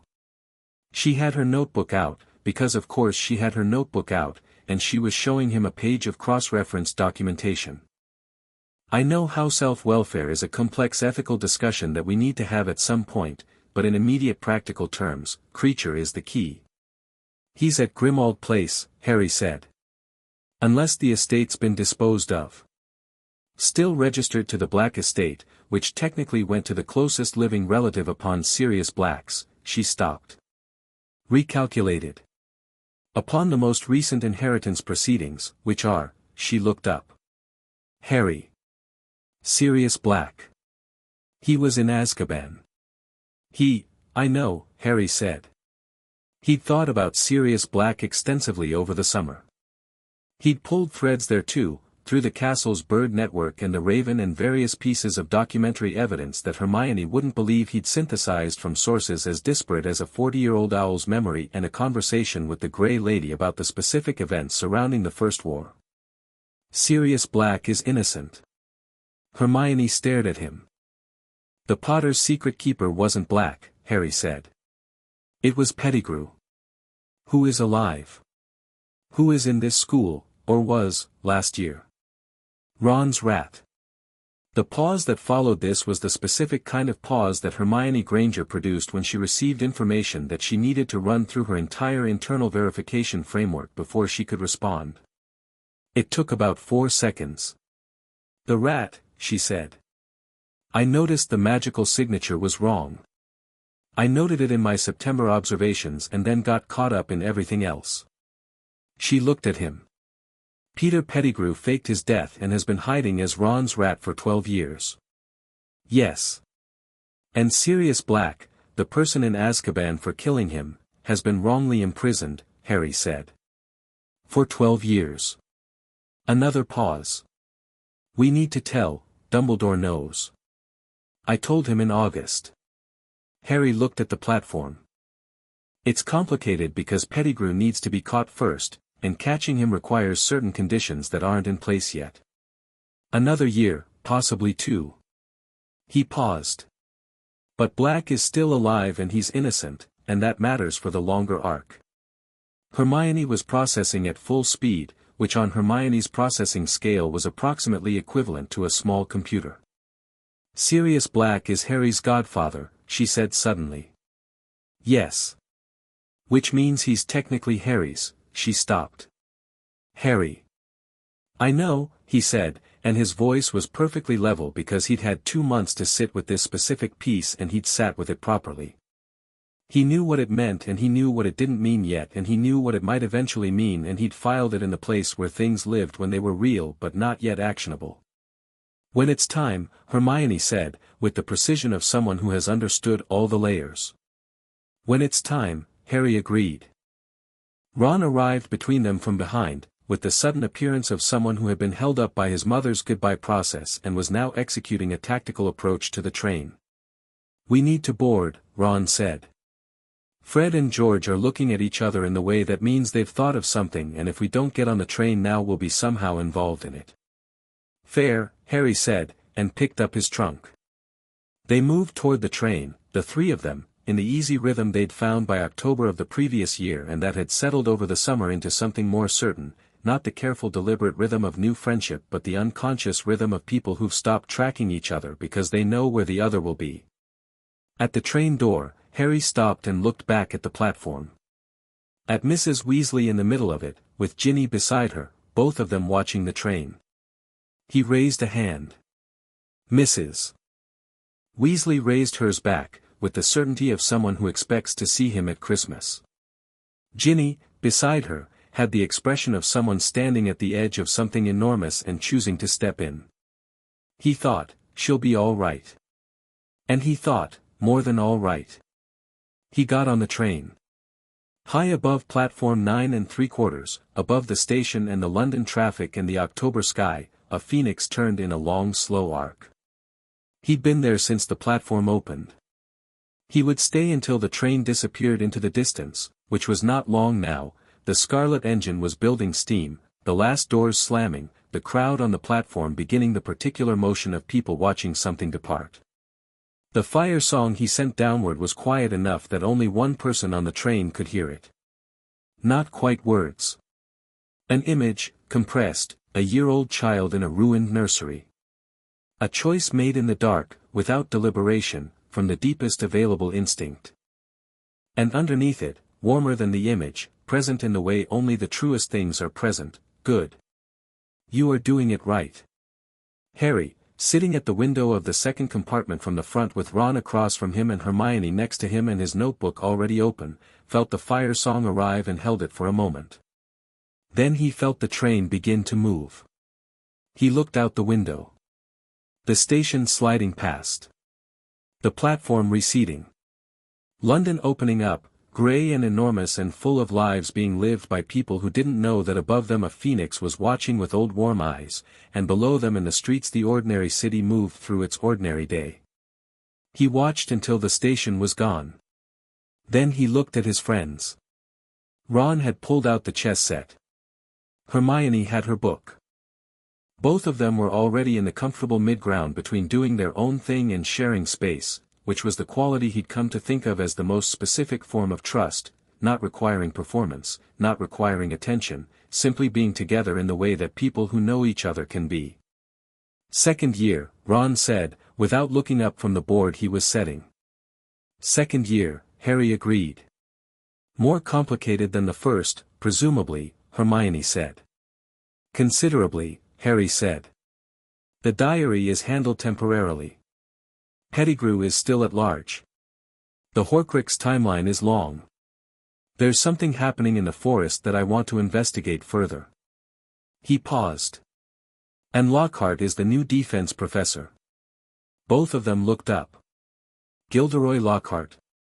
Hermione said, in the voice of someone who has a complete bibliography of the man's work and a newly revised opinion of its accuracy. Dumbledore had limited options, Harry said. Lockhart applied. Most people are afraid to take the position because of what happened to Quirrell. He tilted his head. He's not what he presents. I'll work it out properly. Obviously, Ron said. You worked out Quirrell before term started. That one was loud, Harry said. Lockhart will be quieter. But the castle's bird network will have opinions. The Ullery birds have opinions about everything, Hermione said, with the fondness of someone who had been learning to understand them and found the learning genuinely rewarding. They do, Harry said. It's one of the best things about them. The train gathered speed. The suburbs of London gave way to the green fields of the south, and the fields gave way to the long brown and grey of the Midlands, and ahead of them, many hours north, the castle was waiting with its fire in the walls and its long memory and its particular kind of readiness, the readiness of a place that had been waiting for certain people and had been right about them. Harry opened his notebook. He had, in the first summer since the notebook organization agreement, actually organized 12 of them. He'd been proud of this for approximately a week until Hermione pointed out that he had 27 total and had made a face at the remaining 15 that she claimed was involuntary. He was working on a new page. At the top, in his characteristic mix of English and bird notation, he wrote the question he'd been approaching all summer from different angles and hadn't yet fully addressed: what does it mean to be the one who was remade, in practical terms? He sat with it. Outside the window, England moved past. Inside the compartment, his friends moved through their own thoughts. The fire song at the back of his awareness was warm and present, the way it always was, the frequency he'd known since before he could name it, the sound of being held by something that would always come back. He began to write. Not the answer, he didn't have the answer, and answers weren't actually what the notebook was for. The notebook was for the thinking toward. For the laying out of the landscape until the structure emerged. He'd learned that from the auguries, from the foreboding grammar that only worked in the future tense, from the principle that you couldn't command something into becoming clear, you could only attend to it honestly and let the clarity arrive. So he wrote the conditions. What he knew, what he suspected, what he didn't know yet. He wrote about Fawkes and the fire in the castle walls and the forest's memory and Dumbledore's plan being replaced by something that had more people in it. He wrote about Draco choosing. About Sirius in Azkaban not knowing that someone was already working toward him. About Ron on a chessboard and Hermione's notebook full of preparation and Mrs. Weasley patting his shoulder without thinking about it. He wrote about his mother's love, living in his blood like an ember that never went out. Not a weapon. A structure. The thing underneath everything else. He wrote, I don't know all of what I am yet. I know what I was made of. Fire and loss and sky and choice. I know what I was given. 10 years of the best education available, from a teacher who communicated in music and couldn't lie in any frequency I could hear. I know what I've found, people worth being with, and a world worth being in, and a problem worth solving, and enough anger about the problem to stay with it for as long as it takes. He paused. Fawkes burns and returns. My mother loved me past her own death. The castle holds the memory of every person who lived in it. The forest remembers what humans forget. Nothing that matters stays lost. That's not optimism. It's the specific physics of fire-touched things. I'm one of them. He closed the notebook. Ron looked up from the chessboard. Problem? No, Harry said. Thinking. Good thinking or bad thinking? Clear thinking, Harry said. Ron considered this. The best kind, he said, and went back to the board. Harry looked out the window at the moving countryside. He thought about the year ahead, the diary and the chamber and the basilisk and Lockhart's fraudulent cheerfulness and Pettigrew in his fur and Sirius in his cell and the long chain of Horcruxes laid out across the map of the coming years like stones across a river. He thought, one at a time.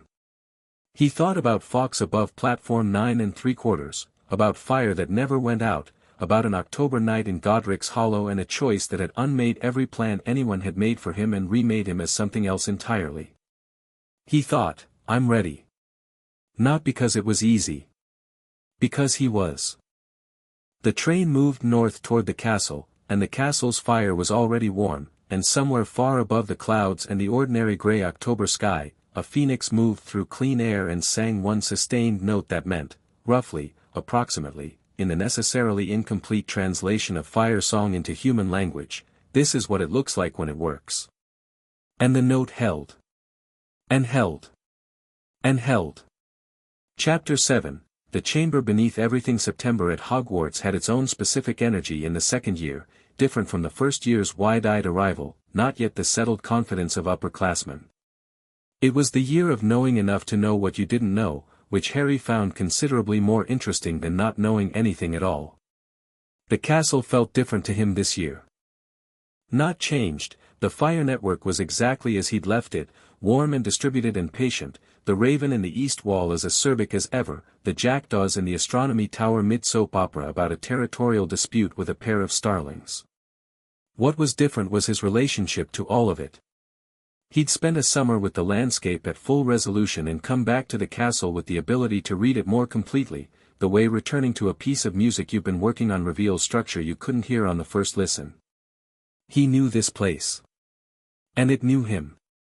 The knowing went both ways, which was something he suspected most students and staff didn't fully grasp about Hogwarts, that the fire in the walls was not a passive system, not simply a record, but something that adjusted and responded. The castle had been warming toward him since September of the previous year and was now, he thought, close to something like full trust. He could feel it in the quality of the information that came through the fire network, sharper, more specific, with a willingness to show him things it hadn't shown him before. He felt it on the second morning back, walking to breakfast, when the castle told him, not in language, in the wordless fire frequency, that something was wrong in the eastern plumbing. He filed it. He went to breakfast. Gilderoy Lockhart was already at the staff table when the students arrived, arranged with the particular self-presentation of someone who has decided that being seen is as important as anything else they might do. He was tall, extravagantly handsome in the way of someone who has worked on it, and radiating the specific warmth of a man who had practiced warmth until it had become indistinguishable from a natural quality, except that it wasn't quite. Harry clocked it in the first 30 seconds. He sat between Ron and Hermione and looked at Lockhart with the particular attention he used for complex things, not hostile, not suspicious, just the full attention of someone reading all the available frequencies at once. "He's performed everything he's saying," Harry said quietly to Hermione, who was looking at Lockhart with the specifically betrayed expression of someone who has read all 7 of a man's books and is recalibrating. "Not lying exactly. But the confidence is surface. The knowledge underneath it is," he paused, finding the right word. "Borrowed." Hermione looked from Lockhart to Harry. "From whom?" "That I don't know yet." He picked up his pumpkin juice. "But the magical signature associated with memory charms is distinctive. It's in the air around him." "You can smell memory charms," Ron said flatly. "Not smell. Feel. In the ambient magic. Someone who works with memory charms consistently develops a residue. Not unlike the way someone who works with potions develops a scent association." He looked at Lockhart, who was now signing a self-produced photograph for a 5th-year Ravenclaw. "He's used them a great many times. On a great many people." Ron stared at Lockhart. His expression performed a rapid journey. "His books," he said slowly. "All those creatures he claims to have dealt with, someone dealt with them," Harry said. "I don't think it was him." Hermione's jaw had set with the specific tension of someone receiving a betrayal of intellectual trust and deciding what to do with it. "The writing style is consistent across all 7 books," she said. "Either he wrote them about himself genuinely or he found the people who actually did those things," Harry said, "learned enough from them to write it convincingly, and then removed the evidence." A long pause. Hermione set down her fork with more precision than necessary. "That," she said, "is monstrous." "Yes," Harry said. "Eat your breakfast. He's not going anywhere and there's time to deal with it properly." Ron, who had never liked Lockhart even before this conversation, looked at his own breakfast with the settled expression of someone who has had a suspicion confirmed. "Brilliant that Dumbledore hired him," he said. "Dumbledore didn't have options," Harry said. "Most people don't apply for a job that sent the last applicant to St. Mungo's." "Quirrell didn't exactly go to St. Mungo's," "Near enough," Harry said, and went back to his eggs. Their first defense against the dark arts class happened on Thursday, and it was exactly what Harry had predicted and still slightly more than he was prepared for in terms of the specific quality of the performance. Lockhart walked them through a Cornish pixie demonstration that went predictably wrong. The pixies escaped, which Harry had seen coming from the moment Lockhart opened the cage with the specific overconfidence of someone whose relationship with practical magic was theoretical, and in the ensuing chaos Harry simply stood up and contained the pixies nearest him with a binding charm and 2 bars of the harmonic tone that small chaotic magical creatures generally found overwhelming. 23 pixies wrapped themselves in each other and settled in a buzzing pile on the nearest desk within 45 seconds. The classroom went quiet. Lockhart looked at the pile of subdued pixies. Looked at Harry. Performed, across his face, the expression of someone deciding how to claim credit for an outcome they had not produced. "Precisely what I was about to demonstrate," he said smoothly. 10 points to Gryffindor, Mr. Potter, Harry said. Lockhart's performance cracked for approximately 1/5 of a second. Then the smile came back, broader than before, with a quality Harry recognized as recalculation. "Harry Potter, of course. The famous Harry Potter." He turned to the class.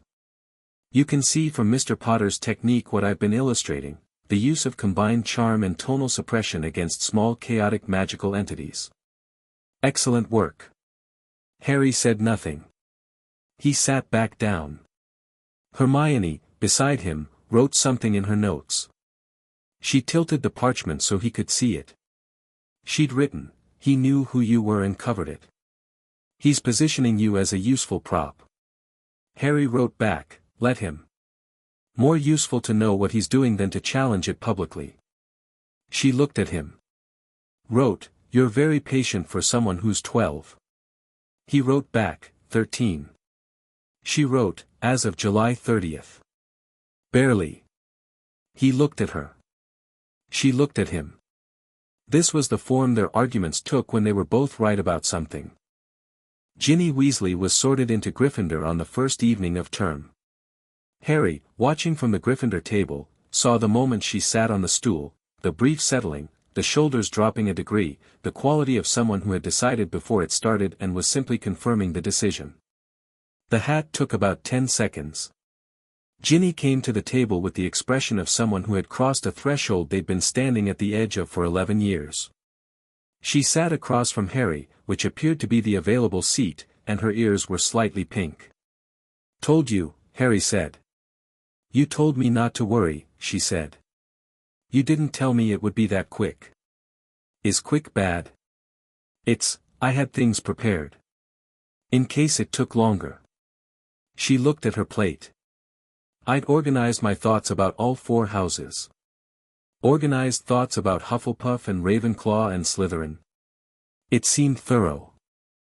Ron, arriving 2 seats down and having caught the end of this, she's been preparing for the sorting since she was 6, Harry. You could have told her not to bother." "I did," Harry said. "And she prepared anyway," Ron said, with the affectionate exasperation of someone who had been doing this longer than Harry had. "That's Ginny." Ginny gave Ron the specific look that she had for when he said something accurate that she'd prefer wasn't public. "It's fine to be prepared," she said. "No one said it wasn't," Harry said. "I organize things too. Hermione reorganizes what I organize." "That's not," Hermione started. "Then, that's broadly accurate," she conceded. Ginny looked between them with the expression of someone encountering a social ecosystem that had its own internal grammar. She was quiet for a moment, and then, with the directness that Harry had clocked immediately at the burrow, "You know, don't you? That something's wrong with the castle." Everyone at that end of the table looked at her. She looked at her plate. "I could feel it. On the boat crossing. Something under the water. Wrong, like a note that's not in the right key." She looked up. "Is that, Avian Common has a term for it," Harry said. "The below frequency warning. Something that registers below conscious attention but above complete silence." He looked at her with genuine interest. "You felt that? Is that strange? From someone who's been exposed to significant magical activity since birth?" He thought about it. "No, I don't think so. Unusual that you could identify it as a specific quality rather than general unease." He paused. "What did it feel like, more specifically?" Ginny thought about it. "Like something old trying to talk," she said. "And not finding the right channel. Like it kept tuning to the wrong frequency." Harry looked at her steadily. "How long have you felt things like that?" he asked. "Since I was little," she said. "I thought everyone did." Ron was watching his sister with an expression of someone noticing something about a person they'd known all their lives and never quite seen. "Why didn't you say so?" he asked. "Because I thought it was normal," she said. "And then I decided it wasn't, and by then it seemed too late to bring up." Harry thought about the diary. The diary that Draco had handed over in Nocturne Alley. The diary designed to target someone specific, someone who would be receptive to its possessive magic, someone close to the Slytherin blood purity plot, someone who could feel magic in the below frequencies and might interpret a Horcrux's hungry reaching as something to engage with rather than avoid. He thought, she was the target. Ginny Weasley, who could hear magic below conscious attention, was exactly who the diary had been designed for. And she was sitting across from him at the Gryffindor table, 3 weeks into her first year, having come on the train and crossed the lake and been sorted, without the diary having ever touched her. He felt something he didn't have an immediate word for. Relief was part of it. But it was larger than relief. It was the specific feeling of a close thing that hadn't happened, the shape of a disaster that had been prevented before it could take its shape. "Ginny," he said. "I need to tell you something. About last year. And about why the below frequency thing you're feeling might be important." He looked at Ron, who nodded. At Hermione, who had gone still with the quality of someone who had already made the same connection. Not tonight. When there's time. But soon. She looked at him with the directness that was becoming her most reliable quality. Is it bad? She asked. It was potentially bad, he said. It isn't anymore. But I want you to understand why. She held his gaze for a moment. All right, she said. And then, with a pragmatism that Harry thought was probably going to serve her very well, is the food safe? The food is completely safe, Ron said immediately. Then I'll eat first and worry after, she said, and picked up her fork with the specific decisiveness of someone claiming the territory of the immediate moment, which Harry thought was actually very good practice. He went back to his own dinner. Under the table, he pressed his hand flat against the bench he sat on, old wood, old magic, the fire warmth of the castle's foundations coming through faintly even through the material. He felt the Eastern plumbing note again. Wrong, like a note not in the right key. He thought, soon. The first Quidditch practice of the second year was on a Wednesday evening in late September, under a sky the color of a bruise at sunset, and Oliver Wood had spent the summer apparently reading every book ever written about professional seeker strategy and wanted to discuss all of it. Harry listened with the selective attention he used in situations where the useful information was embedded in a larger volume of information, extracting the relevant pieces, noting Wood's strategic blind spots, which were essentially anything that required a seeker to deviate from the plan rather than execute it. Wood was a planner. Plans were excellent until contact with conditions that hadn't been planned for. Harry had been, from the moment he could fly, a responder. He didn't plan flight so much as he read it, continuously, and adjusted. The snitch didn't follow plans. Neither did weather. Neither did anything genuinely alive. He said some of this to Wood, carefully, in the framing that Wood could receive. Not your strategy is too rigid, but here's how I want to approach the reading of real-time snitch behavior. Wood received it with the expression of someone updating a schematic. So when you caught the snitch last year in that dive, I read the pressure change 3 seconds before it turned, Harry said. When the snitch goes into a thermal it creates a localized air density shift. I've been tracking that pattern. Wood stared at him. Also it always turns right first, Harry said. I think it's a manufacturing quirk. You've been tracking a manufacturing quirk in a snitch. Since February. Wood looked at him for a long moment. Potter, he said. We are going to win every match this year. Probably, Harry said, not immodestly but accurately. The Slytherin team has new brooms and Malfoys in better form than last year, so we shouldn't be complacent. New brooms, Wood said, which made him sound like he'd swallowed something bad. Nimbus 2001s, Harry said. All of them. Gift from Lucius Malfoy. He paused, thinking about Lucius Malfoy and the diary and Draco sitting in Knockturn Alley having made a choice that his father didn't know about. He's trying to buy something. The brooms are visible. What he's actually trying to buy is harder to see. What's he trying to buy? Harry thought about it. His son's compliance, he said, and then felt the complexity of that and didn't say more. Wood, who was not politically sophisticated but was genuinely good at people when they were standing in front of him, looked at Harry with a kind of directness that emerged occasionally from underneath the Quidditch obsession. Malfoy, he said. Draco Malfoy. Last year you talked to him after the first match. Like, an actual conversation. Yes, Harry said. And now? We're still in one, Harry said. It's slow. Wood looked at him for a moment. Right, he said, in the tone of someone who has decided that this is above his jurisdiction. Right. Let's run the new seeker formations, then. They ran them.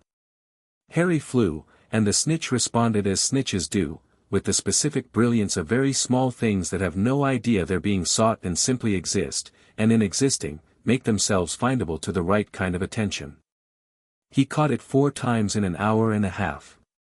The 4th time he wasn't even trying, He was watching a flock of starlings doing a murmuration above the forbidden forest, and the snitch simply happened to be in the air he was looking through. Wood declared it the best practice of his career and went back to the castle walking slightly above the ground. Harry landed and stood on the Quidditch pitch in the early dark, listening. The forest at the ground's edge was full of its own early autumn sound. The jackdaws in the astronomy tower were arguing again, he could hear it, the specific percussive quality of corvid dispute. And underneath it all, from somewhere deep in the building, the Eastern plumbing note. Wrong. Persistently, increasingly wrong. He thought, I need to go down there soon. He thought, not yet, but soon. October arrived. The wrong note quality in the Eastern plumbing was getting louder, or rather, getting more specific, the way a signal becomes clearer as you move toward its source. Harry had been tracking it through the fire network since the first day of term and building a map of it, the same way he'd track a migration route from distributed bird reports, triangulating position from multiple signal points, watching the pattern across time, working out from the pattern what was producing it. What he'd concluded, the sound was coming from the second-floor girls' bathroom. The one near the library. The one associated with Moaning Myrtle. It was not the sound of plumbing, and it was not the sound of a ghost, and it was not the sound of any magical creature in his existing vocabulary. It was something older. Something that used a frequency below what he'd encountered before, but that had certain structural features he could identify by principle if not by direct experience. He told Hermione this on a Tuesday evening in the library. She looked at her notes. Then at his. Then at the cross-reference she'd been building between Harry's acoustic observations and her own research into Slytherin's documented magical practices. Parseltongue, she said. The plumbing entrance to the chamber is controlled by Parseltongue. The wrong note quality you're hearing is a Parseltongue-adjacent access spell set into the plumbing itself. She looked up. The pipes are essentially receptors. They're tuned to respond to that frequency, and they've been doing it for 1,000 years, and what you're hearing is the system being activated. From somewhere inside it. Harry looked at her. The basilisk, he said. Is moving, Hermione said.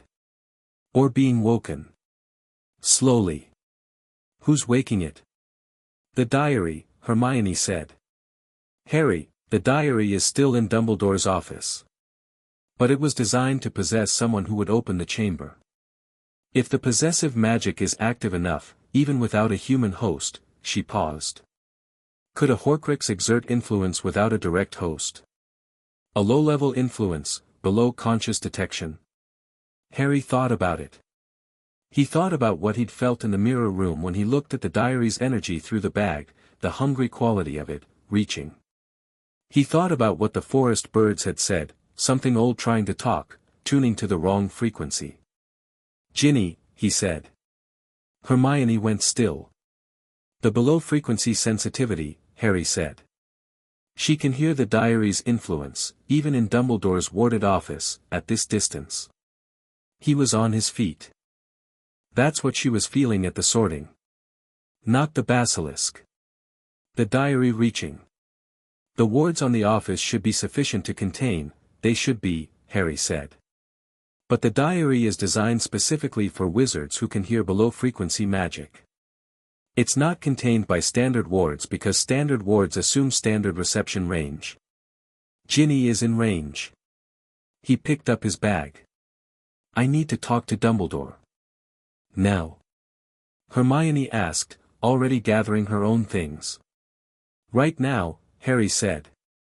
Dumbledore's office, when they arrived, had the quality of a room that had recently had something happen in it, the air with the unsettled quality of recently moved magic. The warded box on the desk was intact. The diary inside it was contained. But Fawkes, on his golden stand, was singing. Not fire song directed at Harry, the general Phoenix song, the kind that Fawkes produced when something in his immediate environment required attention. Low, continuous, the specific frequency of sustained alert. He'd been singing for a while, Harry guessed from the quality of his posture, a phoenix mid-sustained note had a particular stillness to it. Dumbledore was at his desk with the warded box open in front of him. He looked up when Harry came in, and his expression had the quality of someone who had been working on a problem and had just received an additional piece of information that both clarified and complicated it. "I was about to send for you," he said. "The diary is reaching," Harry said. "The low-frequency influence. The wards are partially blocking it but not fully because the diary was designed specifically for people who hear below that range, and Ginny Weasley, Dumbledore said, very quietly, looking at the box. "Yes. I hadn't fully accounted for that particular combination of factors." He looked at Harry. "The basilisk has been active in the pipes since September 14th. "I know," Harry said. "I've been mapping it." "Of course you have," Dumbledore said. He looked at the warded box. Then at Fawkes. Then at Harry. "The conditions," he said. "You told me in August, Fawkes told you to wait for the conditions. Are they here?" Harry asked. Dumbledore looked at Fawkes. Fawkes stopped singing. In the silence of the stopped song, the Phoenix turned on his stand and looked at Harry. The fire song that came was not the usual frequency, it was something Harry had only heard 3 times in his life, a register that was below speech and above silence, the frequency of a phoenix speaking to the deepest available layer of another creature's being. It bypassed his ears entirely and arrived somewhere more structural. It said, "Yes. Now." Harry let the breath out. "Right," he said. He turned to Hermione. "I need you to do 2 things. First, get Ron and get Ginny and keep Ginny away from the second-floor girls' bathroom. Not in a way that alarms her, just in a way that keeps her elsewhere." He paused. "Tell her as much as you think she can handle right now. She's tougher than she looks." "I know she is," Hermione said. "What's the second thing?" "The Sword of Gryffindor," Harry said. "It's in this school." "Dumbledore," he looked at the headmaster. Dumbledore rose from his chair and crossed to a glass case on the wall that Harry had looked at several times in their Thursday meetings and had not asked about because it hadn't been time. Behind the glass, mounted on a velvet backing, was a sword with a ruby-encrusted hilt and a blade that had the specific quality of something made with enough magical intention that the magic was still active after however many centuries. "Goblin made," Dumbledore said, opening the case. "It absorbs only that which strengthens it. Basilisk venom." He held it out to Harry. Harry took it. It was heavier than it looked, with the balanced weight of something designed for a specific use rather than for display. He'd used a blade once, when he was 9 and Fawkes had been teaching him about creatures of the Highland Forest that required direct engagement. He'd been competent at it. Not elegant. He was going for competent now. "The entrance to the chamber is in the second-floor girls' bathroom," Dumbledore said. "The sink with the small engraved snake on the tap. Parseltongue activates it." "I know," Harry said. Dumbledore looked at him. "You can speak Parseltongue." "Adjacent to it," Harry said.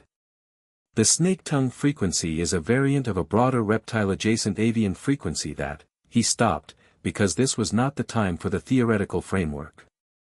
"I've been able to approximate it since I was 7. I heard a copperhead speaking to a thunderbird once in Iceland. They share certain acoustic structures. I'll manage." Dumbledore stared at him for a moment. "Of course," he said. "Of course you will." He reached under his desk and produced something else, a small, old bottle with a deep amber liquid in it. "Phoenix tears," he said. "Fawkes has been generous. In the past month." Harry looked at Fawkes. Fawkes looked back with the steady warmth of someone who has been preparing for a long time. "All right," Harry said.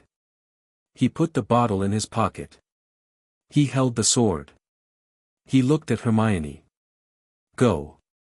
She went, already moving before he finished the word, and the door of the office closed behind her with the precise decisiveness that Hermione brought to things she'd decided to do. Harry looked at Dumbledore. "You should stay here," he said. Dumbledore opened his mouth. "I'm not going to argue about it," Harry said.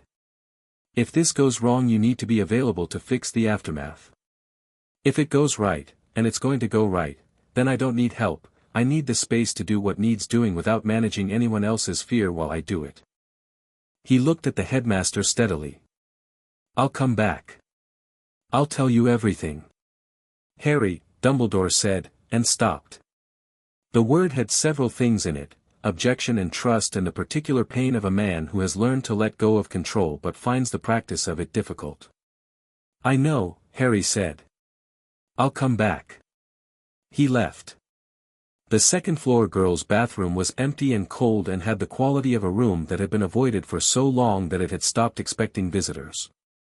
Myrtle's particular ghost presence registered in his awareness as he came in, the cold spot of her, hovering near the flooded stall in the back. You're here, Myrtle said. Not the usual querulous tone. Something quieter. She looked at him with the transparent eyes of a ghost who had been in this bathroom for 50 years and had, apparently, been waiting. I know, Harry said. He crossed to the sinks. Found the one with the small snake engraved on the tap. Looked at it. Myrtle drifted toward the stall. She was lovely, Myrtle said, quietly. When she died.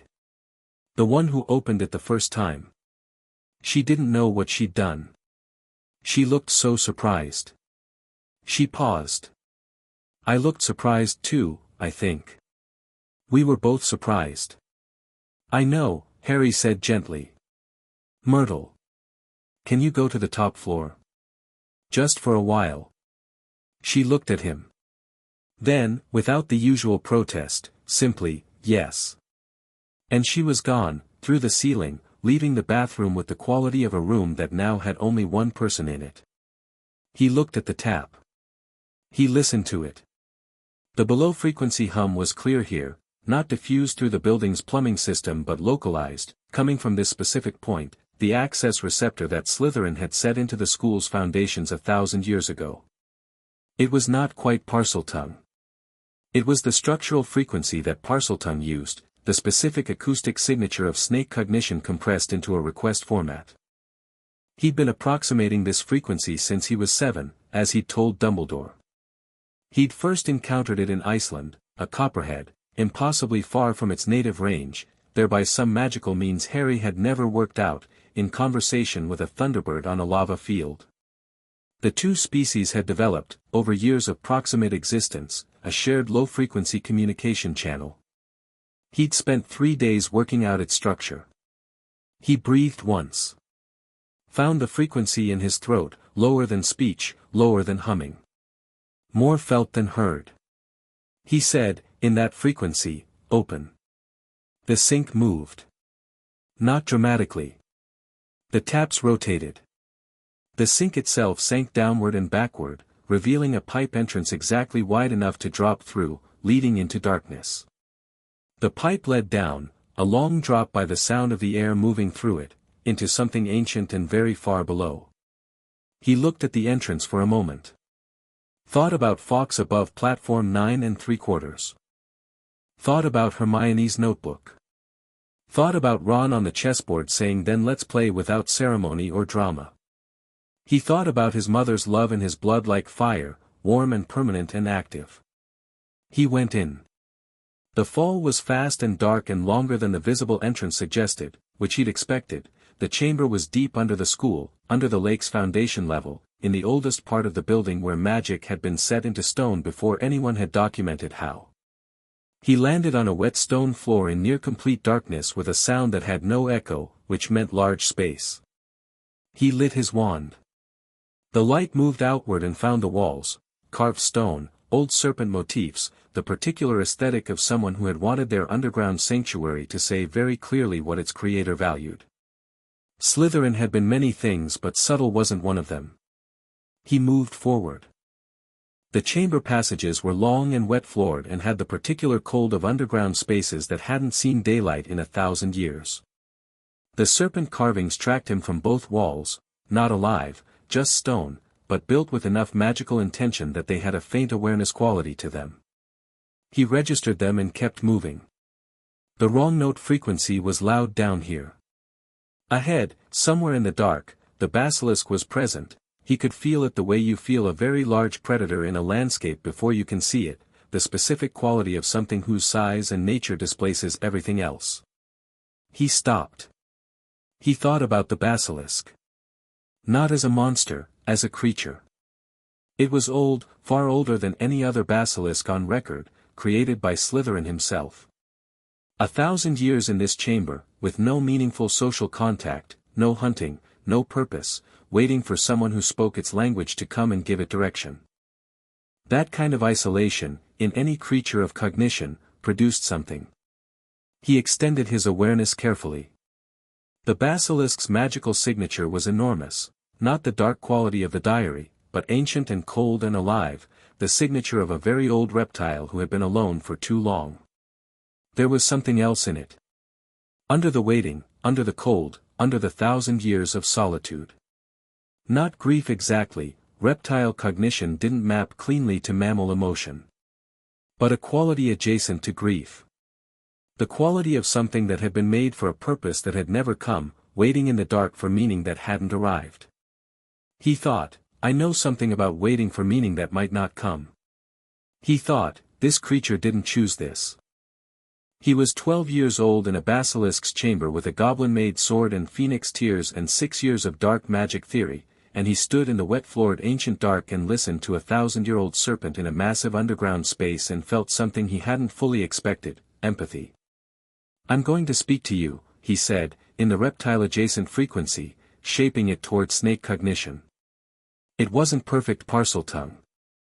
But it was close enough.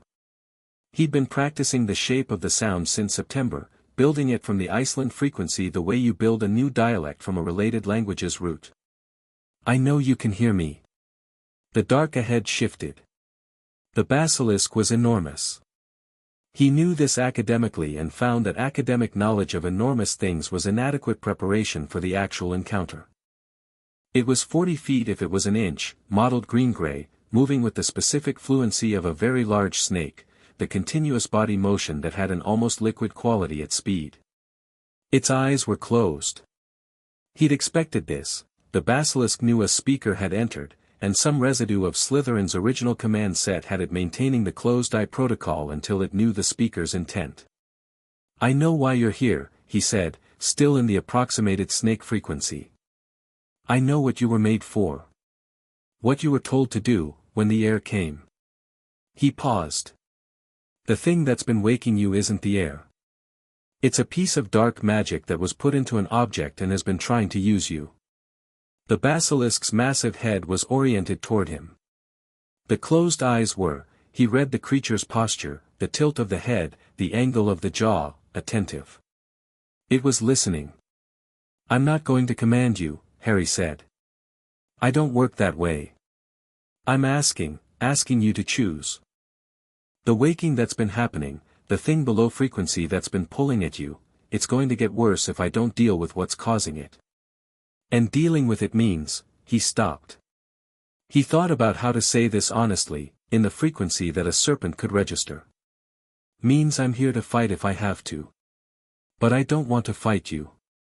You didn't ask for any of this. The basilisk's jaw moved. A sound came from it, not speech exactly, not in any register he knew, but structured, which meant communicative. He listened. Worked out the shape of it. It said something like, long dark. Waiting. Yes, Harry said. I know. Another sound. More complex. He sorted through it. The small dark thing. Calling. Loud. The diary, Harry said. That's what's been waking you. It was designed to use you. But it doesn't have a host anymore. We took it away before it could possess someone. So it's been calling you without direction.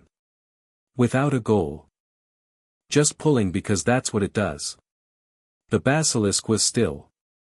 The massive body had settled, the motion stopped, the weight of it distributed along the chamber floor. What does the speaker want? It said. Harry took a breath. I want to destroy the diary, he said. Your venom would destroy it. One strike, I'd bring it down here, and you'd strike it. Once. And it would be gone. He paused. After that, I don't know what you want. I can't give you freedom from this chamber, not today, not easily. But I can talk to the people who might be able to change what this place is. Over time. A long silence. Then, will the dark thing stop calling? Yes, Harry said. If we destroy it, yes. Another silence. The basilisk's head turned slightly, not toward him, away from him, in the direction of the deeper chamber where the calling had been coming from. Then back. Show me the dark thing, it said. I will decide. Harry thought about this. The diary was in Dumbledore's office, in a warded box. He would need to go back up, get it, come back down. In the time he was gone the basilisk would be here, alone, with the calling resuming without Harry's voice as a counterpoint. He looked at Fawkes's tears in his pocket. He thought about the fire network. He thought about the castle's awareness of him, warm and present even here in the chamber far below. He did something he'd never done before deliberately, he pushed outward through the fire network not as a receiver but as a sender, reaching upward through the stone, through the layers of ancient magic, toward the surface. He formed an image in it, the chamber's location, the basilisk, what was needed, and pushed it toward the warmth he could feel far above. He waited. 30 seconds. 40.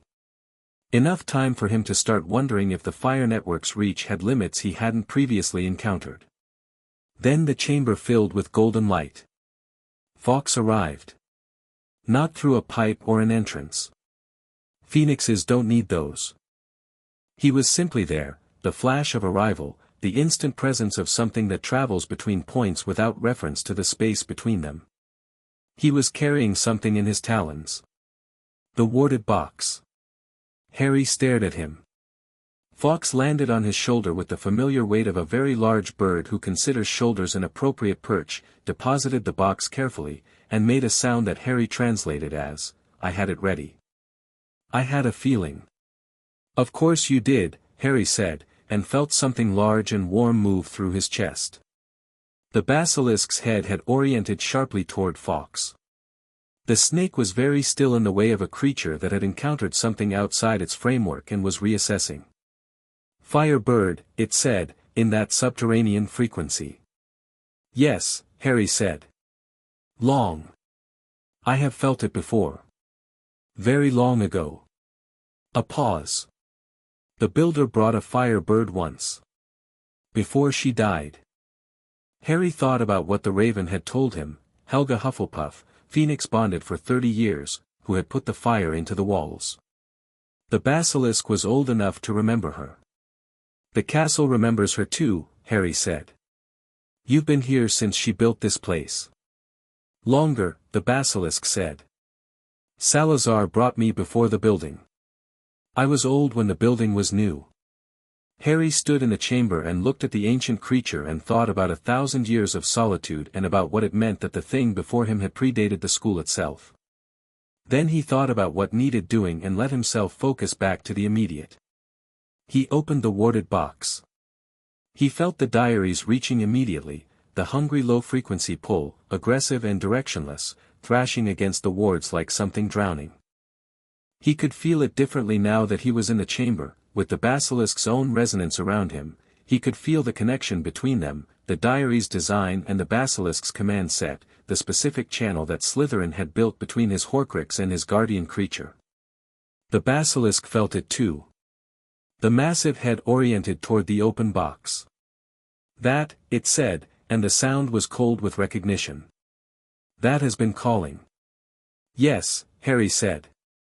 "Will you end it?" The basilisk's eyes were still closed.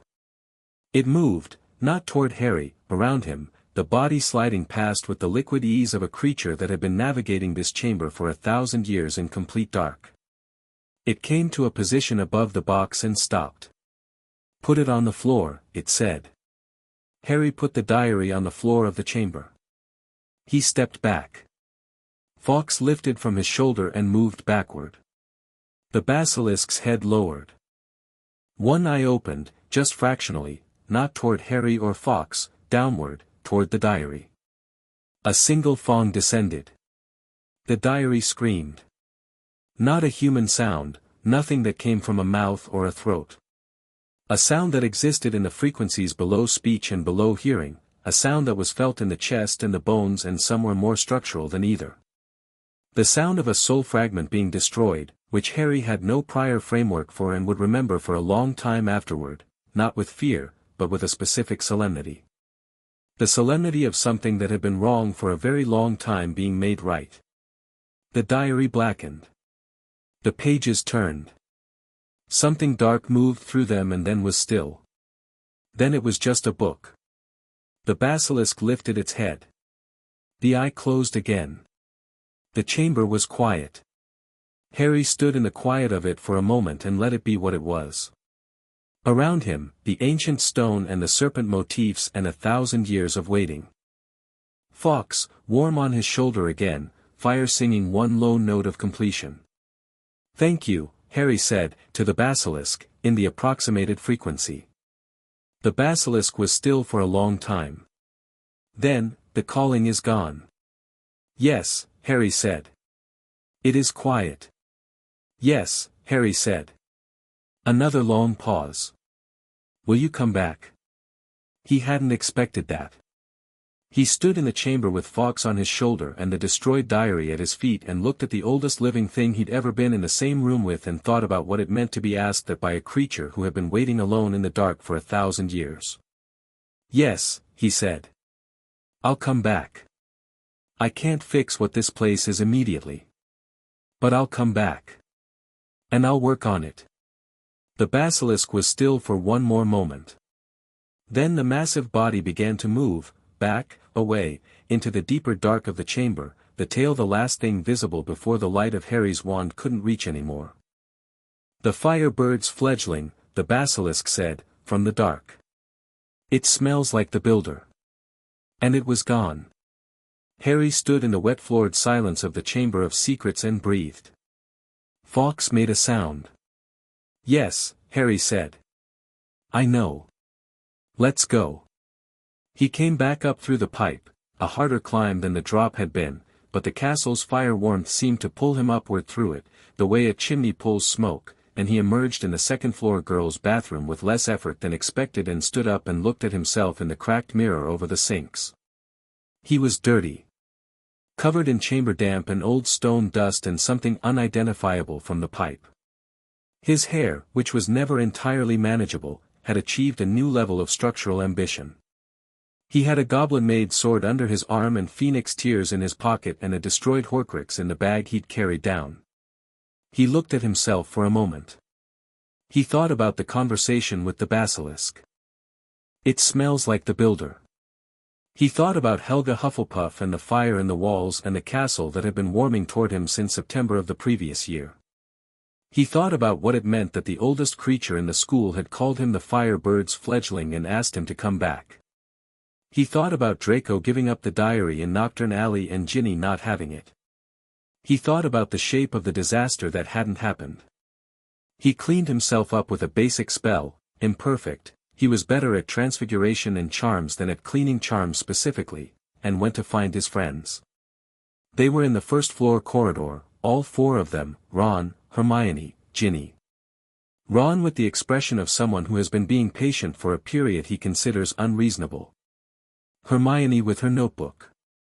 Ginny standing slightly apart, with the quality of someone who has been told things and is working through them with the fierce concentration she brought to new information.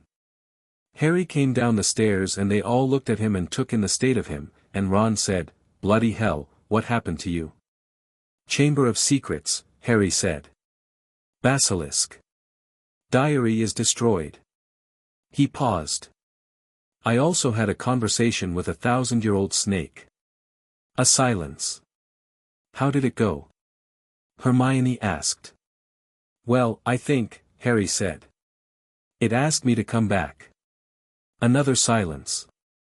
"The basilisk," Ron said. "The deadly basilisk.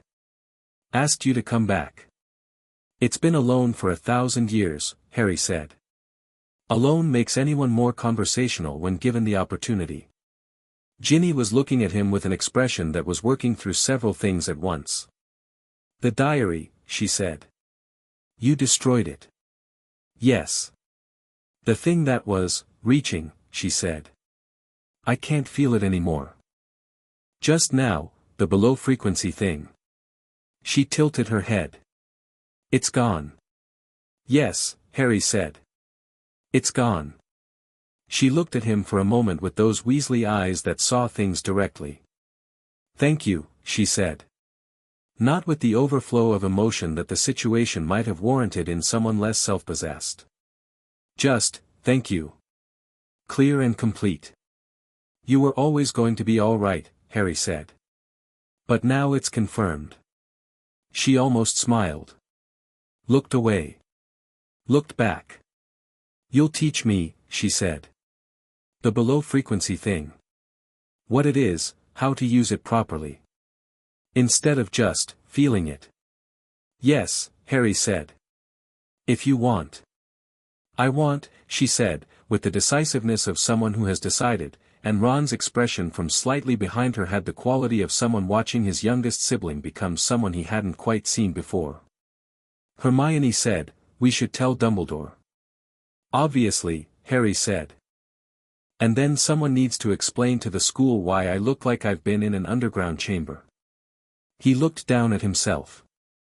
The cleaning charm had been partial at best. "We'll say Quidditch practice went wrong," Ron said immediately. "On what surface?" Hermione asked. "I'll work out the details," Ron said, with the confidence of someone who has been navigating around truth with older siblings for his entire life and considers it a learnable skill. "I don't actually hide things," Harry said. "I know," Ron said. "But you also don't explain things publicly, and there's a middle ground between those that I'm very good at navigating. Trust me." Harry looked at him. "Thought about chess. Thought about the chessboard and the knight's sacrifice. Thought about then let's play." "All right," he said. "I trust you." Ron's expression did the understated thing it did when he was genuinely pleased about something. They went to Dumbledore's office. Dumbledore was standing when they came in. He had the quality of someone who had been waiting in a very controlled way and was relieved to have it end. His eyes went immediately to Harry, the assessment of someone checking for damage, and then to the bag Harry was carrying, and then to Fawkes, who had returned to his stand and was watching the proceedings with the calm certainty of someone who had expected this outcome. "The diary," Dumbledore said. "Destroyed," Harry said. He put the bag on the desk. "Basilisk venom. I spoke to the basilisk first." He looked at the headmaster. "It's been alone in that chamber for 1,000 years, Professor. It remembers Helga Hufflepuff. I told it I'd come back." Dumbledore looked at him for a long moment. "You told the basilisk," he said carefully, "that you would return." "Yes. And you intend to?" "Yes," Harry said. "There are things to work out about the chamber. What it is now, whether it needs to stay what it is. But that's not today's problem." He sat down in the chair across from the desk. His friends settled in around the office, Ron in the window seat, Hermione next to the bookshelf where she could see the spines, Ginny near the door in the specific position of someone taking up exactly as much space as they're entitled to. Dumbledore looked at all of them. At Harry. At Fawkes. His expression had the quality of a man encountering something he has no established framework for and finding that instead of distressing him, this is interesting. "2 Horcruxes destroyed," he said slowly. "The diary and the soul fragment in your scar. And the basilisk, potentially an ally rather than a threat. And a first-year student who might have been a victim who is here instead." He looked at Ginny. "Miss Weasley." "Sir," Ginny said. "You can feel the below-frequency magic." "Yes, sir." "Since when?" "Always," she said. "I just didn't know what it was." Dumbledore nodded slowly. Something moved in his expression, something that was reassessment but also something older, something that had to do with the specific quality of the moment, of finding unexpected allies in unexpected places. "We will need to discuss your particular sensitivity," he said. "It is valuable in ways I had not anticipated." "Harry's going to teach me," she said. Dumbledore looked at Harry. "She asked," Harry said. "Of course she did," Dumbledore said, and something moved in his face that was almost a smile. He picked up the bag from the desk. Looked at it for a moment. Then at Harry. "For remaining," he said. "The locket, the ring, the cup, the diadem. And the snake that doesn't exist yet," Harry said. "And Voldemort himself." Dumbledore nodded. "We have time," he said. "We have considerably more time than we did a year ago." He paused. "And considerably more resources than I had accounted for." He looked at the room. At Ron in the window seat and Hermione by the bookshelf and Ginny by the door. At Fawkes on his stand and at Harry in the chair across the desk. "I have been, for most of my life, a man who worked alone," he said. "By preference and by necessity and by the particular arrogance of someone who genuinely could see more than most people around him." He looked at Harry. "I am finding that what I could see was not, in fact, the whole picture." "No," Harry said. "But you're getting there." Dumbledore's beard moved. "Yes," he said. "I believe I am." The fire in the office was warm. Fawkes was still. The portraits of previous headmasters, which had been pretending to sleep throughout the conversation, had given up on the pretense and were watching with undisguised interest. Outside the office windows, the castle grounds were going golden with October, the particular gold of late afternoon in Scotland when the light comes from the west and hits the stone just right and everything looks, for about 20 minutes, like it was made of something permanent. Harry looked at it. He thought about everything still ahead, the locket and the ring and the cup and the diadem and the long arc of the work that would take years and would be difficult and would require all of them, and more, and would cost things he couldn't entirely predict and would yield things he also couldn't entirely predict. He thought about the basilisk in the dark, asking, "Will you come back?" He thought, "I am always going to come back. That's what fire-touched things do." From outside, high above the castle, the fire song arrived, brief, warm, precisely targeted, carrying in it the distilled frequency of 10 years of sky and everything that had grown from a single choice in a cold October ruin. The note said, "Good. Keep going." He would.